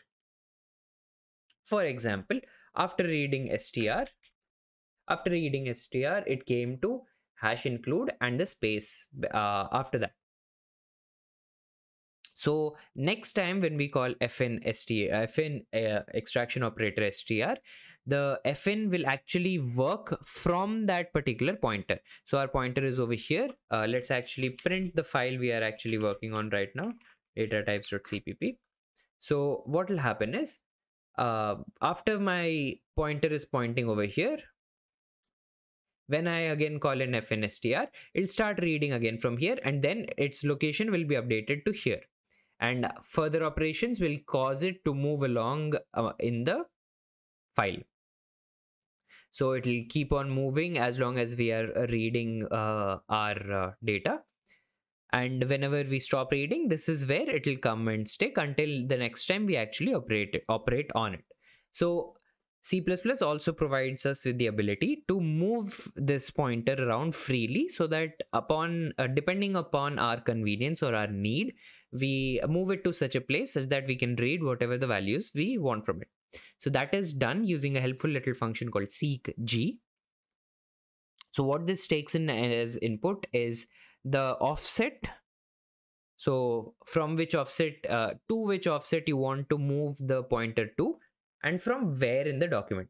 So iOS CUR means from the current place, move it to whatever offset I give it to. From the beginning of the file, if I want, I use iOS BEG, and if I want to read from the end of file, I use iOS END. So now let's actually see this in action.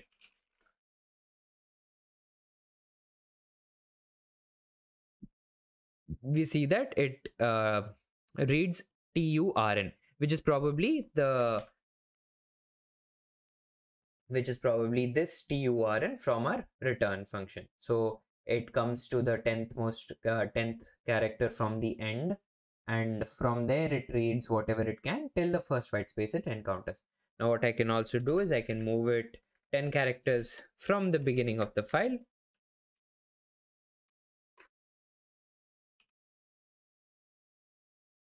and then we get IO stream.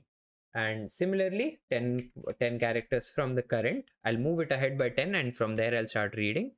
So we see that it goes to EMO, which let's try and figure out what it is from. It will be the EMO from our demo.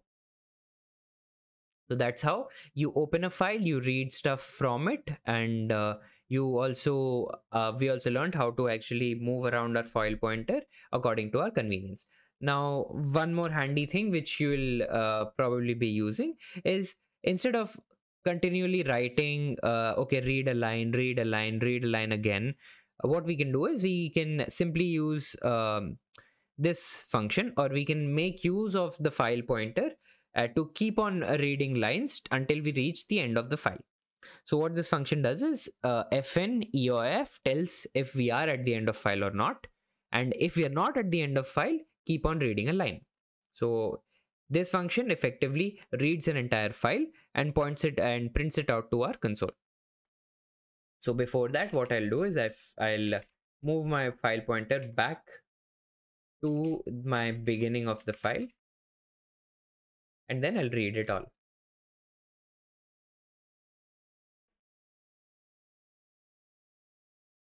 So we see that after writing all of this, struct what we okay, let's actually do a manipulator endl over here, so that our file which we're reading and writing onto our reading from the file and writing onto our console is actually printed in a new line, starting from a new line. Right. So here we see that whatever operations we did before, they end over here, and from here on we are able to print our entire file onto the console directly from our program. So this has been about how you read a file. And after you've done reading with your file and done with all the operations you want to do in it, since we opened a file, we should close it as well. And you do that using the close operation. Now, let's try and actually create a file and write onto a file. So why I tell create a file is that in our example, so here lste star, we see that we actually have a text.txt. So what I'm going to do is I'm going to remove text.txt. So we see that there are no more text.txts over here. So what I want to do now is I want to create, or actually write onto a file, my sentence. This is what I'm writing onto my file. I want to write this onto my file. So what again, since I used fn to read from our file, I want to write onto a file, so I'm using fout. So fout.open text.txt. Now what this does, it'll open it in write mode, meaning that each time it will rewrite from the starting. So this is basically overriding the file again and again, overwriting onto it, so that whichever changes or whichever text was saved onto it before will get overwritten. And how you actually come, or how you actually fix that, is using iOS append, so app.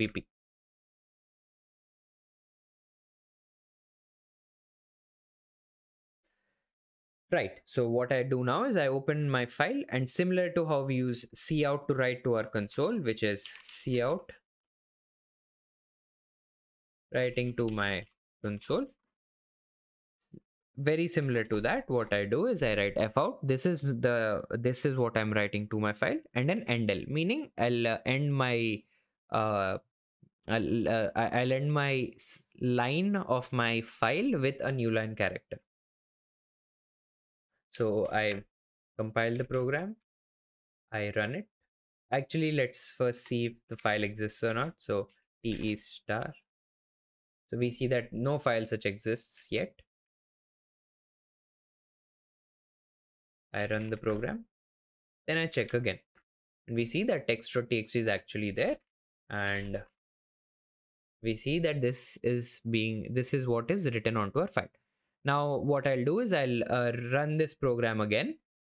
And what should happen effectively is, since it's in append mode, it'll open the file, and after the end of that file, and from there it'll start writing again.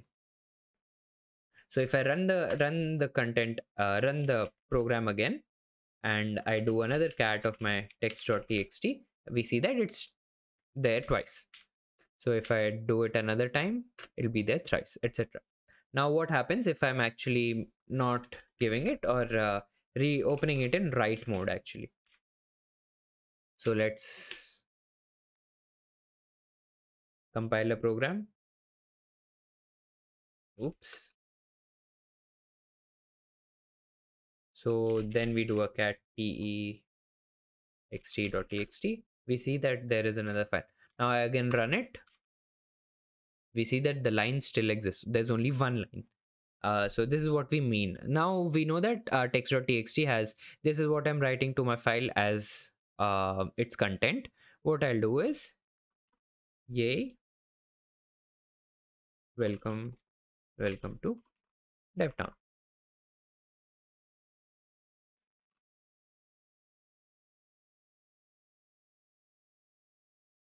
So I compiled my program. Let's actually check the content of the file before and after we call our program.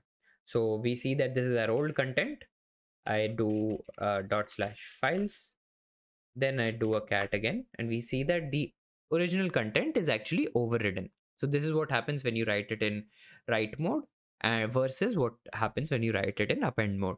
So in this video, we learned about how we can actually open files, read content from it, write content to it, and read content specifically from certain points of our file as well. Hello everyone, in this video we'll be discussing about exception handling. What are exceptions? An exception is an event which occurs during the execution of a program that disrupts the normal flow of the program's instructions. Exceptions occur during runtime and need to be handled for the program to end gracefully. Exception handling in C++. In C++, we handle exceptions using try-catch blocks. The instructions that could raise an exception are put under the try block. Following the try block are catch blocks, which then handle what to do when a certain exception arises. Some of the keywords used during exception handling in C++ are try, catch, and throw. So this is the syntax of how the try catch block works. Within the try block, you put the block of code which may lead to an exception. Following the try block will be catch blocks, each where we can have one catch block or many catch blocks, wherein we can handle specific exceptions, or we can have a generic catch block to handle all exceptions. Now let's take a look at all of this in code. Right, so here we have a sample code wherein what I'm doing is I'm taking an input, an integer input from the user. Then I check if x is less than 0. Then what I'm doing is I'm throwing an exception. How you throw an exception in C++ is using the throw keyword. The throw keyword is also used to declare what all exceptions could be thrown from a function, but we'll not be covering that. So if x is less than 0, throw whatever exception I want to throw. In this case, it's an integer exception with the number 10. If x is not less than 0, then what I do is I increment the value of x. Following the try block, there is one catch block which takes in an integer as an input, which is if an integer is thrown, this is the catch block which will deal with it, wherein I'm just printing out whatever integer is being thrown. Following that catch block is another catch block, which is more generic in nature, as signified by the three dots. And what I'll do is after the catch block, I'll write cout finally to show that to see how the code flows in case an exception does occur. One thing to notice is that one thing to note rather is that um, following the try block, even though we do define many catch blocks, only one of those catch blocks will be executed. So let's compile our program.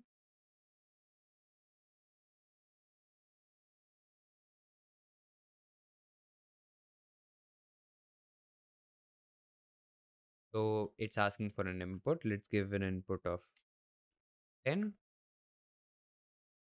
goes to finally. So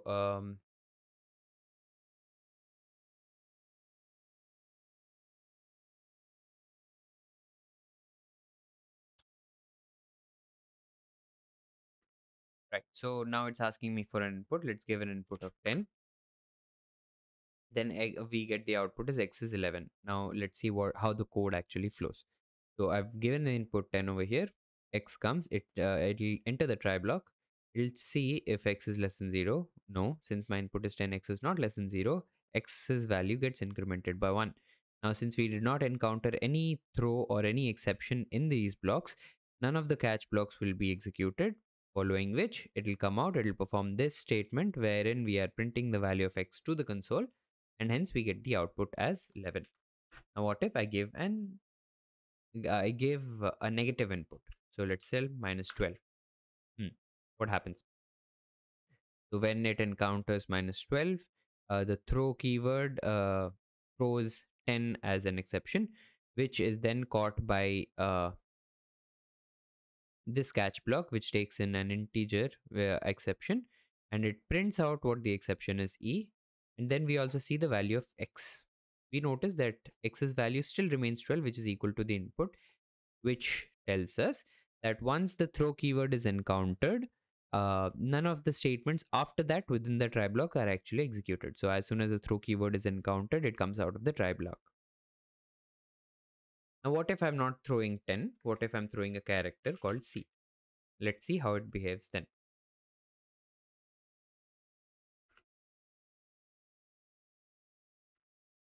So I input minus 12. So when it comes to minus 12, it throws a character C.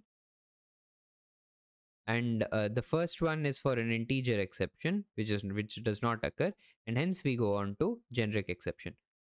What happens if I also specify a char ch, following which also print out exception ch.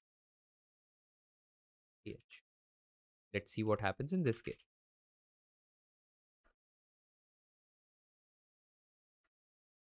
So again, minus 12, minus 123. We see that the exception ch is triggered in this case. So even though a character can be represented as an ASCII integer, that does not happen. It directly sees that since it's a character, it'll try to find a matching catch block with the exact type of exception. And if that does not happen, in case I'm throwing something like 11.23 or something which is not an integer, not specifically given as an integer or a character, in that case the generic exception block will handle that case, and after that the program execution will continue normally beyond the scope beyond these try catch blocks. So at the end always an x value will be printed as long as the exceptions are handled.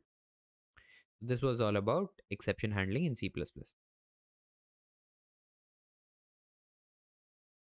Hello everyone, in this video we'll be discussing about templates in C++. So in function overloading, we saw that we can have different functions performing different tasks, but they have the same name. The only difference is that they differ in the number of arguments they take in or the types of the arguments.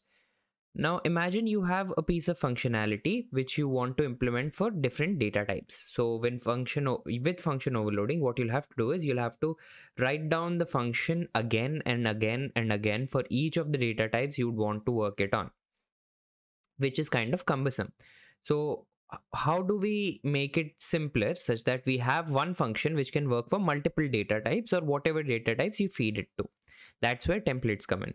So templates allow us to make more generic functions or classes such that they work on a wide variety of data types. So how we define or create a templated function or a template class is in this manner. So we use the keyword template followed by these two bracket symbols, and within which we write type name and whatever you want to call your new data type as. So what this type name can also be replaced with class. So this class will be different from the definition of a class, but here they can be used interchangeably. It does not mean that we'll have to define a class called T. It just means that we have another, the data type being used for this template will be T instead of something else. So after you've done that, within the function, you can go ahead and use T wherever you would use your own data type.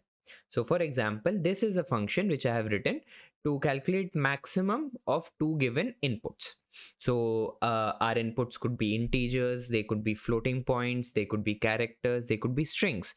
So I want it to be generic and work for all such data types. So what I do is I make a template out of it in which there'll be two inputs of type T in my case instead of type int or type char or type string. So in my case, it'll be type T, A and B. And if A is greater than B, I return A, otherwise I return B. In this way, we create a templated function. Now how we use it is in this manner. So what we do is we call the function name, and again within those brackets or the greater than and less than symbols, we write whichever data type our T should take place. So when we write it's int, we mean that T everywhere will be replaced with int. If we write float, then T everywhere will be replaced with float. String, it will be replaced with string, and so on. So what I've done here is I'm printing out the maximum of these two and the maximum of two strings as well. So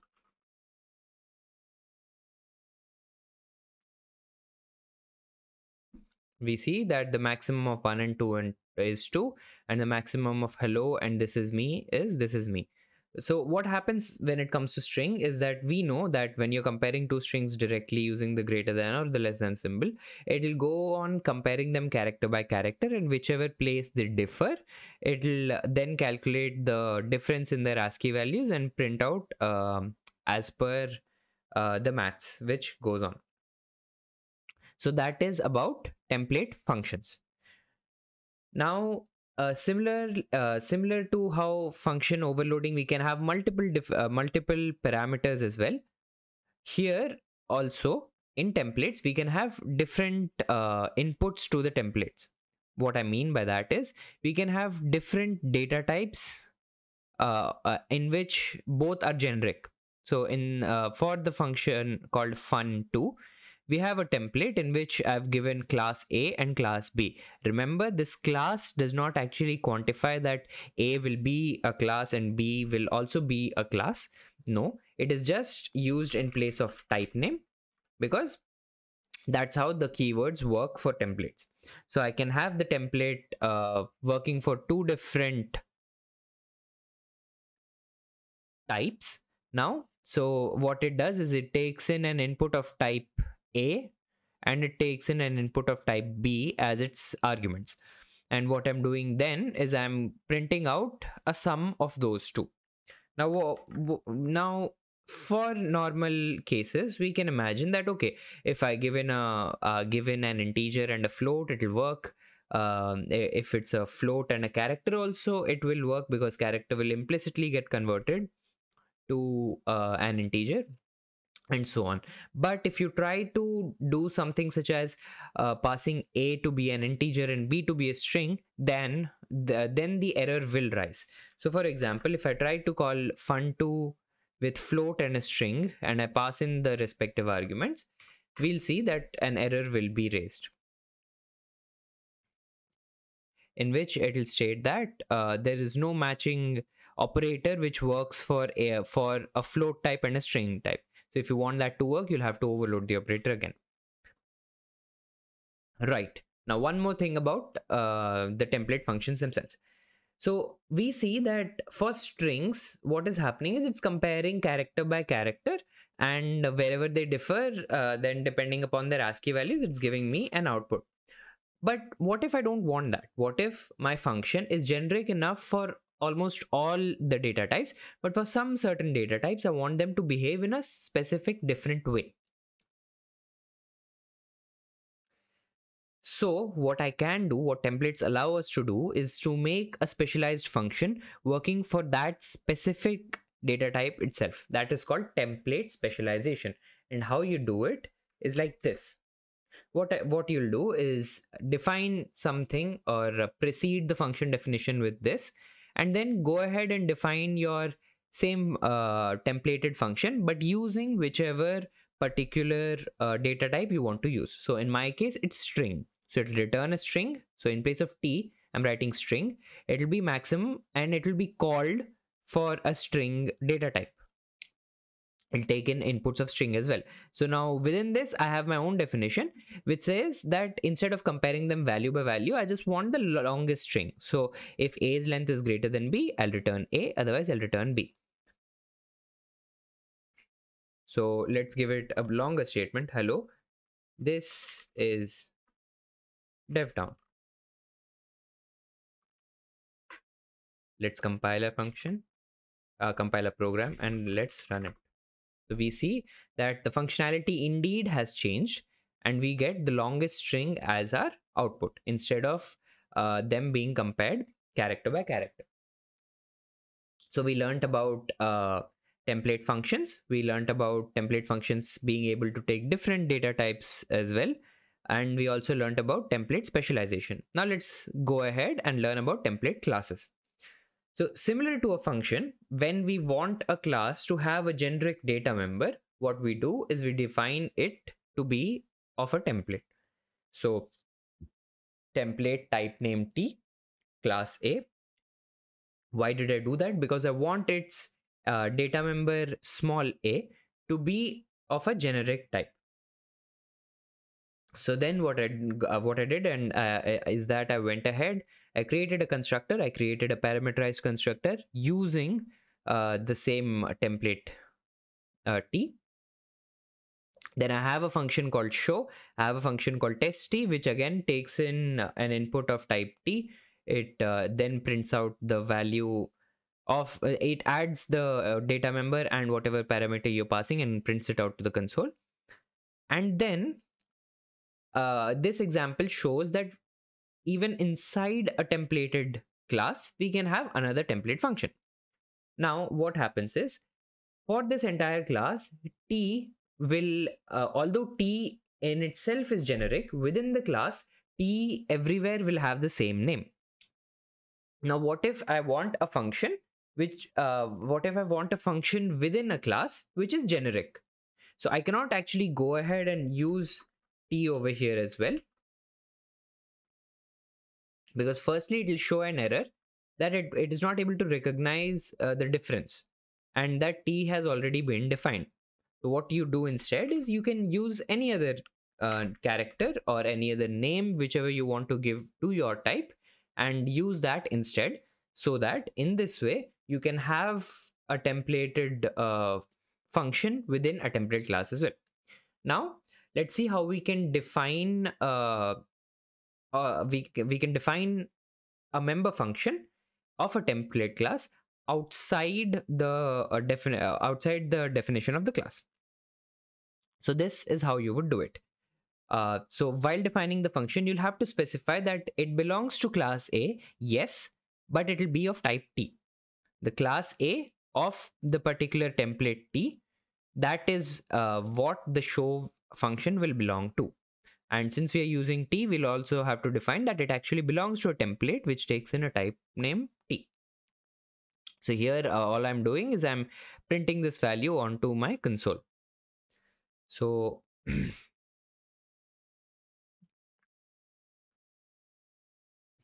then I call a.show, and let's see the outputs. Right? So I had initialized a to be of wherein a will follow the template, but the template will now be that of an integer. So it will be of a class, so it will be of type int. And then I'm initializing okay, let's actually use some other name instead of a, because too many a's will be confusing to hear. Right. So I have an object obj which is being initialized by 10. So what this actually does is the small a within our class, the data member, will get initialized with 10. Then obj.show, which we have defined here, is simply printing it out to the console. So we get the value 10. Then obj.test, what does it do? Test again takes in a parameter of the same type of the class, which is t. And since t is int in our case, I'm passing an integer as an argument, and it prints out the sum of that particular formal parameter passed to the actual parameter passed to the function, and the internal the data member a. So 10 plus 20 is 30, which is observed. And then what I'm doing is, of our template class, which is of type int now, I'm calling, it has a template function called fun, and now I'm calling that fun to be of int. So obj.fun of type int, it takes in an argument of the same type again, so type 10, and what it does is it adds 10 to that value and it prints it out. Now let's try to work it with a character. I make it a character and I pass h. So we see that h plus 10 gives us r apparently. And then what I can do is I can make it a float. I pass it 1.1, and it gives us 11.1. So we are clearly able to see that this template in itself also works inside our templated class as well. So this has been about generic functions using templates in C++ and also template classes. Hello everyone, in this video we'll be discussing about smart pointers in C++. So smart pointers help us in dynamic memory allocation by taking care of the memory allocation without manual intervention. Meaning, for example, if we wanted to create pointers of our own or on our own, we would have to make sure to use the delete keyword whenever we are using the new keyword to allocate memory and to deallocate the memory. So what smart pointers does is that it takes away that hassle of having to maintain or having to constantly free up whichever memory you are allocating.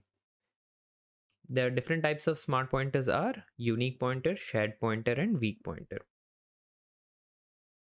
So a unique pointer, this is limited to the scope in which it is created, meaning the object which you create is limited specifically to the scope in which the pointer is also creating that object.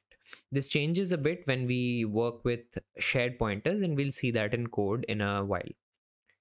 It does not allow two unique pointers to point to the same object using the assignment operator, hence the name unique. Then we have the shared pointer. So this allows pointers to share the objects irrespective of which scope they are declared in. We'll see this in action. It maintains a ref counter to keep a track of how many shared pointers are actually pointing to the same object, and whenever we go out of the scope of one shared pointer, that particular ref counter will actually decrease. Then we have a weak pointer. Now weak pointer is usually used to point to a shared pointer, and it points to a shared pointer without actually increasing the ref count. And why we use it is to check the status of a shared pointer, and depending upon what status it is, we will allow other shared pointers to actually share that particular object. So now let's see this in code.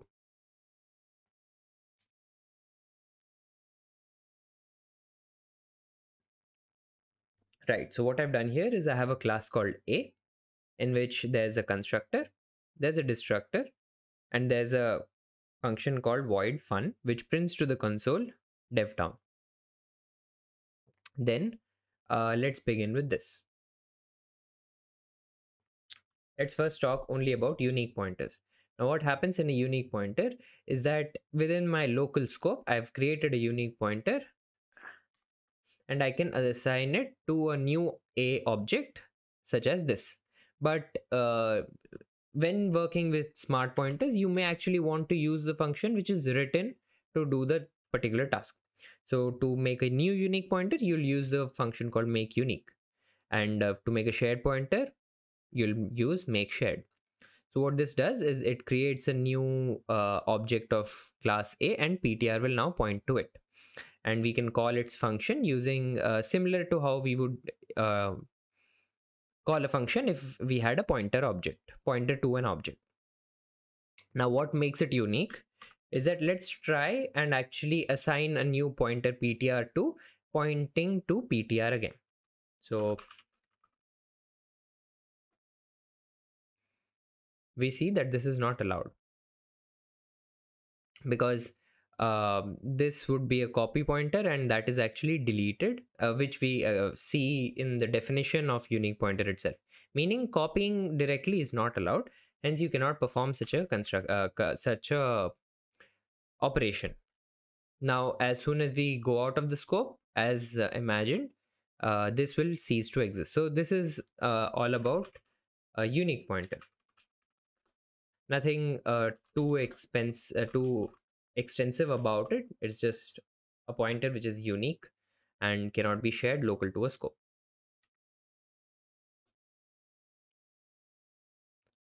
So we see that the constructor is called whenever it's creating the object. This fun function is called. Let's actually print something out of local scope, because unique pointer is local to this scope, these purple brackets which you can see, purple or pink. Now let's see how constructor and destructor is called. We see that first the constructor is called, then DevTown, then destructor, and then out of local scope, meaning that as soon as the controller goes out of the scope, the destructor is actually called and this object ceases to exist. So that was all about unique pointers. Now let's talk about shared pointers. Shared pointers and weak pointers as well. So what I have here is a shared pointer PTR01 and PTR02 because they're outside, and there's a weak pointer WP. Notice that they are not actually initialized, they're only just declared over here. Then within the local scope, what I'm doing is I'm creating a new shared pointer to an object of class A. So what this will do is it will instantiate an object of class A, and PTR will then point to it. Now what use count does is for the shared pointer PTR, we can actually access the ref counter and see how many pointer objects are there pointing to this particular object. So that's what we're doing here. Following which, what I do is, since it's a shared pointer, we can actually go ahead and do this, wherein pointers can point or have values equal to other pointers. And after that, I'm printing the value of use count again to see if it's actually being incremented. Then using the arrow operator, I'm calling the function called fun, the member function fun for that particular object. For now, and also, okay, while we are at it, what I again do is I make a weak pointer point to my object. Make sure, I mean, since we are talking about shared pointers, each pointer is pointing to the same object. So if I write PTR or PTR2, it won't make any difference, because at the end we are pointing to the same object instance. So I assign a weak pointer again, and over here We'll come back to this later. And over here, I again print the use count. So from what we learned, initially, since only one pointer is accessing or is pointing to an object, to this object, the use count should be 1. After that, another pointer is pointing to PTR, so the use count should increase to 2 again. And then I'm calling the functions. That won't change any ref counter. WP equal to PTR. I'm assigning my weak pointer to a shared pointer, and as per definition, it should not actually increase my use count. So what my output should be is 1 and 3 2s.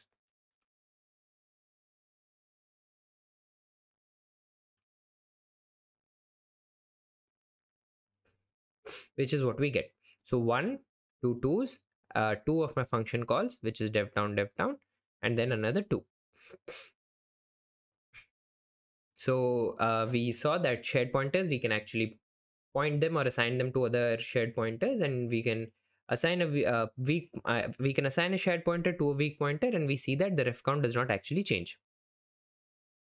Now let's see why we are actually using the weak pointer, and also how the scope actually differs when we are trying to compare unique pointers and shared pointers. So over here we see that after coming out, let's actually print out let's try and print out this. So what this does is, WP, whichever pointer it is pointing to, it checks if that object still exists, right? Now, if that object still exists, then we do something, otherwise we don't. What I'm doing over here is that I'm checking with my WP if my object has expired, meaning it's the memory has been deallocated. Now, if that is the case, ref counter will be 0, and we print out that an expiry has happened. But if that is not the case, we go ahead and do something else. So let's first check if WP is actually expired.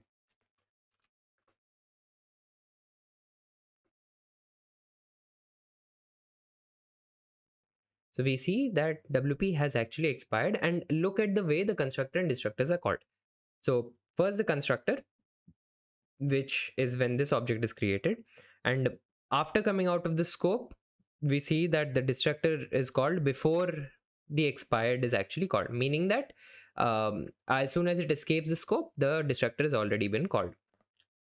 Now what I'll do is this pointer which I have, the shared pointer, I'll equate it. I'll assign the value of these internal shared pointers to my external shared pointer.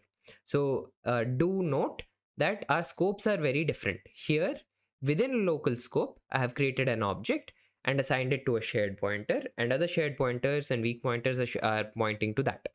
Now what I do is I take a pointer out of that scope and point it to my PTR2. Now let's see how our output actually varies.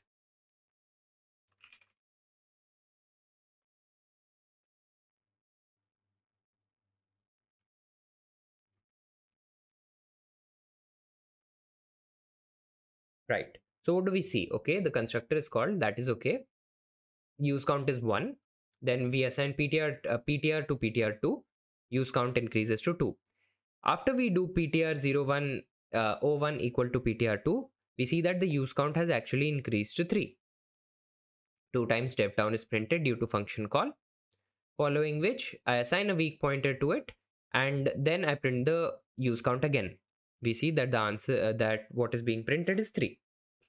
Then after it comes out of this local scope, it checks if WP has actually expired, and we see that expired is not being printed, meaning that WP is actually pointing to an object that still exists.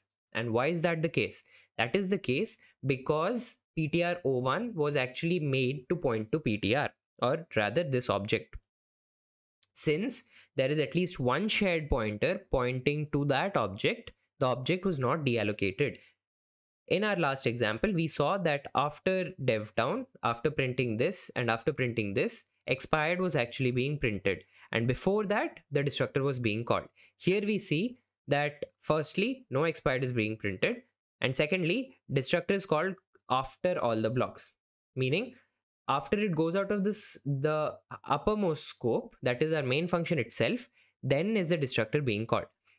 See how the constructor is being called within the local scope whenever we are creating the object, but the destructor is being called after the compiler goes out of the scope of the shared pointer, which was outermost shared pointer, which was pointing to it.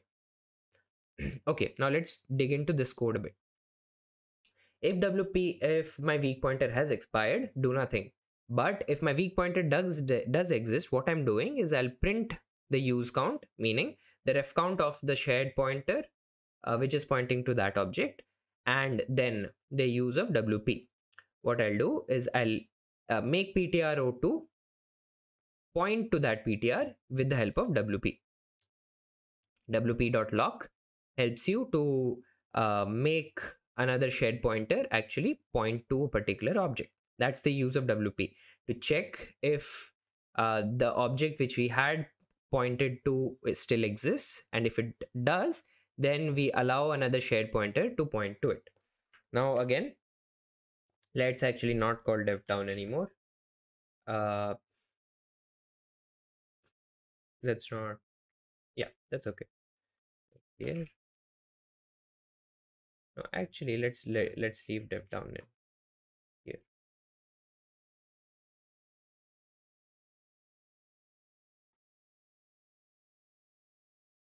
Cool.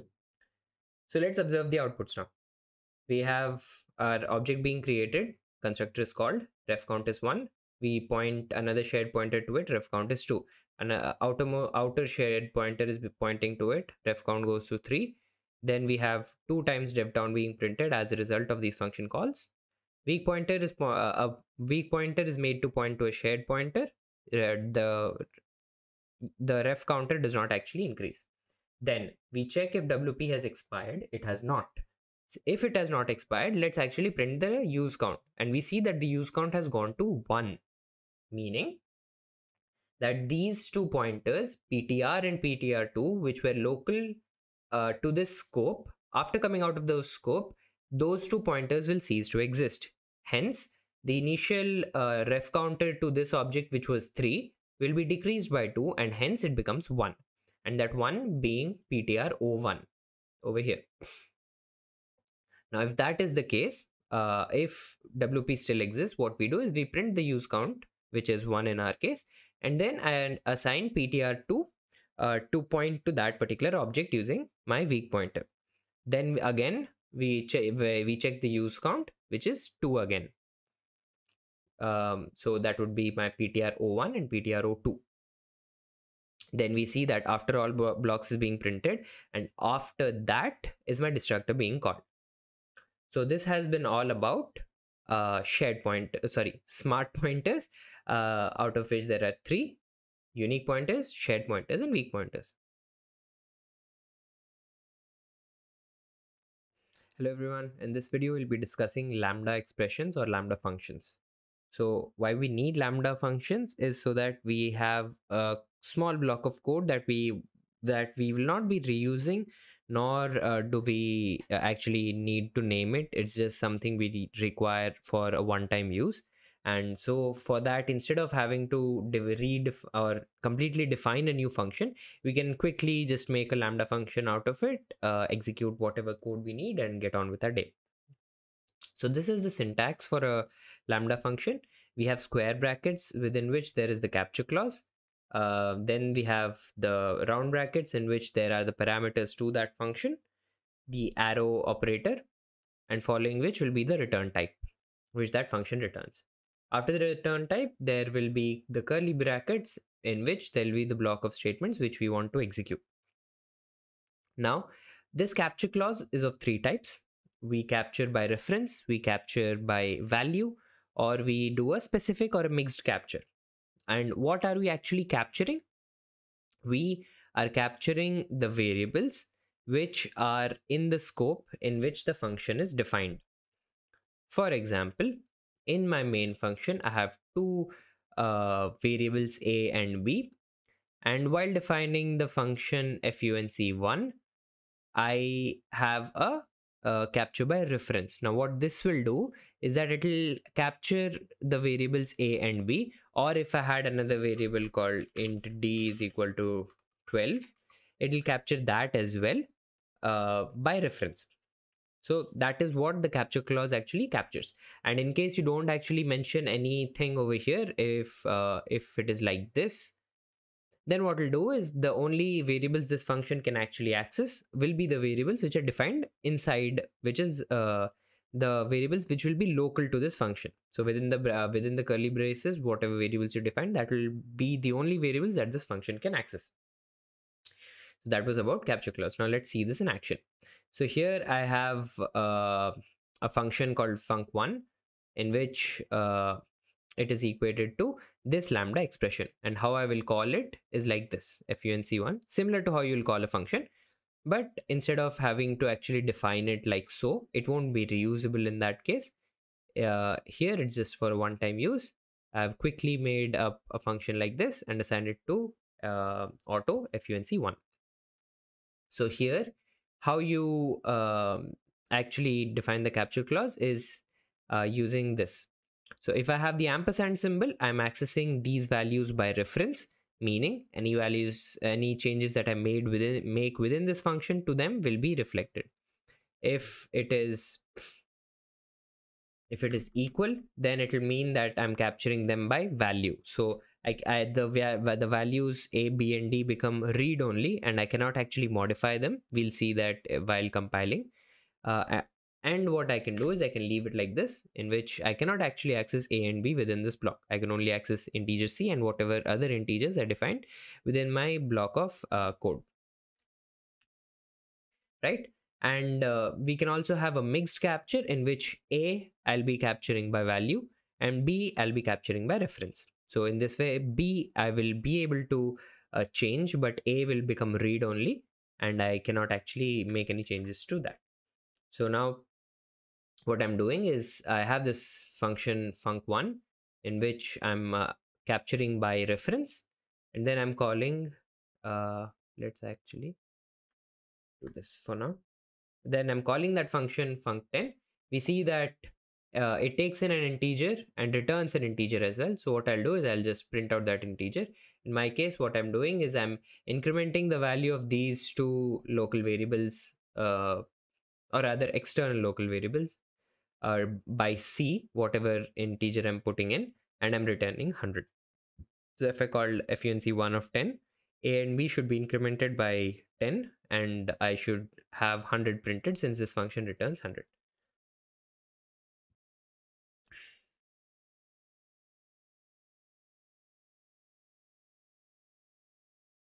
So we see that func1 returns 100, which is 100, and then following which the values of a and b are actually 20 and 21, whereas initially I had initialized them with 10 and 11, meaning that they actually did get modified because I'm calling them by reference over here.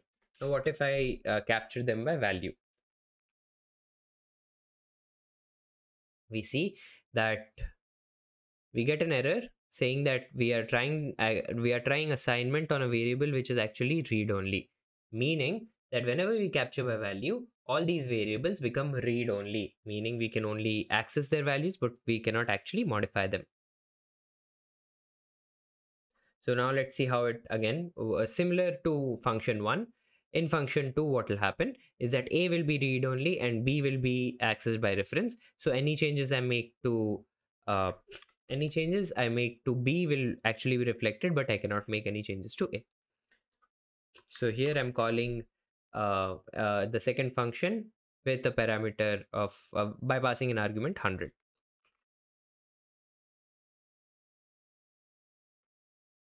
So we see that initially a and b are 10 and 11, following which in func2 I call it with a parameter of 100. So since a is actually read only, I do not actually make any changes to a. I only use the value of a and the value of c to update the value of b. So b then becomes 10 plus 100, which is 110, and which is being displayed over here. Now similarly over here, if I actually without passing any parameter, if I try to call this function, let's see what happens.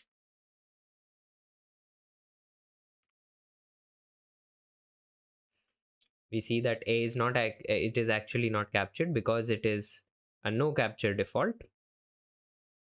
So we can't actually capture any variables which are not actually being captured by the capture clause. But if I make a local variable within it, it'll work fine. It'll we see that the outer a b values are 10 and 11, and here if whatever value of a I give, only that will be accessed by this function. Now, what makes Lambda functions a bit more powerful than ordinary functions are the capture clause. So what we can actually do is, let's say, since now this results to an expression, what I can actually do is I can pass it as an argument to a function. So let's say within I write a function called call, in which I pass an argument called autof, which will accept func1 or func2 or whichever function you pass in. It also has two local variables called a and b, similar to what we are using within the definition of the function, which is a and b. And then what I'll do is over there I'll call the function f with an argument of 10, and we'll see how the internal variables are actually getting changed. The local variables to that function, the call function, are actually being changed. So what I'm doing here, for the call function, the parameter becomes my lambda expression or lambda function, which I can actually replace with this block of code directly over here. And then what I'll do is I'll call it there, call it within that function in which I'm passing it as an argument to, and let's actually observe whatever changes we can see.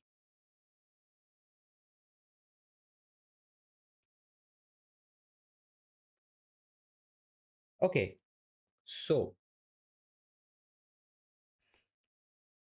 we come to this statement. Here is just definition and declaration. We come to this statement, a and b's values are getting printed. This a and b belongs to the main function, so it is 10 and 11, which is as initialized. Then what happens is I call the function func1, in which I pass the function itself. So now within this block of code for this function called call, there are two variables a and b, and I called f for 10. As per the definition, 10 will be added to the variables a and b, and 100 will be returned. So cout f of 10 should actually give us 100, which is correct. But which a and b will be actually incremented? Will the a and b local to this function, or will it be the same a and b which was in the main function? We see that after calling the function, because it's a call by reference, capture by reference, a and b, whichever a and b it is, it will actually be incremented. So after calling the function, I print out the internal value, the values of a and b which are local to this function, and we see that it's still 1 and 2. But after calling the call function, we again print the values of a and b to see that their values were actually initialized, meaning that this lambda function captures these values, and these values, whichever it is capturing, is accessible everywhere that function is passed on to. We see that clearly these variables a and b are local only to the main function. They are defined within the code blocks of this main function. They are not a part of call function. But since we are capturing them in our lambda expression and passing the expression itself to another function, these values can also be manipulated or changed from other functions as well. So this is one interesting thing about lambda expressions. So in this video, we covered lambda expressions, what their syntax are, how they are used, and some specific information about them. So thank you.